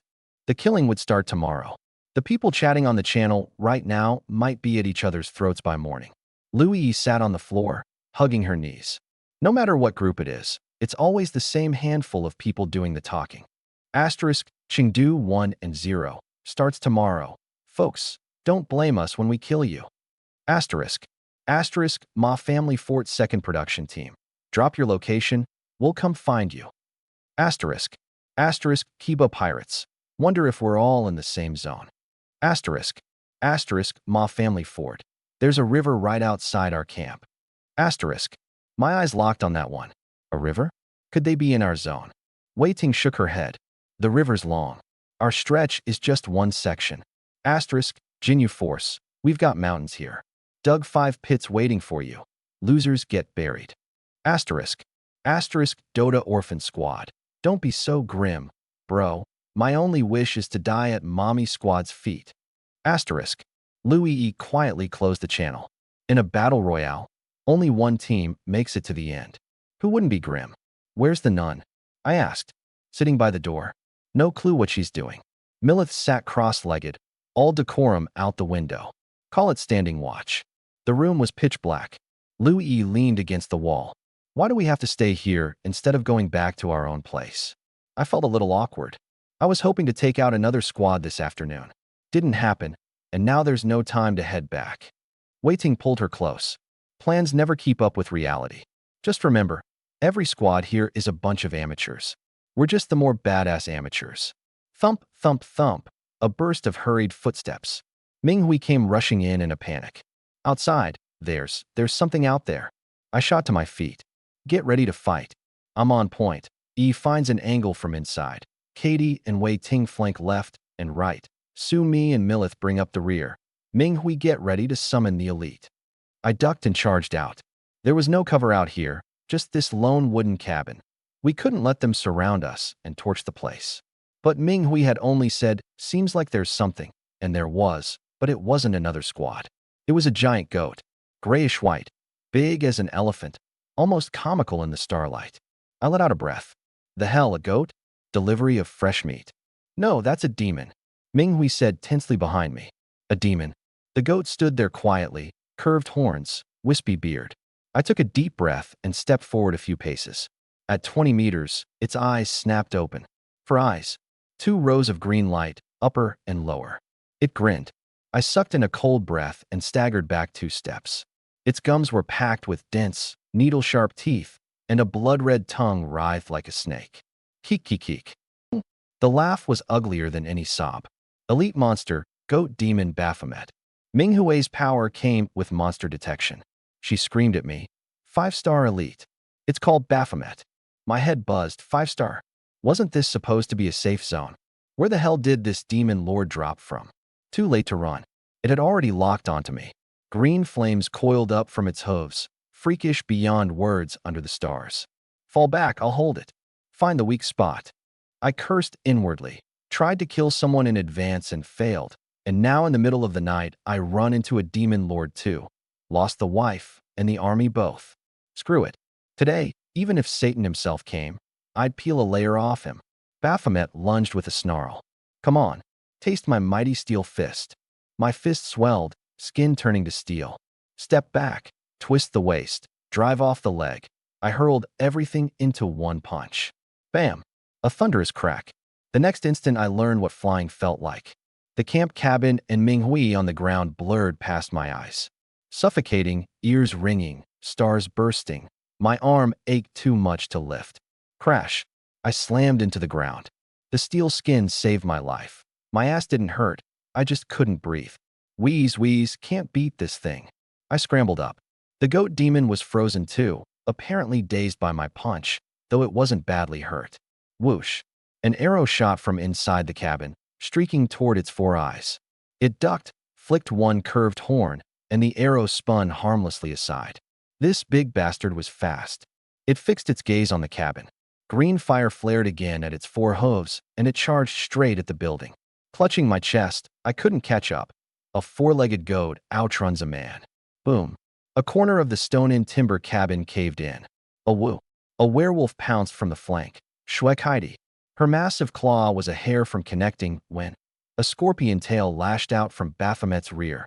A 30-centimeter venomous stinger, oily green, obviously deadly. Schweck Heidi twisted 180 degrees in midair, barely dodging, and crashed hard to the ground. At the same moment, Su Mi's divine light flared. Kakik. AWLO. Baphomet staggered back 2 steps under the holy glow. The divine light worked on it. I seized the moment and rushed in, smashing my fist into its neck. It stumbled sideways. Melis and Lu Yi burst out of the cabin, and Yi loosed another arrow. The divine light flared again, 2 beams this time. Wei Ting had joined in. Thwack! A wolf fang arrow buried itself deep in one of Baphomet's eyes. The eyes are the weak spot. Finish it. I yelled. 3 seconds later, I despaired. Baphomet let out a roar. Blinding light burst from its remaining 3 green eyes. Green beams laced with fire scythed across the cabin. SSSSSS, like a laser slicing through butter. The entire roof was sheared clean off, timbers crashing down in a rain of debris. That wasn't a fucking weak spot at all. It's attack. Run toward the mountains. It's too open here. I yelled. I'll hold it off. You guys run. I was the only man in the group, and a man doesn't back down. Not even if it kills him. You stinking sheep motherfucker. Mutton's my favorite. Boiled, grilled, in stew, in pilaf. Shanxian lamb soup, lamb palma, water basin lamb. Halfway through cursing, I actually swallowed some drool. Come on, you stinking sheep. I've eaten at least 1,000 sheep in my life. It must have gotten fed up because it lowered its head, horns flashing, and came charging at me. My legs shot out long in an instant, and I sprinted down the slope. Wei Ting and the others ran toward the tall mountain west of camp. Husband, where are you going? Mealy stamped her foot. That's the wrong way. I wasn't going the wrong way. I was luring it. Mealy stamped again, chased after me, and grabbed my arm. Come on. Whoosh, that flash step feeling again. Under a second to cover almost 200 meters, and the two of us were at the foot of the mountain. Baphomet was left standing there dumbfounded. Where'd they go? What did you drag me for? I was luring it, so you guys could get away. I said, exasperated. Then why didn't you say so earlier? I thought you were running the wrong way. Great. Lured it for nothing and got yanked back. Baphomet stood stunned for a few seconds, then whipped its head around and bolted for the foot of the mountain. Now it was really pissed. Its whole body flared green, fire spewed from its eyes, and it accelerated faster than a Tesla off the line. It left a trail of green flames along the way, burning the very stones into lime. Dodge! Everyone dove to the sides. It was rushing too fast to brake, and slammed straight into the slope and plowed into the woods. Boom! Several huge trees shattered like powder. Whirling around in the trees, it opened its mouth toward Mealy's and me. A jet of green fire came blasting out. Run! I shoved Mealy's away, and we each dove to one side. A stream of green fire, over 2 meters wide and a dozen long, scorched through the woods. That shot missed us. It puffed out its cheeks to fire again, clearly meaning to sweep across. Whip! Another arrow drilled dead-on into its green eye. Grah! It staggered back a step, the fire cut short. Louie stood beside the wrecked cabin with her bow drawn, and she even whistled at the thing. Damn it, stopped showboating. I knew she was drawing its attention, but with that slender little body, she was gambling with her life. I grabbed a huge rock at the base of the mountain and charged in. When I was 5 or 6 meters from it, my hands ballooned huge, and I hurled the rock down at its horn with everything I had. Crack! One deadweight strike, and I actually snapped one of its horns clean off. Green slime gushed from the broken stump, and Baphomet crashed to the ground, writhing in agony. So the weakness wasn't the eyes, it was the horns. Kakik, art, a flash of emerald light, and a 3-meter-tall humanoid creature, one horn missing and a vicious look on its face, crawled up from the ground. The face of an old man. A woman's torso, goat hooves paired with werewolf claws. I hoisted a rock and hurled it. Bam! Baphomet flicked out a single finger, and the boulder crumbled to dust. It plucked the arrow from its eye and tossed it on the ground, tossed the broken horn along with it, and locked its stare on me. Come on, you son of a bitch. Wei Ting came sprinting to my side, dolled up like Sue Me, divine light flashing wild in her hands. Whip! Louie loosed another arrow out of nowhere. Baphomet snatched it clean out of the air and smashed it to the ground. Rah! Shwe Katie pounced from behind, only to get punted away by a back hoof. Millith came charging in too, holding up the idol of Lamishtu in her bright, earnest hands. I summon. Useless. Whatever you call up dies too. Wei Ting blocked her. Of the 36 stratagems, running is best. Dikuin and I will hold it off. You guys run. Stay alive. Not one of you runs. The demon's low murmur echoed like something out of a cave. OF*CK, you can talk? My fists kept swelling bigger and bigger. Screw it. All in. The fires of hell shall burn you all. Keek die. Now. Dot. Ding. Kill game commence. World channel closed. A synthetic female voice rang in my ears. God damn it. Is it midnight already? Just as I was bracing myself to die a noble death, Baphomet stopped in its tracks. It shot me one last venomous glare. Keek. then wheeled around and tore off east without a backward glance, vanishing into the night in the blink of an eye. It ran. Just like that. Everyone stood frozen. The stars overhead slowly winked out one by one, leaving nothing but thick black. You guys all okay? I gasped once I caught my breath. Fine. Louie came around from behind the house, her voice trembling. It really ran. Looks like it. I immediately bolted toward Shwekati. She'd taken a hoof to the chest, no telling how bad the damage was. I hadn't gone but a few steps before I saw her staggering over, one hand clutching her chest. I'm okay. Where'd it kick you? The chest. My chest. Let me check. Louie grabbed me by the arm. Check my ass. Mimi, you're up. Sumi ran over, and Wei Ting piled on with a grin. Gotta be the real deal. The fake ones would have popped already. Stop it. Mimi, will they get deformed? They won't. I'll heal you. Sumi laid her hand on the spot, and a soft, white glow spread out. A look of pure bliss crept across Shwekati's face. There. All better. I sidled back in. Let me have a look. Make sure it took. Can't leave a lingering injury. You know, come winter, every time it rains it'll ache, just like my grandma's bad leg. Get back here. Milith came flying out of nowhere and threw herself between us. Right now, of all times, and your mind's still in the gutter? Somehow we'd made it out alive. I fished out a cigarette, a moment like this called for. To calm my nerves, I chewed on the root. This stuff costs 1 point per pack in the shop. Normally, I can't bear to spend on it. The cabin was totaled. 2 green arrows still stuck out of the ground, along with a bent goat, horn oozing green demon blood. Lu-yi retrieved the arrows and stowed them. Bows and arrows were precious. She'd started with 40. The flame man had burned one, leaving 39. No clue what the horn was for, but at least it counted as a trophy. Meeting, I shouted. 2 things to hash out. First, why did a 5-star elite demon show up at Flame Steelblade's camp? Second, why did that bastard bolt at noon sharp without even bothering to grab his horn? Sis Ting, you take a crack at it. Wei Ting laughed. You're addicted to holding meetings. Go ahead, do it yourself. I grinned. We wiped out Flame Steelblade, so his camp became a non-safe zone.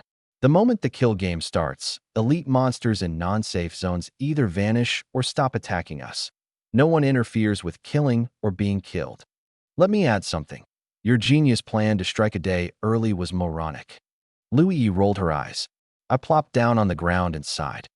Every plan in this world looks stupid in hindsight, but at the time it seemed like the best move. Fine. Let's rest in the woods. This shack's a death trap now. The ground scorched by green fire still radiated warmth.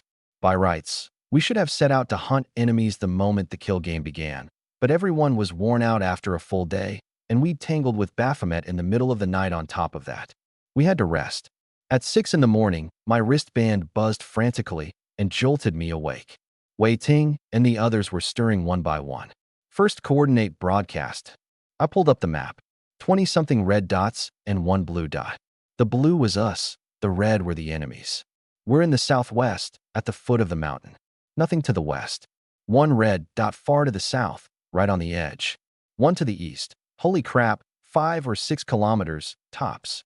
I jabbed at the map. That spot looked exactly like yesterday's burned-out camp. Wait, hadn't the flame man already ransacked that place? The buildings were torched. How could anyone still be there? We only saw 3 charred bodies yesterday. Maybe 2 really did survive, Shwekati said. Damn Flame Steelblade. Can't even finish a job properly. A minute later, all the red dots vanished. I scrambled up. Move out. Head to yesterday's burn camp. We've got targets. Killing an enemy player was worth 5 points. Wiping out a whole squad gave everyone another 10. Ranking up to Silver Tier 1 took 30 points, plus 10 more for the upgrade gem, 40 total. Right now Shwekati was in the lead with 14. I had 7, Louie 9, Su Mi and Minghui 10 apiece. Milith had 0, even though she'd clearly kicked a flame man to death. No idea what went wrong. The mountain road at dawn. The ground was slick as we headed east, gnawing on honey-fried noodle bricks. Just past 7, we reached the familiar thicket. Careful. I'll take point. Katie, shift and flank. Sister Ting, back up. Ranged. Minghui stays with Sumi. Melis, you're fast. Just don't get spotted. Hunched low, we crept toward the shelter. At about 100 meters out, I spotted a guy in a black jacket climbing out of the scorched shelter, cigarette dangling from his lips. I froze, silent. The bastard unzipped, whipped it out, and started pissing, puffing away in bliss. Wei Ting slipped up beside me. Kunkin, how do we take him? Cut the chatter, splitting Mount Hua. I pulled both axes from my inventory. Chop him down. I was about to charge when I faintly heard a voice. Give me a hand. Drag these two out. On it, Black Jacket gave himself a shake, flicked the cigarette away, and ducked back inside. I took the chance to dart forward another 60-odd meters. Get out. Fuck, you reek. 3 men emerged from the shelter one after another.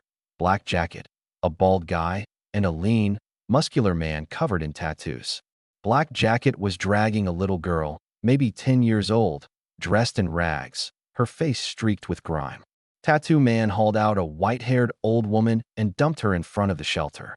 Shit, these two were hiding in the fucking latrine pit. Stink to high heaven.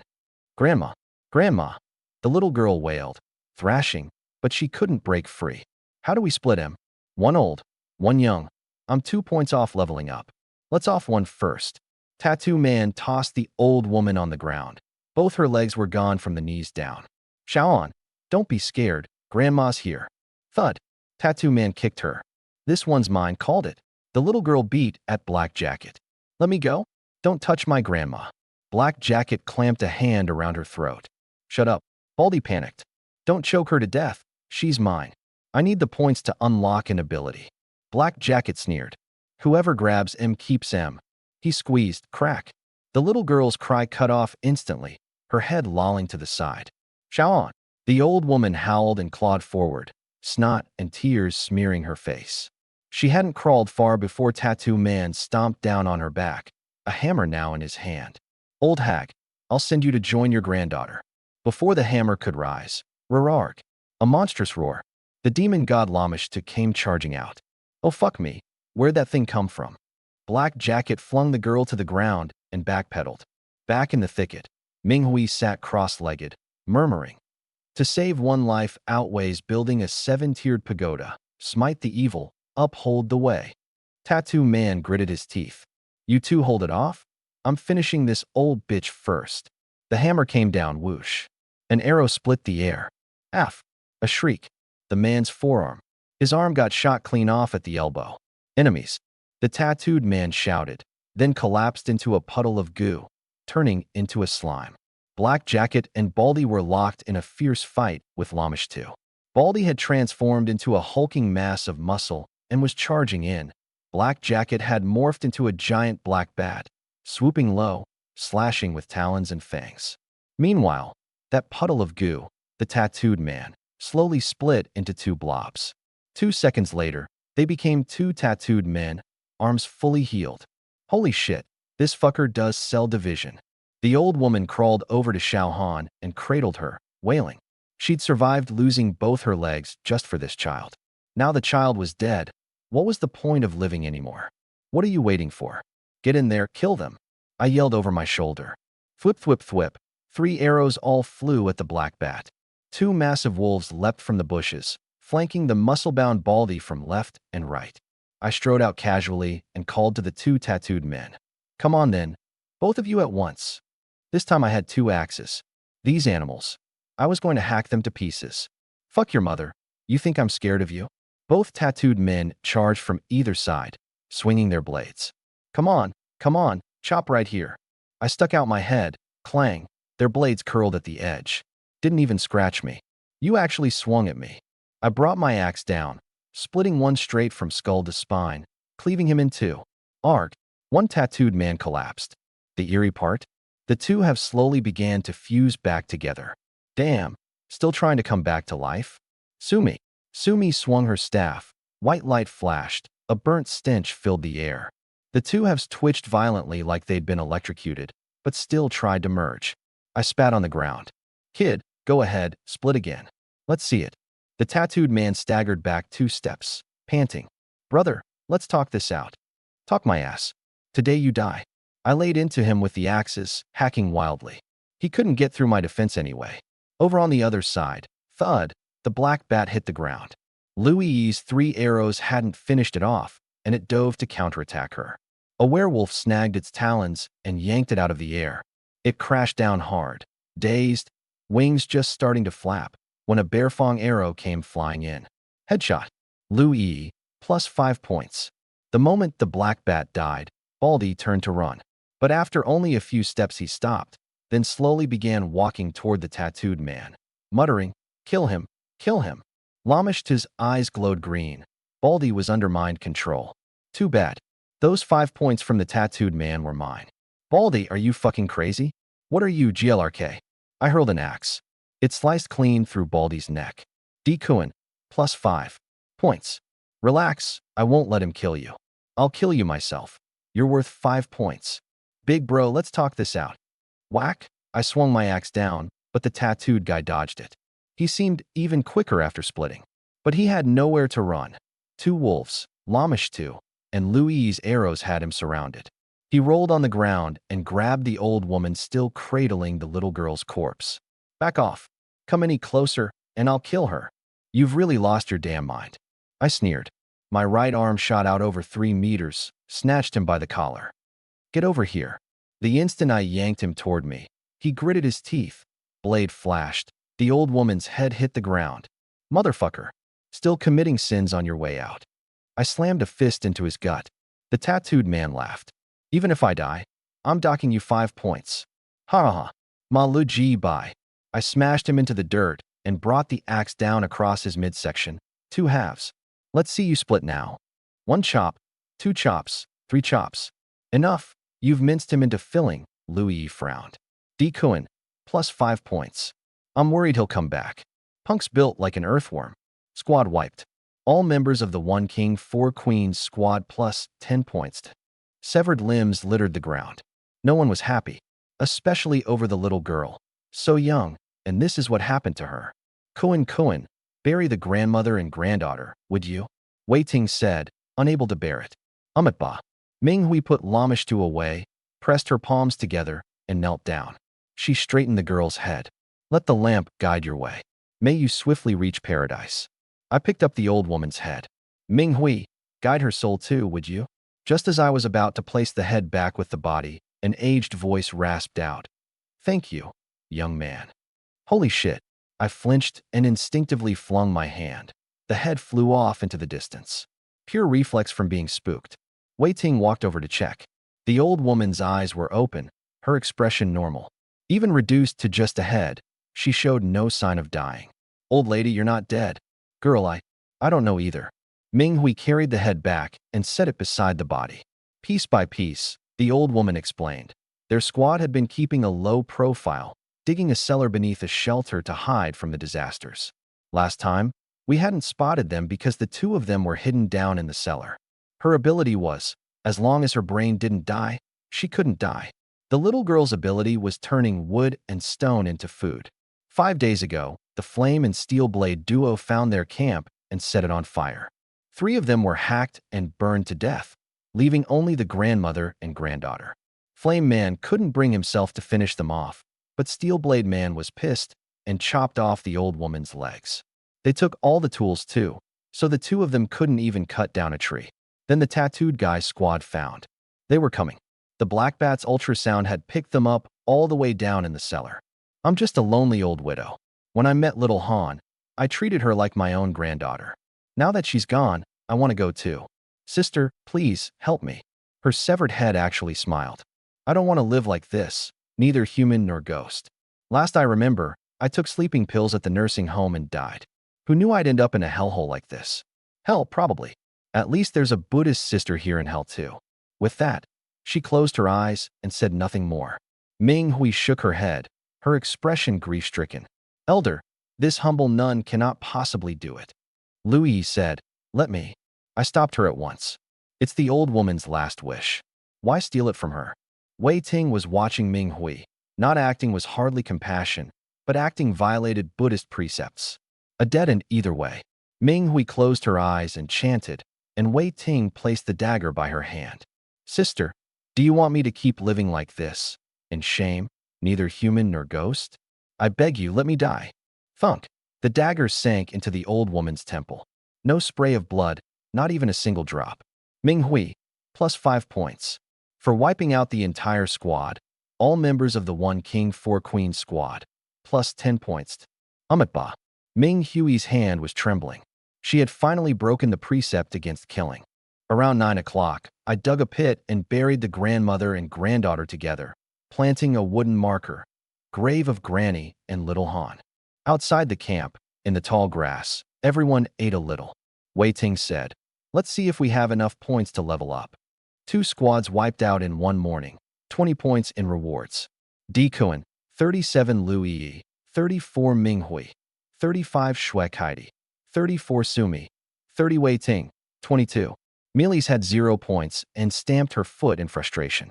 Advancing to Silver 1 required 40 points, so no one qualified. All we could do was upgrade our skills to Bronze 3 at a cost of 15 points each, except for Ming Hui, who dumped everything in a leveling up from Bronze 1 to Bronze 2, leaving her with 10. Di Kuan, 22 Wei Ting, 22 Lu Yi, 19 Shui Kaidi, 19 Sumi, 15 Ming Hui, 10. My ability got the biggest boost. Bronze 3 Devour allowed the merging of 3 abilities or holding 2 dual-merged abilities. I fused Enlargement, Super Strength, and Iron Skin into 1, Iron Giant Strength. That freed up a slot. Lui's bow could now fire 2 arrows at once.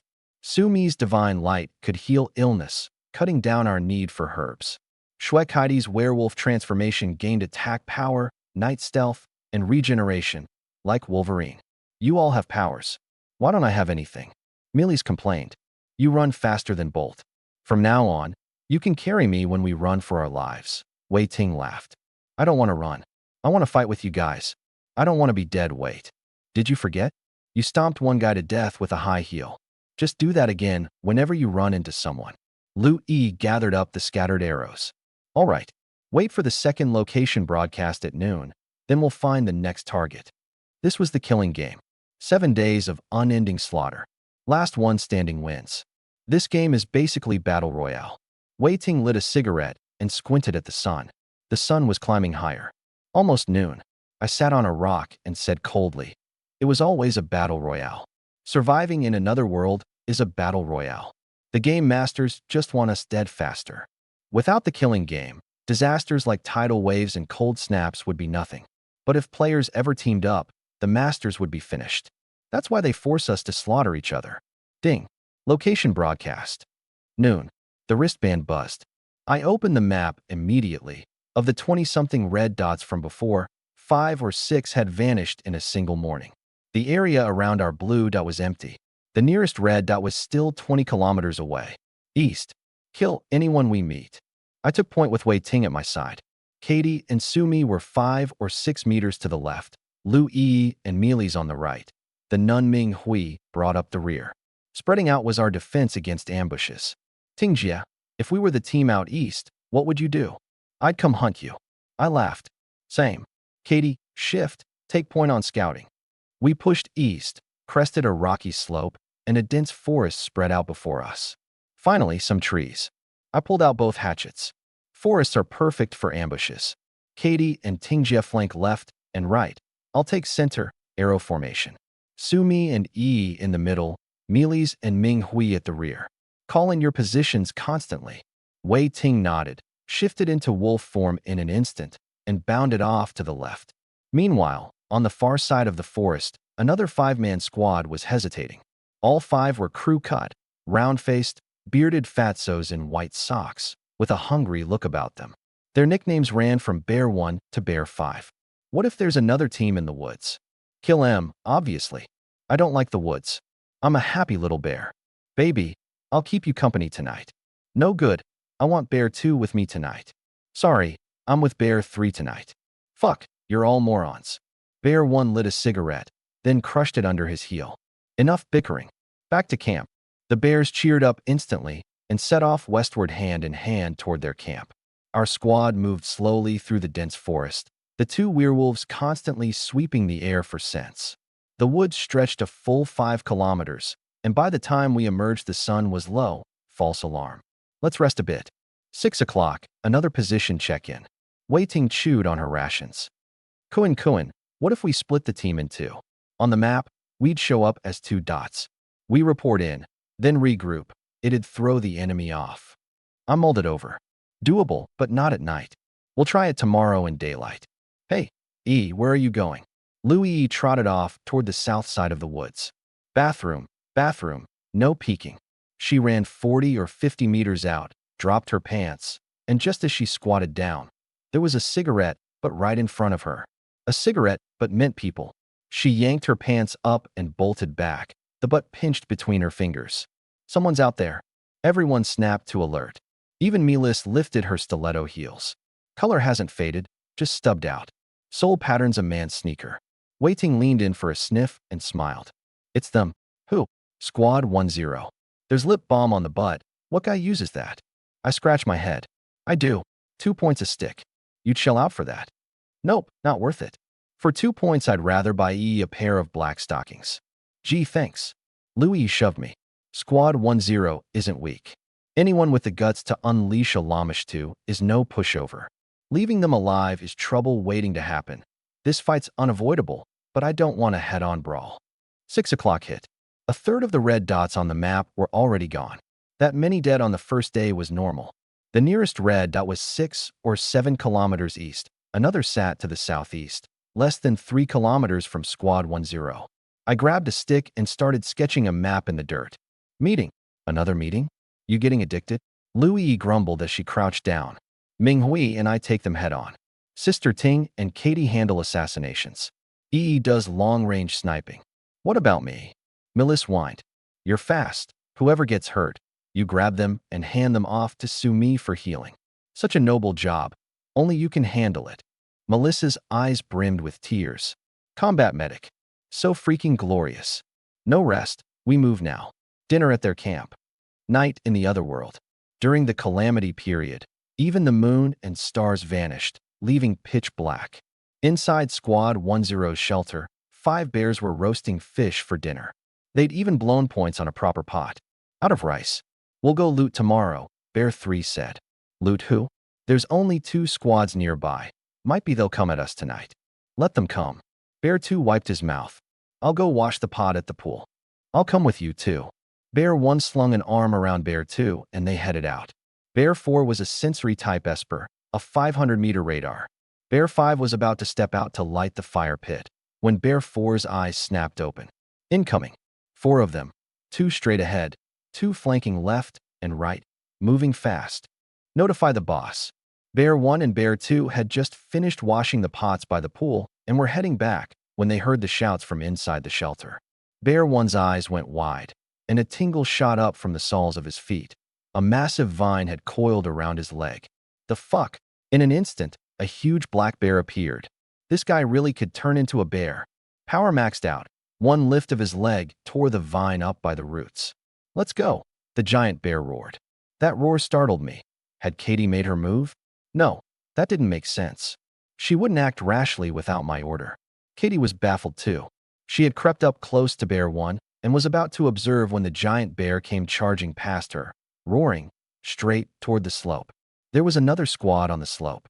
A scrawny man was running, summoning vines as he ran, but they had no effect on the giant bear. Just as the bear's claw was about to slam down, thud, the ground caved in, and the giant bear plunged into a huge pit trap.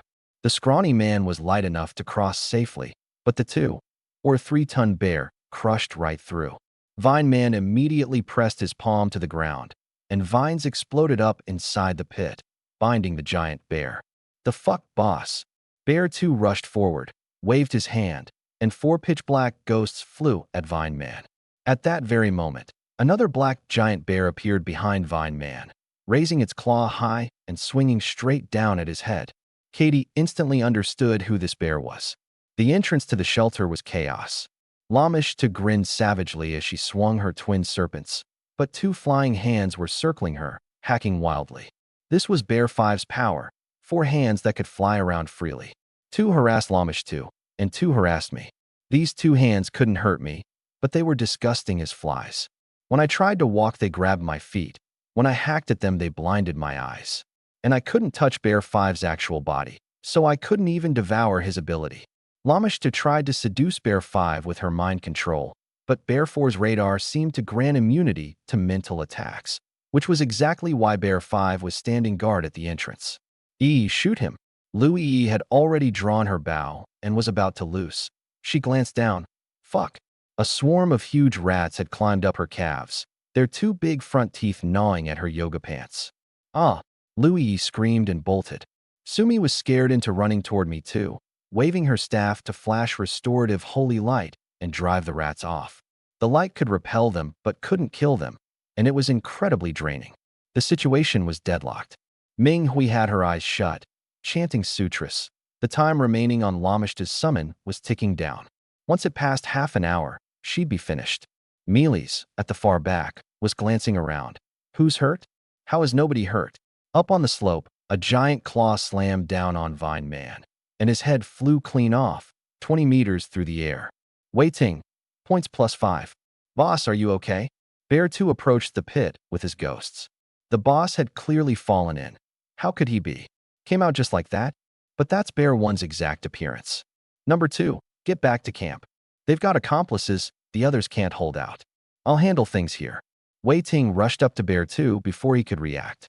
They were 30 meters from the pit. No one inside could hear a thing. Bear 2 didn't suspect a thing. Not only did the voice match, even the body odor was identical. Got it, boss. Be careful. Bear 2 took his ghosts and charged back toward camp. The moment Bear 2 was gone, Wei Ting transformed into Bear 2's form, summoned for ghosts of her own, and walked over to the pit's edge to look down. Boss, bet you didn't see this coming, huh? Even you have your day. The black bear in the pit threw back his head and roared. Bear 2, you traitor. Ha ha, just stay put down there.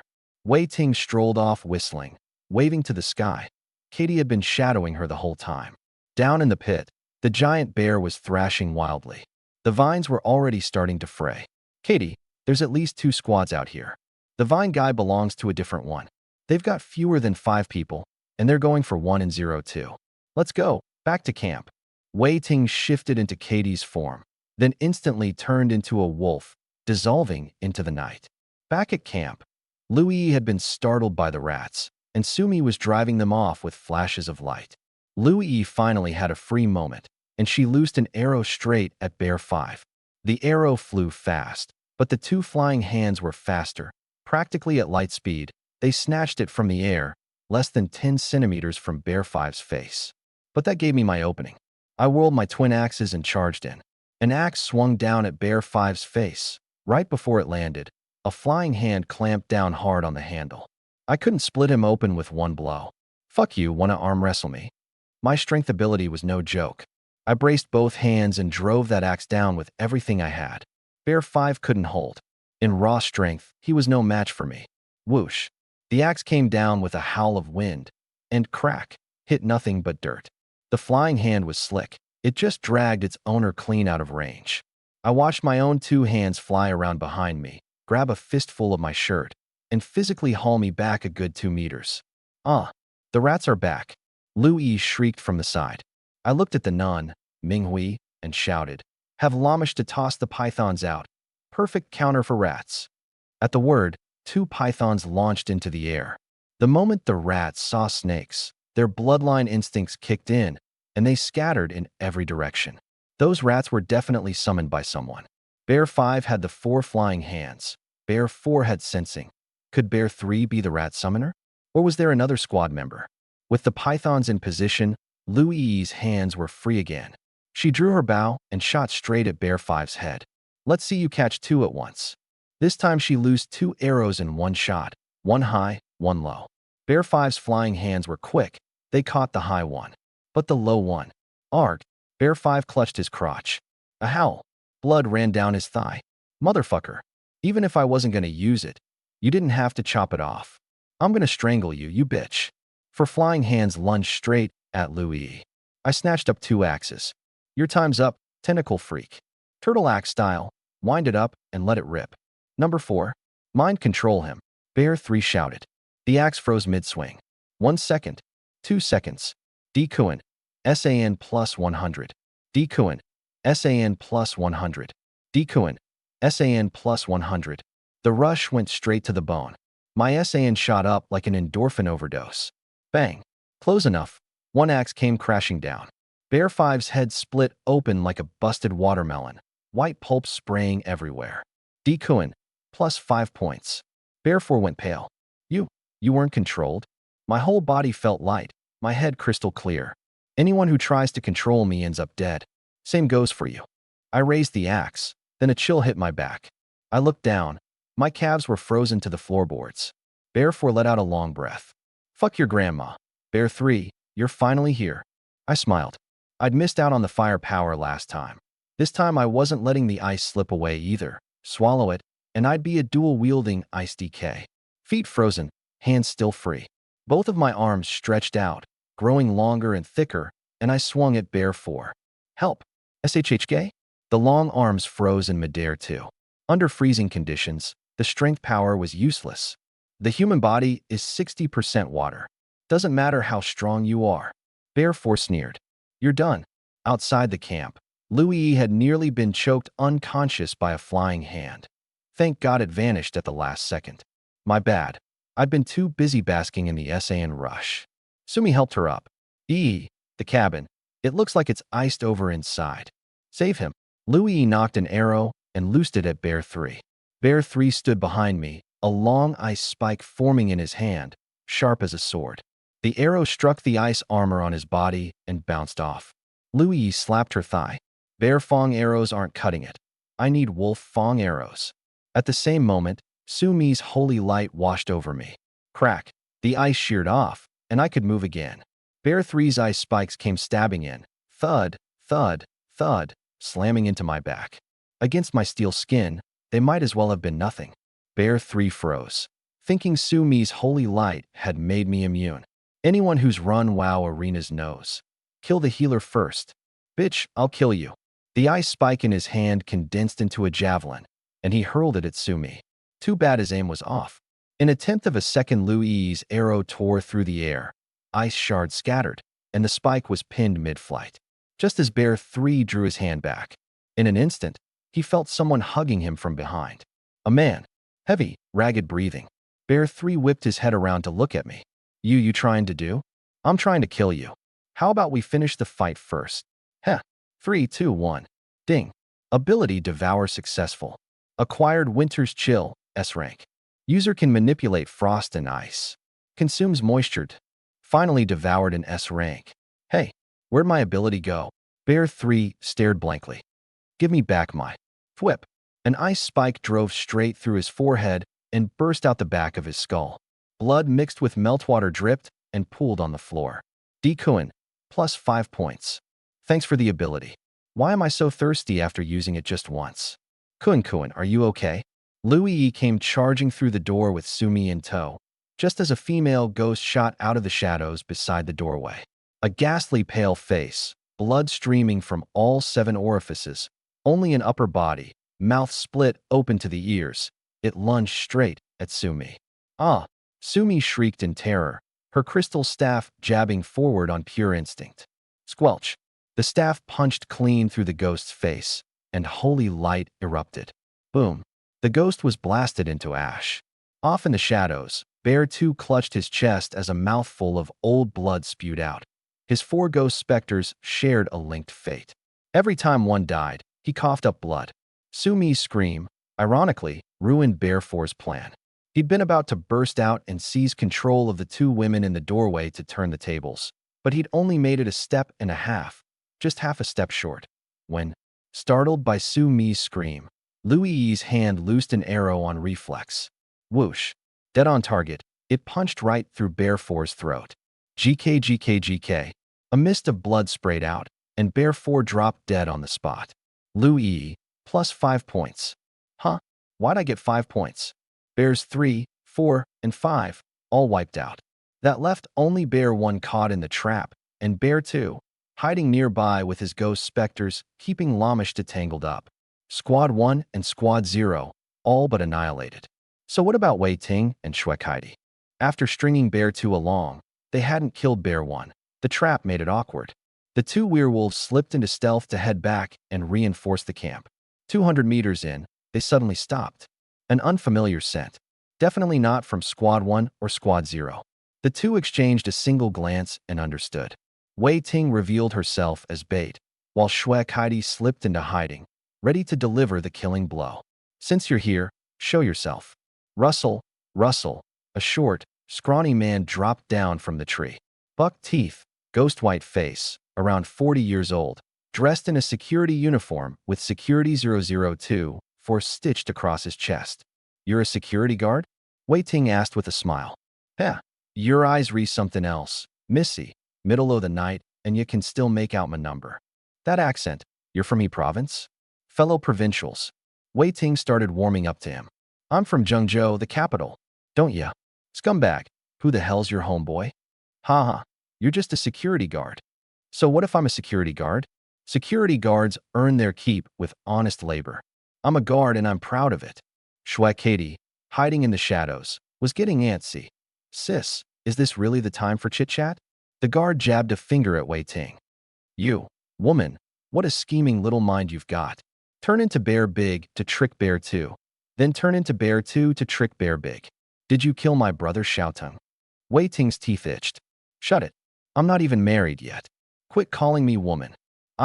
Still not married at your age, officially a spinster. Narrow hips, can't push out a kid. Face like a shrew, husband killer's fate, dies young. This guard had a real silver tongue, and Wei Ting's face turned green with rage. Rah! Wei Ting transformed straight into a giant bear and lunged. If I can't outtalk you, I can damn well outfight you. The guard sprang 2 meters into the air, mouth splitting open to bare 4 fangs, upper and lower, plus 2 big front teeth. Holy crap, a vampire security guard. So what if you turn into a bear, woman? At night, I'm invincible. A bear and a vampire tangled in the dark. The giant bear had raw power, but the vampire could fly, and the more he fought, the fiercer he got. Inside half a minute, Shuai Katie had already circled quietly behind the guard, waiting for the killing blow. The guard leaped skyward, about to deliver a one-shot kill, when suddenly he felt his backside pucker tight. Oh ho ho ho. Just her luck? Shuai Katie had meant to stab his belly, but the guy's body was so ridiculously twisty that he wriggled in midair and came down right on her razor-sharp wolf claws. 1,000-year kill. The guard clutched his rear.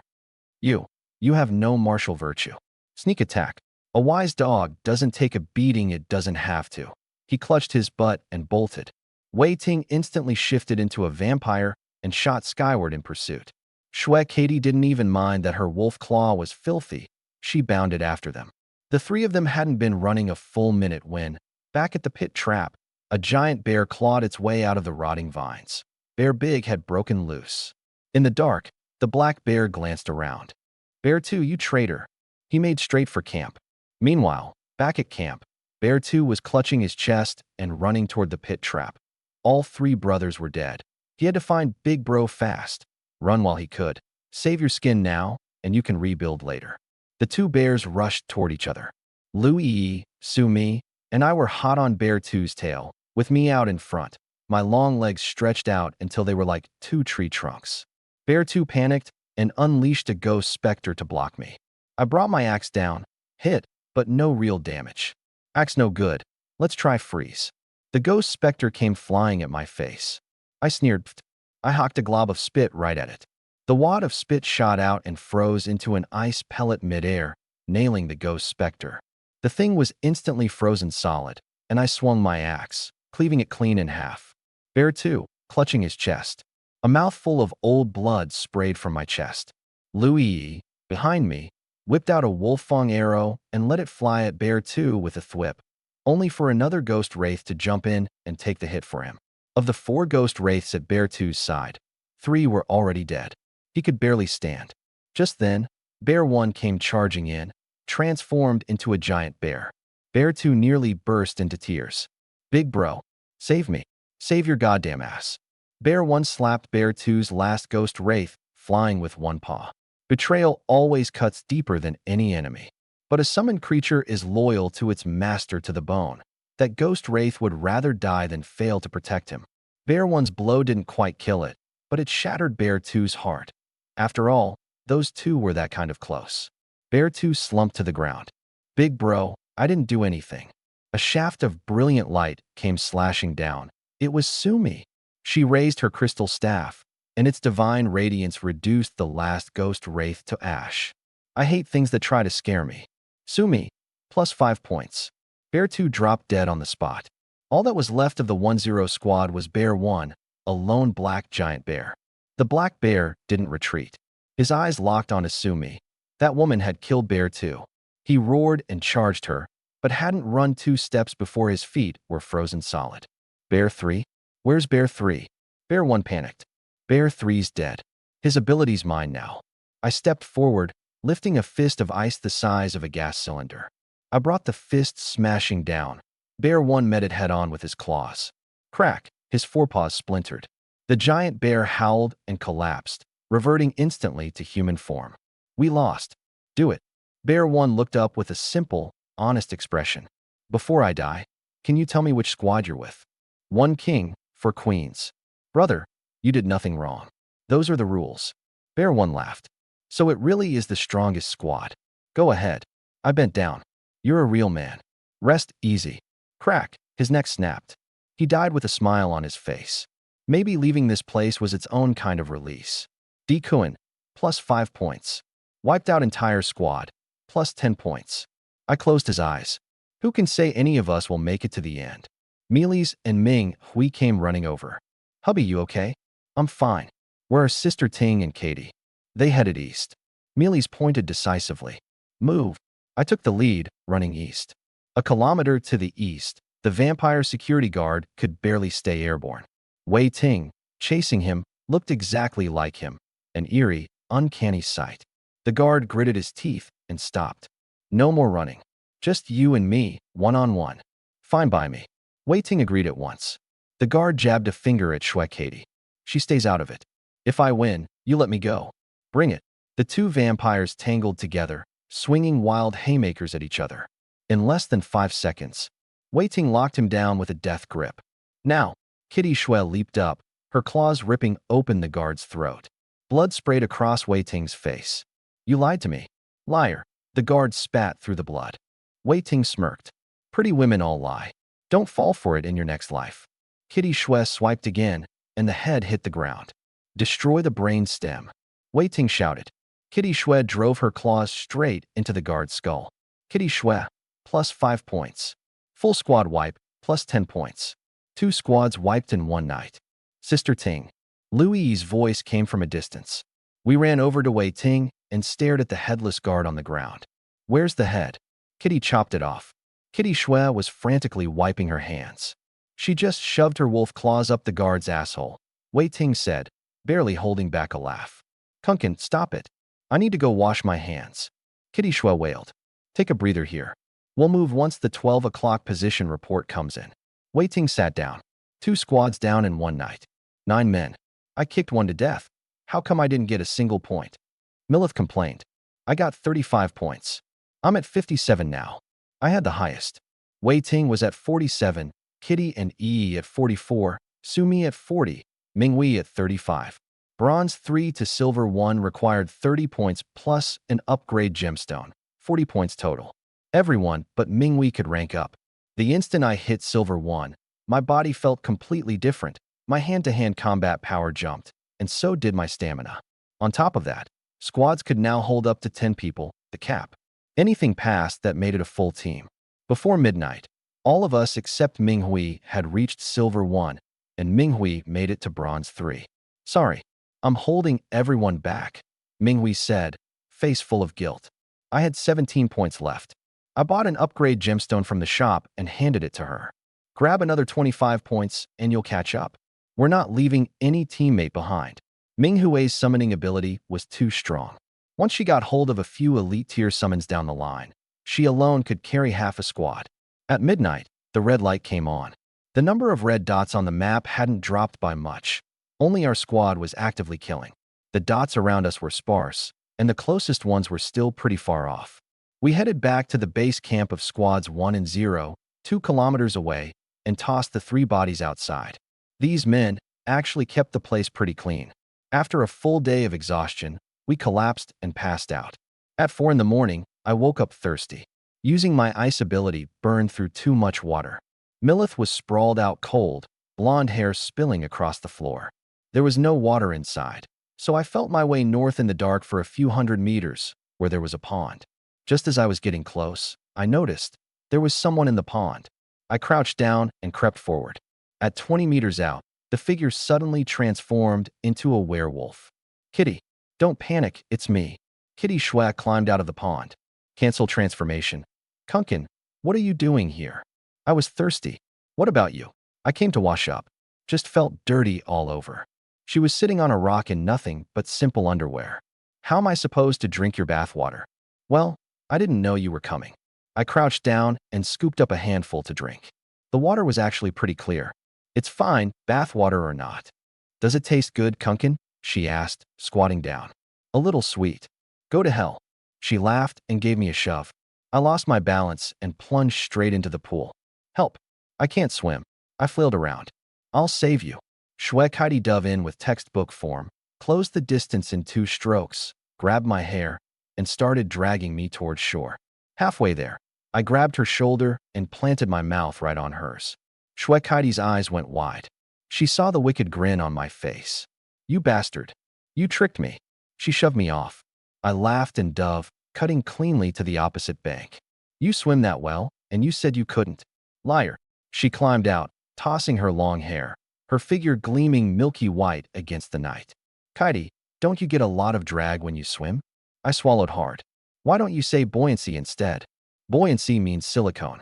They're all original. Thank you very much. As Jiangqing's Grade 1 certified breast inspector, I hereby request hands-on verification. I reached out with my claws. She spun away. Can it wait till we're back at camp? I got the picture. Just messing with you.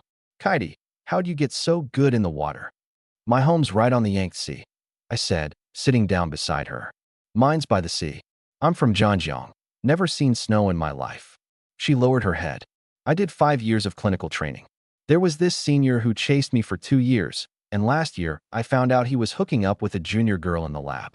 Didn't even remember about the security camera. Wait, I cut in. Your wristband says you're a virgin? Her face turned red.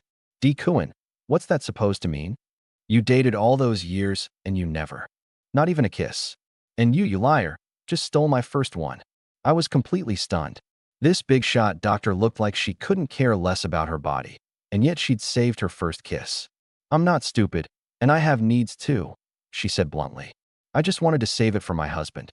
So once we're back at camp, obviously, we're already stuck in this godforsaken place. Am I supposed to die a second time with my hymen intact? Her face flushed again after she said it. What do you mean, die a second time? I think I jumped off a rooftop.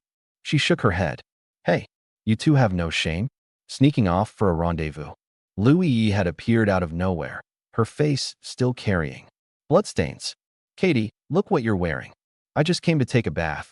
Kunkin, and I didn't do anything. Humph, got a good eyeful, you little pervert. E kicked off her shoes and stepped into the water. I grabbed her arm. E, what were you doing before you came to this other world? Live streaming. My top donor had just dropped a carnival, so I did a little tease dance for him. And then boom, I was here. E, this is drinking water for Squad 1 and Squad 0. She thought about it. If I close my eyes, there's no cliff. The eastern sky paled, red sun about to rise. Day 2. This time we weren't burying the bodies. 9 of them. How big a pit would that take? 6 a.m. The nearest red dot was 12 kilometers east. Move out. We kill to live. Heading east. At 10 we ran into a squad of 3, all wounded. We didn't hold back. One dropped from my ice fist, one got ripped in half by Katie, and Minghui delivered the last one to the afterlife. Noon report. Only half the squads on the map were left. Fewer people meant harder to find. 100 square kilometers is a lot of ground. We kept east, 2 or 3 red dots still out that way. At 5 p.m., Wei Ting proposed. Let's split into 2 teams and regroup after 6. My name's D. Kuan. With 6 almost here, I sent Sister Ting north with E, Katie, and Sumi. I stayed put with Mealy's and Minghui, curious whether the map would then show 2 blue dots. I sat on a small rise, a blade of foxtail grass between my teeth, watching the sunset. Mealy's, still in that leopard print outfit, sidled up and asked what I was thinking about. I asked her offhand, do you still remember how you got to this other world? Mealy's tossed her blonde hair, furrowed her brow. thought hard, then suddenly clutched her head. I forgot. I can't remember anything. I quickly pulled her into a hug to comfort her. She grabbed my arm and said excitedly, I only remember one name. D. Cohen. I came looking for you. Do we know each other? I don't know. But if we didn't, how would I remember your name? I laughed. Then we're fated. Destiny brought us together. The tall Western beauty instantly went docile as a Persian cat, curling up in my arms. Just as I was enjoying it, my wristband buzzed. A message from Wei Ting. Contact. Get over here fast. Shit. Move. I threw Minghui onto my back. Mealy's just grabbed hold of me. You're too slow. I've got you. A gust of wind, and in under 10 minutes we were standing in front of Wei Ting. Sister Ting and the other 3 were facing off against 7. 4 men, 3 women. It was already getting dark. A tall, thin man on their side stepped forward with a smile. Easy, easy. Let's talk first. My name's Zhang Yuan Fan. Death Watcher Squad. I took a step forward. 1. Wang Xi's squad, and I'm D. Cohen. I glanced them over, 7 of them, neat and orderly, no injuries, no illness, all in good color. This squad had to be at least bronze 2, maybe even bronze 3, about on par with us. Zhang Yuan Fan held out a cigarette. I waved him off and had Wei Ting grab one and light it for me. Who knew if his smokes were laced with something? Brother D, your squad's strong, but we're no pushovers either. If we throw down, 2 tigers fighting, 1 dies, the other's crippled. Even if you win, his eyes flicked over to Tingjie and the others. You'll have to write off a few of those pretty ladies. What are you getting at, Teacher Zhang? We part ways here. You head southeast to hunt, we go northwest. Noon on the 7th day, we meet back here and settle who's the strongest. I stepped back and conferred with my teammates. Tingjie said a straight fight wasn't worth it, Sumi agreed, and no one else had objections. Fine deal. I stepped forward and cupped my fists. See you at noon on day 7. 6 o'clock sharp, my wristband buzzed. Sure enough, on the map, a red dot and a blue dot overlapped in the lower middle region. The 2 squads brushed past each other, and Zhang Yuan Fan retreated a full 200 meters northwest before turning around. Tingjie, what's Zhang Yuan Fan's ability? Lightning. SS rank. Very strong. Damn, an ice guy Tesla. I sucked in a breath. Nobody in our squad counters lightning. Once I hit Silver 1, I can copy his ability and keep him pinned down. Millis threw her arms around my neck. Don't worry, hubby. I'll put on some rubber boots and kick him to death. Rubber boots don't conduct electricity. Ah, you're actually pretty sweet. Over on the other side, a woman in Zhang Yuanfan's squad asked why he didn't double back for a surprise attack. Zhang Yuanfan shook his head. They're stronger than we thought. And if they've got a perception-type ability, we'd have to stay 2 kilometers out. Total waste of time. Better to level up fast and rack up points. Hopefully we live to see day 7. The second night, we headed southeast for a dozen or so kilometers and picked a small hillside to camp on. The hill had a wide view. No one could sneak up on us. We used the wolf pelts as sleeping bags and took 1-hour watches each.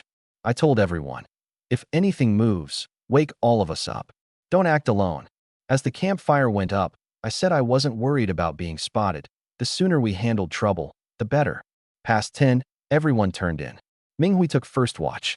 At 11:30, I got up to relieve her and checked the map. The red dots had thinned by half, and the closest cluster was about a dozen kilometers to the south. E woke up and wanted to keep me company, so I told her I was going to chop some wood. There was a small grove about 300 meters off. I hauled my axe over, felled a small tree, and dragged it back. Sitting by the fire, chatting with E off and on, I actually ended up dozing off with my head on her lap. She draped a wolf pelt over me. Later Tingjie took over from E. Around 4 in the Sumi's shift to take over. The campfire was almost out. Sumi was about to go chop firewood when I suddenly woke up. I'll go. I just picked up the axe when I saw a few crows burst out of the woods to the south with a flurry of flapping wings. Something's off. I hissed. There's something in the woods. Don't light the fire yet. Less than a minute later, another flock of crows was startled into the air. Sumi, wake them up, quick. I grabbed 2 axes and headed down the slope. Sister Ting and the others were already on their feet. E's bow was trained on the tree line. Katie had shifted into werewolf form, and Sumi whispered, Katie says there are people. Spread out formation. The words had barely left my mouth when two women burst out of the woods hand in hand, glancing back over their shoulders in terror as they ran. Both wore tight athletic tank tops with yoga pants. Beautiful, and they even looked alike. The moment they spotted me, they actually screamed, "Help! Please save us!" In this otherworld killing game, someone was yelling for help? I froze for a second. Louis, keep your eyes on those two. There's a tough one coming up behind. I brought my axe down at the edge of the tree line. E's arrow instantly locked onto the two fitness babes, silently counting 3, 2. My axe hit something with a clang, and there was a flash before my eyes. A Japanese katana came slashing down at me. The blade rippled with enchanted energy. I triggered freeze immediately. The cold air slowed the blade for a split second, and I used the opening to fall back half a meter. The edge whistled past my face, and I flicked my hand back with another freeze. The tip of the blade was instantly encased in white ice. The hell? For figures came leaping out of the woods with a rustle, closing in around me. A man in a suit, maybe in his 50s, sauntered out. Motherf asterisk asterisk asterisk are you with those two bitches? Chop him down for me. Whoosh. E's arrow shot straight at the suited man's face. He ducked frantically, and the arrow buried itself in his shoulder. Motherf asterisk asterisk asterisk this suit is Versace. The one wielding the katana was a blonde kid, dual-wielding. He slashed at me again. Cross slash. Iato 3000 worlds. Screw your grandma's leg. I parried with both axes, then opened my mouth and spat. The saliva had turned into an ice spike in midair and thunked straight into his chest. 3000 worlds is a 3-sword style. You moron. You've only got 2 swords. Quit playing Zorro. The blonde kid dropped where he stood. Big brother, you're amazing. The two fitness babes leapt up and cheered. Tui, those two skanks. E cursed as she loosed another arrow at the welder guy. Over there, Katie was tangling with what looked like a migrant worker with electric welding powers. She got shocked back every time she made contact. Minghui summoned Lamish too, but the suited man just sneered and jumped past her. His entire body dissolved into an intangible black mist. Highly toxic. Lamish's psychic attacks barely worked on an incorporeal target, and even the two pythons were wary.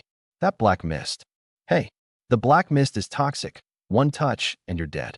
And it won't kill him either. Red trim yoga pants girl shouted nervously. Toxic my ass, I thought. If I can't chop him down, I can sure as hell freeze him. Just as I was about to strike, a blade whistled at me from behind. Red trim yoga pants girl yanked me forward a few steps in a blur. I glanced back. Shit, that blondie was on his feet again. Blood still smeared across his chest, and he was sneering at me. Hey, there's someone over there who can bring the dead back. Off in the shadows, a hunched, gray-haired, sleazy-looking middle-aged man was skulking in the dark. Katie, get him. Katie howled and lunged, only to be blocked by a fat guy. The fat guy whipped out a test tube, downed it in one gulp, and instantly his whole body turned green. Flesh torn by wolf claws healed on the spot, oozing green slime. The hell? The Hulk. No, he's just a disgusting green fatso. Stronger than most, heals faster. Fitness girl yelled anxiously. The green fatso swung a stone club with terrifying force and reeked to high heaven. Katie, being a clean freak doctor, could barely stand it. Blondie's dual blade style wasn't for show either. His powers were fused into his swordplay. My axes had no such technique boost. I relied on brute strength, defense, and freezing slowdowns. Luckily, red trim yoga pants girl was blazing fast, dragging me drifting around under Blondie's blades, always just barely dodging. Now Blondie was getting a 2-on-1 from me and fitness girl, and I was loving it. The little cutie was all soft curves, pressed, and clinging against me every chance she got. D-Kuan, are you done playing around yet? Louis shrieked from far off, stamping her foot, and casually fired an arrow at welder guy. All right, if even Louis couldn't watch anymore, time to finish this punk. Cutie move. A wave of freezing cold burst out around me, my twin axes spinning like wheels, hacking wildly at Blondie. He barely blocked, completely missing the layer of ice forming beneath his feet. Just as he tried to sidestep and counter, his foot slipped. Thud, he crashed flat on his back. One swing of my axe, and Blondie's head parted from his body, blood spraying everywhere. Let's see you resurrect now. Before the words were out, I saw a new head sprouting up from Blondie's neck stump. What the hell? Decapitated and still alive. I scanned the corner. The gray-haired man was channeling his power at Blondie. Boom! A bolt of lightning crashed down from the sky, striking gray hair square on the head. The power was insane. He dropped and didn't get up. The might of thunder. Wei Ting had transformed into Zhang Yuanfan and unleashed the lightning. That ability was absurdly strong. Wei Ting, plus 5 points. I seized the moment and split Blondie's half-formed skull with my axe. Another spray of blood. Dikuin, plus 5 points. 2 down on their side, leaving 3, much more manageable. Walder Guy already had 6 or 7 arrows stuck in him and was still trying to grab Lu Yi. But her agility was too high. She was leading him around like flying a kite. Wei Ting hit the welder with another bolt of lightning, purple arcs lighting up the entire plane. But the bastard just shuddered, let out a roar, and the arrows stuck in him all popped off. If anything, he sped up, chasing Lu Yi so hard she could barely keep running. So electricity didn't work on him. It charged him up. Kunkin, absorb his ability. Wei Ting shouted, transforming into her big bear form and pouncing on the welder. I got what she meant. With a stored electricity ability, we wouldn't have to fear Zhang Yuanfan next time. I dashed forward in a single stride. The welder was short, stocky, with a face somewhere between goofy and vicious. He didn't take me seriously at all, just blasted a bare-handed electric shot at me. I didn't dodge. I threw myself right at him and grabbed hold. Get off. Let go of me, you son of a bitch. He couldn't stand it. A grown man clinging to him like that. 3, 2, 1. Skill level too low. Only 4 abilities can be held simultaneously. Shit. My current abilities were Steal, Enlarge, Super Strength, and Freeze, exactly 4. To devour another, I need to hit Silver 1. ZZZZT. Electricity ripped through me. Not only did I fail to absorb the ability, I nearly got fried to death. I'll electrocute you. I'll freeze you to death. Gritting my teeth, I released a wave of cold, freezing him and the ground beneath him solid. The 2 fitness girls exchanged a glance and tapped their bracelets in unison. Leave party. Shameless capitalist, green-haired fat bastard, we're out. You guys can all go die. Over my dead body will you touch a single leg hair of mine? It's a single hair. Whatever, it's all hair. Lu Yi seized the opening and loosed an arrow at the welder's head. Thunk. The bear-fong arrow didn't punch through. I'd frozen him so thoroughly the ice shell was too hard. Just as she was about to switch to a wolf-fong arrow, Sumi charged up and blasted a beam of divine light straight into his skull. Boom. Like a wooden club smashing a watermelon. His whole head exploded, blood spraying all over my face and body. Sumi, plus 5 points. Yes, I got the kill. Sumi went from tense to thrilled. Killing was becoming second nature to her. Now only the green-haired fatso and the suit man were left on their side. I released the ice, teeth chattering. Every one charge. Kill him. The electric shock had left me twitching like some young Parkinson's patient. The suit man was non-corporeal, wrapped in a cloud of poison gas. No way to fight him up close. Wei Ting shifted into Zhang Yuanfan again and unleashed lightning. Total waste. The guy wasn't afraid of electricity either. Sumi slammed a beam of divine light into his forehead. The suit man was stunned for a moment, and the black mist around him thickened instantly. Ha ha ha. A beauty. I love beauties. Sis, you can't kill him, the 2 fitness girls warned. Sumi fired off 3 more beams of divine light in a row. This time the suit man ignored them entirely. His eyes were locked on Sumi's figure. Lu Yi loosed a wolf-fong arrow. It punched dead center into his body, driving him back a full 2 meters. Wolf-fong arrows worked on spirit types. Ting, you fry the fat guy. I'll freeze him. I called out. Wei Ting rushed to Shui Kaidi's side. Kaidi, get out of the way. She let loose a torrent of high-voltage current at the green-haired fatty. ZZZ, a full 5 seconds of it, and the fat guy went limp, paralyzed. Kaidi, finish him. Shui Kaidi drove a claw straight into the fat guy's skull, but right before he died, he hocked a wad of spit into her face. Green, slimy, foul-smelling saliva, landing square on the face of the biggest clean freak I knew. Aya. The werewolf's roar tore through the night. Her eyes went red, her fangs flashed, and in a whirlwind of shredding fury the green-haired fatty was ripped into pieces, literal, physical pieces. Even a split-body monstrosity like a starfish would have been dead 10 times over. Shwekaidi, plus 5 points. The sky was starting to gray. Only the suited man was left, a non-physical entity. 1 against 5. Even an idiot knew it was time to run. Ha ha ha. Until we meet again. He was making a break for it. I gritted my teeth, bit open my ring finger, and flung out the blood.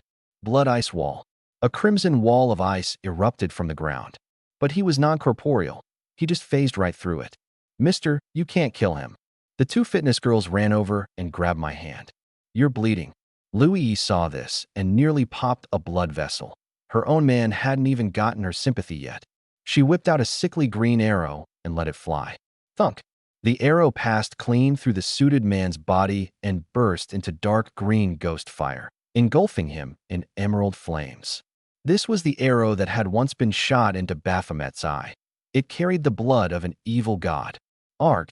A shrill, hideous scream, and the suited man crumbled into a pile of green powder. Louis herself was left gawking. Louis, plus 5 points. Entire enemy squad wiped out. All members of the One King, for Queen's squad, plus 10 points.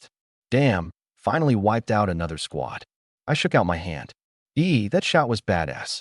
Louis smirked coldly, then spun around, knocked another arrow, and took aim at the 2 fitness girls. Sorry, ladies, this is a world of slaughter. No, please, we want to join your squad. The girl in the white yoga pants held up her wristband. I'm Lin Xiaoxi, and this is my sister, Lin Xiaoma. Wei Ting laid a hand on Louis' bow.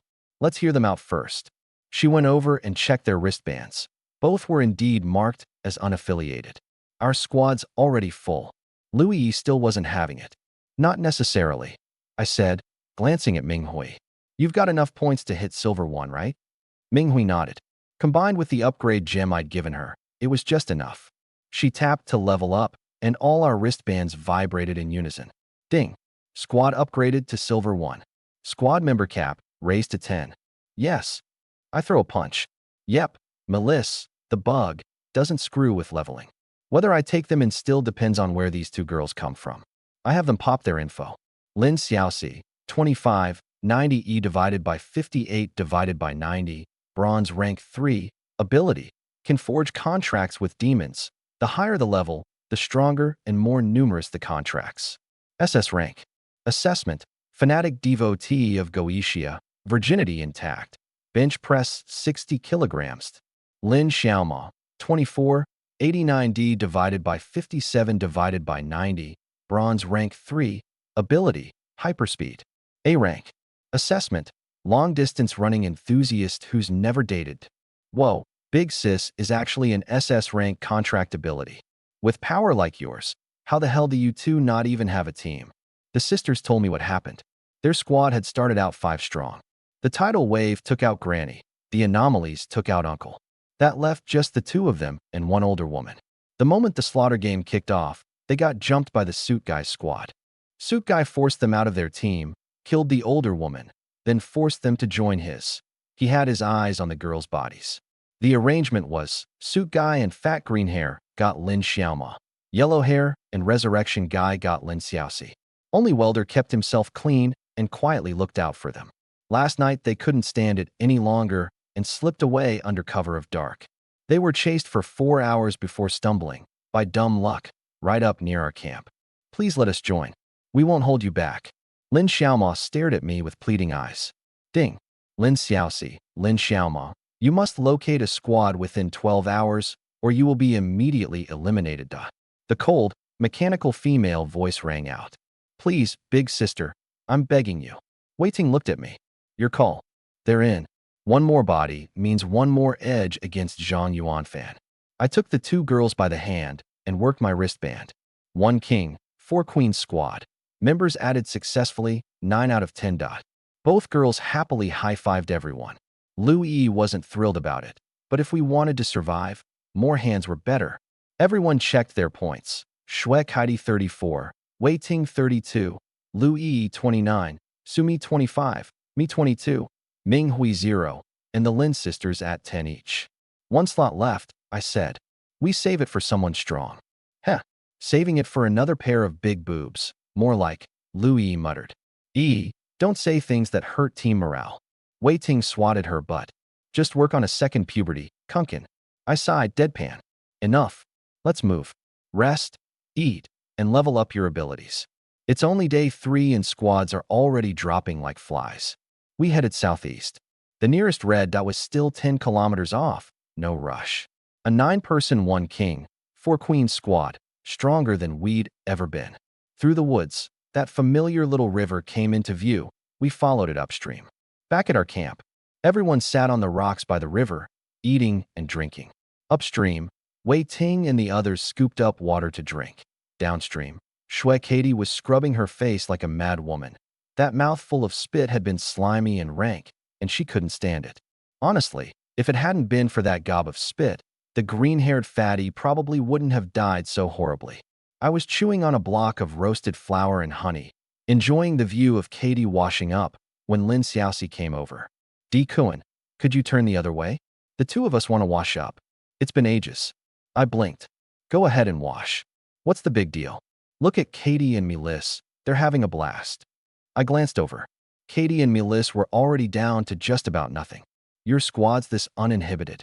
Lin Xiaoxi batted her eyes. You get used to it. I wiped some drool off. Our squad's tight. They don't treat me like an outsider. Lin Xiaoxi looked at her sister, gritted her teeth, walked over, peeled off her yoga pants, and started washing. Those two girls fit right in, huh? I remarked to Wei Ting beside me. Yeah, nice figures too. Which do you think is better, the sister or the younger one? Older sister. A bit bigger. Too big doesn't look good. Katie's size, that's what has real shape. Wei Ting glanced down at herself, a little defiant. I laughed. Tingjia, you're really something. Killing folks and raiding hotties, and you can string it all together in one conversation.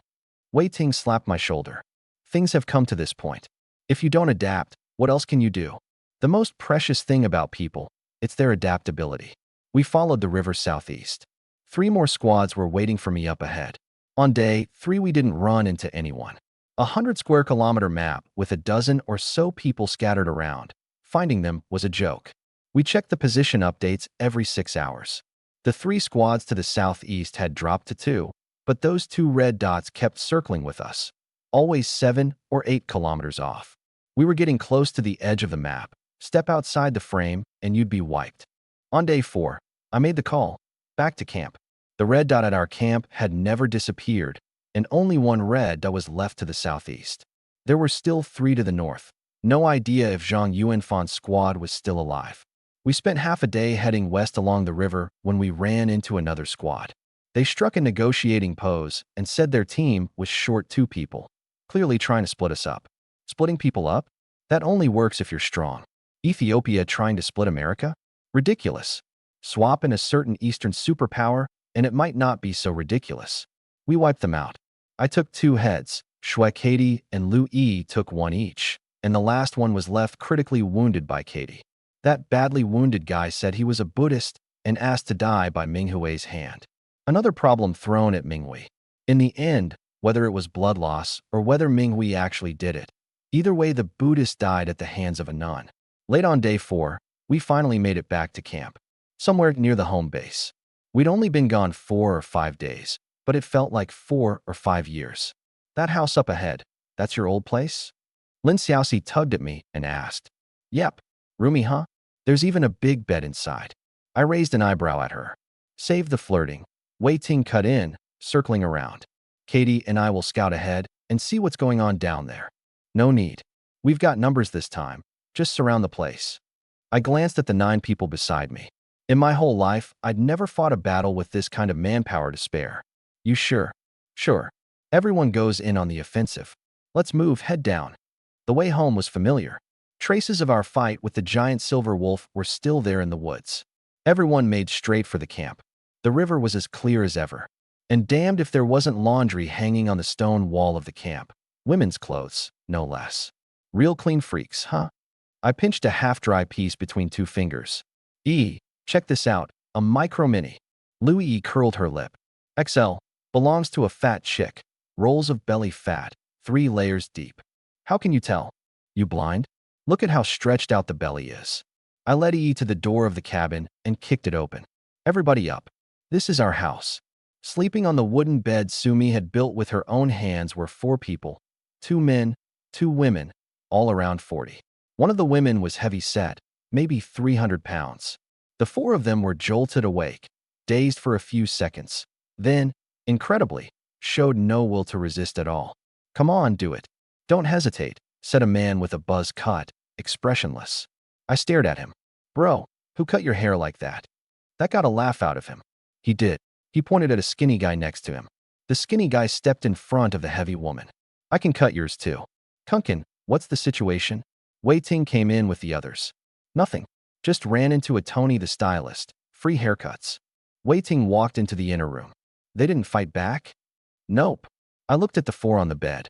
"How about we take it outside?" This cabin wasn't easy to build. Inside, nothing much had changed from when we left. There was a nice new grill by the fire pit. "Forget the fight. We'll go outside. Don't want to mess up your place," Buzzcut said, matter of fact. "We're done living anyway. It's just dying one more time." Tony the stylist nodded. "Same for me. Come on, Chubs, let's go together." The 4 of them got dressed and filed out like they were walking to the gallows. I signaled Wei Ting with my eyes. Her team quickly moved to surround them. What if they tried some kind of escape trick? The heavy woman even smoothed down her miniskirt and tossed her hair, then hooked her arm through Tony's. The 4 of them lined up shoulder to shoulder against the wall. "Come on. Living's just torture anyway." I looked at the whole scene. Why do I feel like I'm the executioner here? Let's at least talk first. Crew Cut gave a bitter laugh. Nothing to talk about. One round of questions, and it all came out. The 4 of them came from different squads. Tony and Chubby had such lousy abilities their teams had booted them. If you couldn't find a squad within 24 hours, you got wiped. But nobody wanted the powers these 2 had. "So what's your ability, Tony?" "Speed cutting hair," I asked, curious. Tony peeled off his jacket. Sprouting from his shoulder was a tiny extra hand, like a length of bone with a back scratcher stuck on the end. Disgusting. F-rank ability. You guys wouldn't want it. Damn right we wouldn't. What the hell was that thing? Tony and Chubby had drifted around for 12 hours, and with erasure closing in, they'd made a decision that would have had their ancestors rolling in their graves. If you're gonna die anyway, better to die happy than die screwed. The 2 of them stumbled onto our camp. Clean cabin, fire pit, wooden beds. And so they went at it, on the beds, on the floor, up against the walls, shameless, right up until the last 2 hours of their lives. Crew Cut had crept over with a woman in tow, drawn in by Chubby's utterly shameless noises. Crew Cut's squad had been wiped out by Suit. He was the only one who'd made it out, and he'd picked up the loose woman on the road. Suit's crew was seriously stacked, an undead body with resurrection, plus Blondie's blade work, Greenhair's potions, and Welder's defense. Anyone they ran into besides us pretty much got steamrolled. Once the 4 of them ended up together, they realized they were all in the same sinking boat. Crew Cut invited Tony and Chubby to join up, and the 4 hopeless souls made a pact. They weren't going anywhere, weren't killing anyone, just lying down to wait for the end. "Come on, help yourselves to some points." Tony was calm about it. "Guess I sinned in a past life.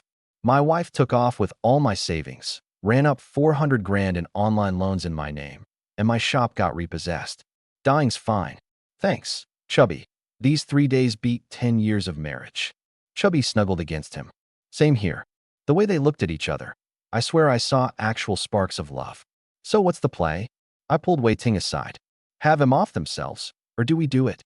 Usually we ran into snarling maniacs or people who fought to the last breath. These 4 just accepting death, it made it hard to swing the blade. Suicide wastes 20 points. Let those 2 sisters do it. Wei Ting's eyes were ice cold as she shot the Lin sisters a sidelong glance. Killing's brutal. Forcing someone else to kill is more brutal still. But that was the world we lived in. If you wanted to survive, you had to learn to kill. No stomach for it. No right to live. Wei Ting handed each of the sisters a dagger and smiled. "Finish them, however you want." Wei Ting and I sat on the wooden stumps by the door. I dug out a crumpled pack of cigarettes, 5 left, and handed her one. "Think those 2 can pull it off?" "Dunno. If they can't, no reason to keep them on the squad." Half an hour later, Lin Xiaoxi and Lin Xiaoma helped each other out, daggers dripping blood, legs trembling. Squad wiped out. All members of the One King, for Queen's squad plus 10 points. Inside, Tony, Fatty, and the woman had all been stabbed clean through the temple with a dagger. Only Krukut had a wound on his neck. Wei Ting asked coldly. You only killed one of them, didn't you? Lin Xiaoxi nodded. I killed Krukut. He killed the others. The two sisters hadn't had the stomach for it. Krukut had taken out his three companions in the quickest way possible, then handed the knife over to them. For those who wanted to die, a swift end was the greatest mercy. A bonfire was built in front of camp to burn the bodies. It didn't die out until noon the next day. Today was day 5. 2 days left in the deadline. The midday announcement said there were still 2 red dots in the northwest, very close to each other. You think Zhang Yuanfan is one of those 2 red dots? Has to be. His team's strong. Wiping out 2 squads had bumped our points up again. Now the question was, level up the team or level up abilities? Wei Ting didn't hesitate. Abilities. Once she hit Silver 1, her transformations would match the original 100%. With the Lin sisters newly recruited, it wasn't realistic to bump the squad tier again. Leveling abilities gave us a better shot against Zhang Yuanfan. Wei Ting, Morph Art advanced to Silver 1. Transformations reach 100% of the original dot. Dekuan, Devour upgraded. Can now stack 2 abilities dot. I could layer another ability on top of Freeze now, but I'd have to think carefully about the combination. Lu Yi, Archery specialization. Arrows can curve mid-flight. Curve shot archery. Sumi, Restorative Divine Light. Can cure poison. Group attack effect is bizarre. Shuekaidi, transformation upgraded. Speed greatly increased. Self-healing. Basically headed straight for Wolverine territory. Minghui, elite summoning advanced to Bronze 3. The Lin sisters didn't level up, no demons to contract with, and their swift speed wasn't much use either. All right, we rest until noon tomorrow. If there are still 2 red dots up north, we charge in and hit them. If there's only 1 left, I'm betting on Zhang Yuanfan. And if we lose the bet? Lu Yi asked. If we lose, that squad will come looking for us, and we fight them fresh and rested. If they don't come, then Zhang Yuanfan won. For once, I broke out all the instant noodles, cola, and red wine from the storage box. Time to feast. If we lost, no way I was leaving any of it for Zhang Yuanfan's crew. Don't just toss the cola cans, though. They make good cups and ashtrays. Still the frugal householder. The Day 6 midday announcement came. Only 1 red dot left in the northwest, on almost the same longitude as us, roughly 10 kilometers away in a straight line. I slapped my thigh. If that red dot doesn't come for us tonight, it's definitely Zhang Yuanfan. But just to be safe, we keep watch after 6. As it turned out, by the time, at 6 in the evening, the alert showed Zhang Yuanfan's red dot had moved away, heading toward the agreed meeting point. This Zhang Yuanfan is really something. He's not going for a sneak attack. I couldn't wrap my head around it. If it were me, I'd definitely try an ambush and roll the dice. Too shrewd, Wei Ting said, shaking her head. He knows we've been sitting in camp for 2 days without moving. You can do a lot in 2 days. He figures we've set up an ambush for sure. But really, we've just been lying around eating and waiting to die. We accidentally pulled off the empty fort strategy on him, and he played the part of Sima Yi. Wei Ting glanced at me. Fools have their own kind of luck. Sure enough, just as I guessed, Zhang Yuanfan had no intention of sneak attacking. Besides fearing an ambush, there was another reason. He'd had the bad luck of running into some hard cases. He'd lost one of his 7, leaving only 6. After a big fight, they needed to recover. Attacking a well-rested enemy would have been unwise. That's how the night of the 6th day passed. At 6 in the morning on the 7th day, Zhang Yuanfan's red hadn't budged from near the meeting point. 18 hours left until the endgame. Early that morning, everyone ate their fill, got dressed, and set out. As I put it, no need to arrive early. I'm not one for showing up ahead of time. 9 of us set out from camp. I looked back at the familiar campsite, the little stream flowing by, the wind rustling through the reeds. So beautiful. If things go well tonight, let's have a round. I threw my arm around Lu Yi's shoulder. Ugh, you're the worst. Talk about it tonight. Her mouth said no, but her eyes were smiling. By 11 in the morning, we were less than 500 meters from the meeting point. Sisters, 1 king, for queens, we can't lose. I stuck out my hand, spirits soaring. 9 hands stacked together. Live together, die together. Let's do this. Even Ming Hui the nun was fired up. Time changes a person without them realizing. Xiaoxi, Xiaoma, you two stay here. Don't go anywhere. Wei Ting stopped the Lin sisters. Why? Xiaoxi, do you have any attack ability right now? Lin Xiaoxi could only shake her head. Her power was contracting with demons, but she hadn't contracted a single one yet. That made her no different from a regular person. Lin Xiaoma could run at incredible speeds, but this was a straight-up showdown, not the Olympics. Lives were on the line. Got it, Sis Ting. Lin Xiaoxi could only comply. Coming along would only be a drag on the team. The sisters watched us walk off into the distance. Xiaoma, do you think they can win? They can win. Sis Ting is amazing. Lin Xiaoxi pulled out a dagger. Xiaoma, if they lose, stab me with this. Then kill yourself. Lin Xiaoma shook her head. No, they won't lose. I strolled up to the meeting point with a cigarette dangling from my lips, wind at my back. From 300 meters out, I could already see a group of people in the distance. Kunkin, it looks like they've only got 6. Lu Yi leaned in to whisper in my ear. 6? Weren't there 7 a couple days ago? I counted just 6. Either someone's lying in ambush, or one of them's dead. You can tell from this far away. Can you see clearly? Nonsense. My eyesight's excellent. Wei Ting suddenly stopped. Wait, Kunkin, I've got an idea. What idea? If they've really got 6 people, this might just work. Quit stalling and spit it out. Wei Ting cupped her chin, gazing into the distance. It's actually pretty simple. Remember that squad from a couple days ago? The ones who tried to poach our members? When we meet Zhang Yuanfan, tell him the same thing. Say we've already hit silver rank 1 and grown to a 10-man team. Day 7 of the slaughter game. High noon, dead center of the map. The last 2 remaining teams finally came face to face. Before we set out, I'd worked out a strategy with my sisters. We've got 7 right now, 3 slots still open. Anyone who wants to switch teams, guaranteed win. I said with a smile. Kunkin, show him your personal info. Silver rank 1. Proves we're not bluffing, Wei Ting reminded me. Lu Yi frowned. Would they really be that stupid? Last time that squad tried to sweet-talk us, we didn't jump ship, did we? You don't get it. I explained. Different situation.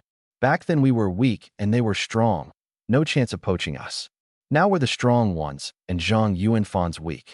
It's got a shot. Nothing to lose anyway. Let's go string him along first. Wei Ting nodded. Zhang Yuanfan's sharp, but sharp people are selfish, and selfish people are the ones who fall for it.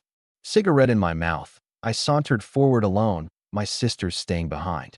Zhang Yuanfan looked pretty at ease himself. Teacher Zhang, good afternoon. I offered him a smoke.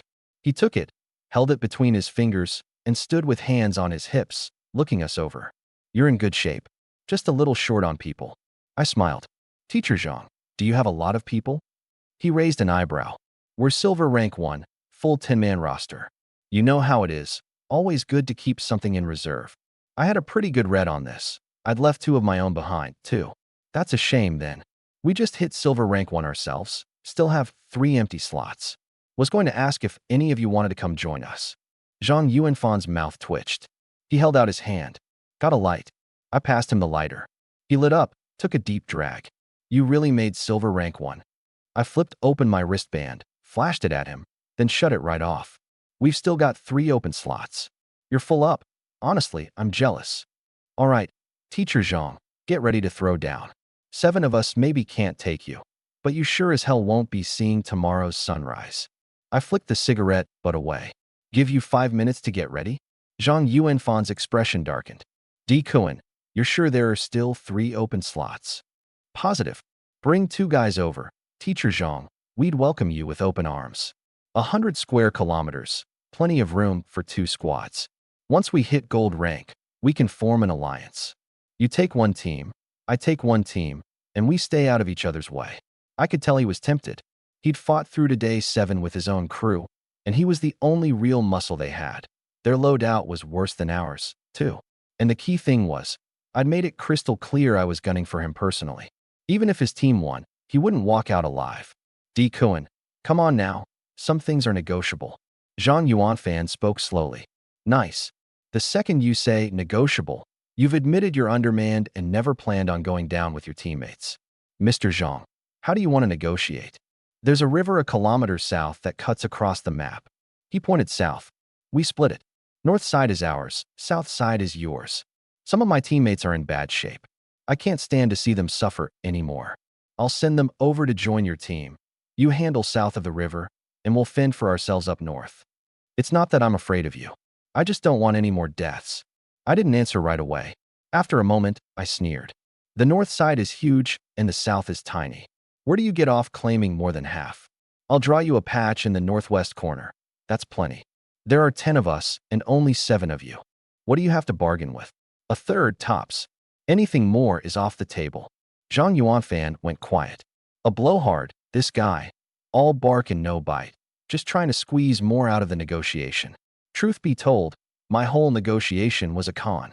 We only had one slot open, and there was zero chance I'd ever let Zhang Yuanfan into our team. After a long pause, he threw out, "D. Cohen, we're running out of time. If we bolt, you might not find us by midnight, and then we all die together." So we die together. This hellhole isn't worth living in anyway. He went silent again. He didn't want to die. He'd clawed his way to day 7. Why the hell would he die now? D. Cohen, is your word good? Don't you need to talk it over with your team? No need. What I say goes. He nodded. Fall back 500 meters and give me 15 minutes. Remember, no matter what you hear, don't interfere. Otherwise you're dead for sure. I looked him in the eye. I already knew what he was going to do. Fine. We'll come back in 15 minutes. I took a step back. Try to run and we all die together. You're not that stupid. Back with my sisters, we retreated behind the ridge. Kunkin, Zhang Yuanfan isn't pulling something, is he? Sumi asked. How could he pull anything at this point? He said 10 people, but I'd bet it's really just those 6. Zhang Yuanfan let out a sigh and returned to his team. He pulled Accountant Liu and Little Wang aside and whispered, laying out the whole plan. Kill the others, and the 3 of us joined the 1 King 4 Queens crew. Accountant Liu stared at him in horror. Are you insane? Keep your voice down. There's only 6 of us left, and Section Chief Li's hurt. What are we going to fight them with? I negotiated 33 square kilometers of land. If we fight it out, we all die. He locked eyes with Xiao Wang. You want to die? No. Xiao Wang shook his head furiously. I'm still a virgin. Section Chief Li's a corrupt bastard. He deserves to die. We do it my way. Xiao Wang, you strike with me. Accountant Liu, throw up a barrier so nobody escapes. Leave one alive, or by midnight we're all dead. The 3 came to an agreement. Zhang Yuanfan pasted on a warm smile and walked over to the remaining 3. Balding Section Chief Li went straight to Accountant Liu. He didn't trust Zhang Yuanfan, but he trusted her. Accountant Liu, is there some kind of plan? We're all on the same team. Don't hold out on me. Accountant Liu stammered, Section Chief Li, it's nothing. Before she'd even finished, a scream rang out. Xiao Wang had already made his move, his long-range blood drain latching onto one of the teammates like a leech. The man withered into a shriveled husk in an instant.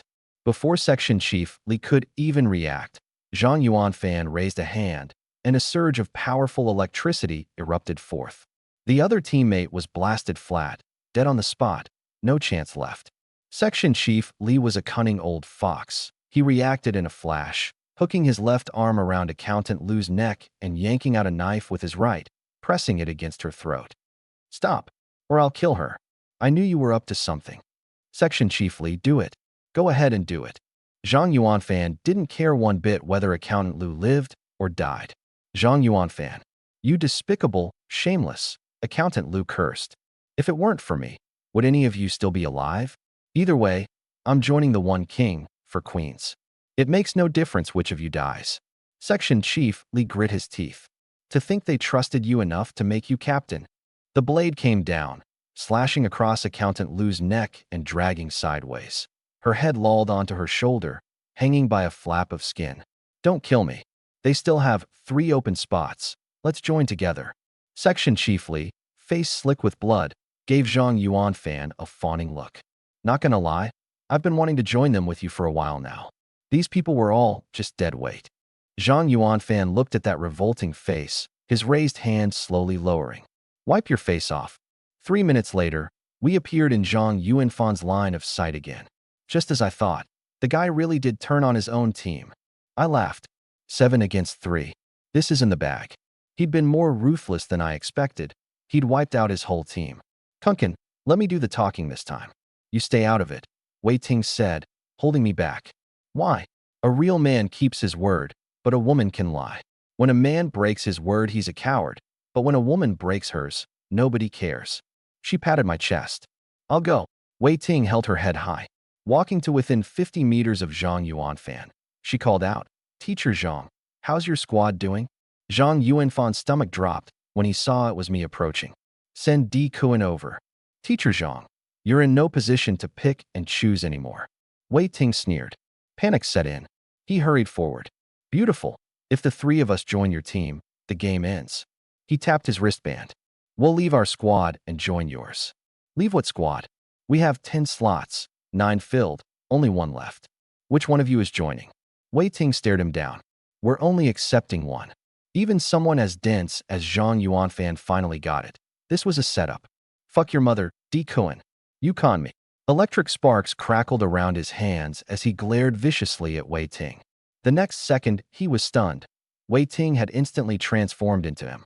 One flick of her hand sent a bolt of lightning that split a distant tree in 2. Teacher Zhang, you don't stand a chance. How did you turn into me? Just a superpower. You've got 2 options now. Die, or take out those other 2. Send Di Kuan over here. Was he just talking out of his ass earlier? Zhang Yuanfan roared hysterically. You have 1 minute to think it over. Wei Ting waved a hand. Lu Yi already had an arrow knocked. Ming Hui sat cross-legged and summoned Lamish Tu. Shui Kaidi transformed into a werewolf, and Mealy's dropped into a kicking stance. 30 seconds left. Veins bulged on Zhang Yuanfan's forehead. He'd already killed 3 teammates to survive, but that was 3 people sharing the guilt. Now he had to kill the remaining 2 by himself. 20 seconds left. If you don't act, I'll keep the cute little guy. Wei Ting pointed at Xiao Wang. Good looks are an advantage too. Zhang Yuanfan cracked. Go down fighting? In the end, the fish dies, and the net stays intact. This was salami slicing. I cut a piece, then Wei Ting cuts a piece. If he tried to back out now, every previous cut would have been for nothing. Look out for number 1, or heaven will strike you down. Time's up. Wei Ting sneered, then shouted at Xiao Wang. Handsome, want to join us? Xiao Wang nodded frantically, his face lighting up like a dog spotting shit. Zhang Yuanfan's face darkened. I know what to do. Fanji, what's going on? When are we leaving the squad? Xiao Wang asked cheerfully. Zhang Yuanfan forced a smile. They're setting things up, Xiao Wang. Before he could finish, a chill ran down his back. Section Chief Li stood behind him with a savage grin, his fingers now razor-sharp blades. He plunged them straight through Zhang's back and tore out his still-beating heart. You think we're all idiots? Can't hear? They've only got 1 spot. They want you to kill us. You spineless piece of shit. Only good at murdering your own men. Section Chief Li smashed the heart into his face. Pa, coward. And just like that, Zhang Yuanfan was dead, his heart. The blood was still throbbing faintly on his own face. Xiao Wang, let's take them down with us. 2 for 1. We come out ahead. Section Chief Li shouted. You kill the woman, I'll kill the man. Xiao Wang shook his head. Section Chief Li, let's just leave together. You don't trust me? Think I'm another Zhang Yuanfan. That's not it. Xiao Wang backed up 2 steps, then struck. A thread of blood snaked from Section Chief Li's body into Xiao Wang's, and Li began to wither. But blood draining couldn't kill instantly. Summoning his last breath, Li shaped one hand into a claw and drove it into Xiao Wang's chest, while the other hand slashed a blade across Xiao Wang's neck. You little bastard. You think I didn't see that slut making eyes at you? Li, you son of a bitch. I'll suck you dry. Blood filled Xiao Wang's mouth as he drained him with everything he had. Whoosh! Lu Yi's arrow split the air and buried itself straight in Section Chief Li's head. Lu Yi, plus 5 points. Li's body shriveled at a terrifying rate until he died looking like a skeleton.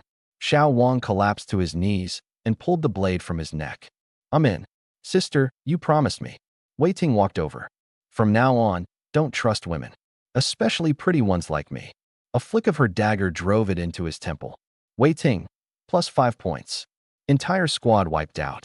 All members of the 1 King and 4 Queen squad, plus 10 points. Ding. Congratulations, 1 King and 4 Queen squad. You are the winners of the slaughter game. Rewards will be distributed at midnight. The next month will be a safe period. We won. We survived. Lin Xiaoxi and Lin Xiaoma came sprinting from 500 meters out, their voices trembling with joy. Everyone piled into a hug. No one spared a thought for the 6 corpses. That's how the slaughter game works. Those who cared about death died out long ago. Let's head back. I shot a disgusted glance at Zhang Yuanfan's body. Barely any of us had lifted a hand in that fight.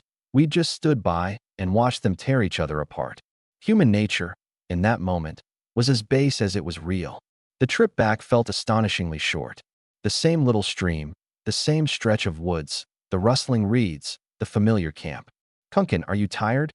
Louis asked softly, walking beside me. "Not tired. Well, a little." After days of tension, letting my guard down brought a real wave of fatigue. "So are you tired or not?" There was a hopeful gleam in her eyes. Of course I knew what she was after. "Not tired. Want to sneak into the reeds?" "You're the worst. One day we're building a big house. Everyone gets their own room." "Absolutely. Own room each, king-size bed, fireplace, scented candles. Perfect." "Heh, you sure have booked your share of rooms." By the little stream, Heidi and Wei Ting were washing their faces, while Sumi took the Lin sisters off to chop firewood. Me. Liz came running out. "Sis Ting, you seen my husband?" "Kunkin? He's in the reeds. Don't go over there right now." "The hell for?" Wei Ting waved her over to sit down.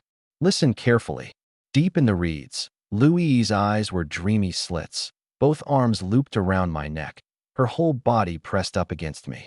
I held her up, still standing. "Kunkin, aren't you tired?" "Nope." "Then wait a little longer. I want one more round." Melis sat down beside Wei Ting and sighed. "Sis Ting, gimme a smoke." She didn't smoke at all, just clamped it between her lips for show. The sun was already slanting low across the river by the time I came out. 5 minutes later, Louis came stumbling out of the reeds, face flushed, legs trembling, hair a wreck with reed leaves still tangled in it, 1 foot bare. She waded across the river and dropped down onto the doorstep of the cabin. "Where's my cigarette?" Wei Ting handed her a smoke and a can of Coke. "There are only oxen worked to death, never fields plowed to ruin." How'd you end up looking like the ruined field?"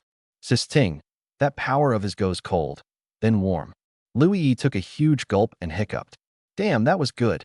That evening, rice was simmering over the fire pit, along with potato and mushroom soup and charcoal grilled snake meat. In this other world, it was practically decadent. I stirred the soup with a wooden stick. "Where'd the mushrooms come from?" Sumi answered with a jealous edge. "Lin Xiaoxi picked them out in the woods. Some people couldn't even be bothered with dinner, too busy dropping their pants." I gave a sheepish chuckle. "They're not poisonous, are they?" "Holy shit, Lin Xiaoxi picked them. Who'd dare eat that?" The 9 of us circled the pot of fragrant mushroom soup, dying to eat and terrified of dying. "I'll go first. Sumi can neutralize poison. She just shouldn't eat any." I struck the pose of someone about to try pufferfish. Lin Xiaoxi wasn't about to back down either. "I picked them, so me and my sister are eating first." I plucked out a piece and stuffed it in my mouth. Firm, springy, so fresh it'd knock your eyebrows clean off. Compared to the energy bars we'd been gnawing on for days, this was dragon meat. I carried a piece over to the fire and inspected it. "This is a bolete, right? Did it turn blue-green when you cut it?" "Yep," Giant shouting. "We've picked them before," Lin Xiaoxi nodded. Sumi clutched her crystal staff and stayed by my side, ready to purge any poison. A few minutes passed. Stomach was fine. All good, dig in. We ate and drank our fill. Making it through a kill game like this? Damn hard, no doubt about it. "Hey Kunkin, on your head." "Huh? There's a little person." Louis was sitting on the ground, pointing at me and cackling. My gut clenched. "Oh shit. You've got one too. And there's a whole bunch of them flying around in the sky." Katie lay flat on the ground, laughing blissfully. We were done, got hit. The mushrooms weren't cooked through. Soon I was dizzy too, colors flying every which way before my eyes. Sumi's face stretched out impossibly long. "Sumi, why are you so huge? Your face is so long." Ha ha ha. The room was full of laughter and little people hallucinations. Even Sumi was laughing. Only Melis looked bewildered. "What are you guys laughing at? What do you see?" "Melis, there are 2 little people flying above your head." I was so dizzy all I wanted to do was lie down. "Nonsense, there are clearly 3. The whole gang sprawled on the floor, counting little people. Midnight arrived. Ding. The killing game has ended. All teams that failed to complete the game will be eliminated. The 1 King 4 Queen squad has received a diamond gift pack. Each team member receives an additional 30 points. The World Channel has been reopened. The World Channel came back online, much quieter than before. How many teams are left alive? What about the 1-0 squad? The 1 king 4 queens?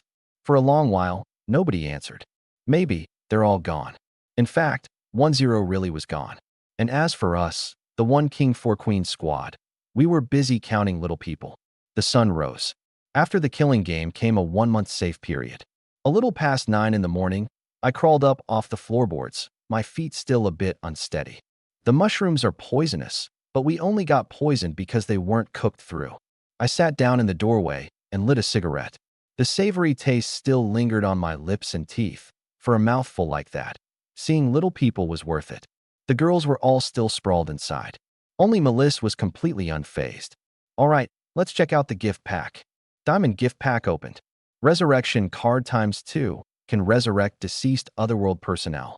Super Fortress Core ×1, shelter upgrade to silver rank 1, castle. Upgrade gems ×10, ability stones ×10. Anvil ×1, large hammer ×1, small hammer ×1. Spring Festival Welfare Recipient Care Package. Pre-made meals ×30 bags. Black Stocking Seduction Set. What the hell? They threw in pre-made meals and black stockings too. I sank into deep thought. Everything else made sense, but what was the deal with the black stocking set? Wei Ting picked up a resurrection card. Kunkin, do you remember that little girl who got strangled on the first day of the killing game? Of course I remembered. The little girl who could turn things into food. Her name was Xiaohan. Wei Ting looked around the room. I want to use 1 resurrection card. Any objections? Shui Kaidi shook her head. No objections. That poor child. Everyone else nodded. Wei Ting looked at me. Kunkin, bring her back. She shouldn't have gone so early. She tapped the resurrection card, and a screen materialized out of thin air, displaying everyone who had died in the killing game. Wei Ting found that small, frail figure in the upper right corner. That's her, Yang Zihan. Confirm resurrection? Confirm. Bang. A brilliant flash of light. 5 seconds later it dissipated, and lying on the floorboards was that small, frail body. Xiaohan. I crouched down and checked for breath. She's breathing. Katie, you're the doctor. Shui Katie pressed on her a few times, and the little girl slowly opened her eyes, shrinking back in terror. Who are you? Where's Grandma? Don't be scared, Xiaohan. Wei Ting, tears in her eyes, pulled the girl into her arms. Grandma's gone home. She asked us to take care of you. From now on you've got an uncle and all these aunties to protect you. Join us, and we'll be one family. Yang Zihan nodded timidly. I'll work hard. I won't drag anyone down. 1 king and 4 queens squad, 10 out of 10. The squad was finally at full strength. Using Super Fortress Core. Shelter upgraded to Silver Level 1, Castle. Safe Zone, 1,000-meter radius. The broken wooden shack transformed into a 2-story stone castle. We were overcome with emotion. I'm naming this castle Riverrun Keep. Why? There's a river right by the door. The castle was about 300 square meters, 2 floors plus a basement. The ground floor had a great hall with storage and a kitchen, and the second floor had 5 rooms plus a study. But it was completely empty. We'd have to make the furniture ourselves. Lu Yi walked around twice. Why is the silver level a Western castle instead of a Chinese courtyard? Courtyards are pretty, but their defense sucks. Castles are built for defense. Without the fortress core, we'd never have lived in a place like this in our lives. Now we had to add furniture, and what we lacked most was lumber. The castle was surrounded by temperate broadleaf forest. Oak, poplar, and ringcup oak all grew there. Felling trees would also clear out the defensive perimeter. European castles kept a 500-meter tree-free zone around them. Chopping, stripping branches, cutting planks, all by hand. Sumi, our carpenter, was mediocre at best. She'd only ever hammered a few nails with her dad. A whole day of grinding produced just 2 beds, and she was gasping for breath. In the great hall, I dug out a fire pit. The whole squad gathered around it to watch Xiaohan use her ability. She could turn anything she touched into food. In front of her lay a chunk of wood, some rocks, and a few reeds. You can really eat this rock? It won't break my teeth. It should be edible. I bit down, crunch, crunch. It's like a shortbread rock. Chewable, no flavor. I'd still rather have rice. Xiaohan lowered her head in shame. My ability level is too low. If it were higher, the food would taste good. Wei Ting gnawed on the piece of wood. It's like sugarcane. Xiao Han, with you around, at least we won't starve. I nodded. Right, we won't starve. Might taste better grilled. That night we ate grilled tree trunk and gnawed on stone chunks, with reed stalks as our side dish. After dinner, I picked my teeth with a twig. We need to divide the work. Tomorrow Sister Ting and I will chop trees. Yi and Katie will hunt, and Minghui will take Xiao Han to gather wild fruits and vegetables. I want to gather mushrooms. Lin, Xiaoxi cut in. Skip the mushrooms. One meal and you're dizzy for a whole day. You two work the lumber with Su Mi and Mealies. I opened the World Channel. It had thinned out a lot. Loving Family Squad. So many familiar faces gone. That squad had always been active. Their strength was probably no joke. Mahjong Orphan Squad. Our mama squad is gone. Boo-hoo. Gone my ass. Come on. Group photo. Let him get a load of 1 king and 4 queens. 8 long legs lined up, planted on top of a mosaic blurred man. The World Channel exploded. No way, they're not just still around. They've got more people. Mamas, I knew you were okay. You short on members? Can we join? Who was it that wiped out the 1 and 0 squad anyway? It was us. 3 separate squads jumped out to claim it. I'd been about to say it was us too, but since so many were claiming it, no point fighting over it. Anyone still alive was someone who'd crawled out from under a hail of blades, the strongest squads for 100 miles around. From here on out, they were all rivals, until the final victor was decided. For the next 2 days, Wei Ting transformed into me, and I chopped trees while the others worked the logs. Beds, tables, chairs came together one by one, rough but usable. Laid over with dried reeds and wolf pelts, they passed for beds. Shelter was handled, now for clothing. The weather was drifting from early autumn into mid-autumn. The river was turning cold, and bathing in it was getting rough. Out in the wild, the easiest way to make clothes was fur and hide. Hemp and cotton worked too, but there was no wild cotton in these parts. Hemp, on the other hand, there was plenty of wild kudzu growing not far from the shelter. Kudzu root was edible, and the bark of the stems could be spun into cloth. Commoners in ancient times wore hemp cloth and kudzu cloth. Early that morning I dug a pit down by the river, 2 meters square and over a meter deep, ran river water into it, and tossed in the stripped kudzu bark to soak. This was called retting. It needed 10 days. The stuff stank to high heaven while it soaked. The tree cutting left a pile of branches. Burning them straight gave off heavy smoke and a strong smell and didn't last. And Katie was a neat freak who mopped the floor daily. We had to make charcoal. Charcoal needed dry wood. Natural drying took 2 months. I used a low fire of burning leaves to bake them, and by late afternoon they were nearly there. Tomorrow I could burn charcoal. That evening we gathered around the fire pit to cook. Feeding 10 people wasn't cheap, and the Rock's young Zihan turned into food tasted, frankly, indescribable. She'd just been revived. Only bronze 2, ability bronze 1, 0 points. Lu Yi and Shui Katie hunted for 2 days and didn't spot so much as a stray hair. No matter how accurate your archery, that didn't guarantee a kill. We need to farm. 5 people could get by, but with 10 we'll be out of food in a few days. I stared at the shrinking rice sack. There's a sunny slope nearby that'd work for potatoes. The weather's the only worry. Louis said between bites of her potato. Potatoes have a 3-month growing cycle, high yields, and they tolerate cold and drought well while storing easily. The only real danger is temperatures dropping below 5 degrees Celsius during those 3 months. That's exactly what wiped out the crop during the Irish potato famine. Want to try planting some tomorrow? E, do you know how? I grew up in the countryside, been farming for years. Shame we don't have any corn seeds, or it'd be even easier. Perfect. Our little team's got Sumi the carpenter, Ming Hui the tailor, and now Lu Yi the farmer. I clapped her on the shoulder. Congrats, superstar influencer. Farming's officially your department from now on.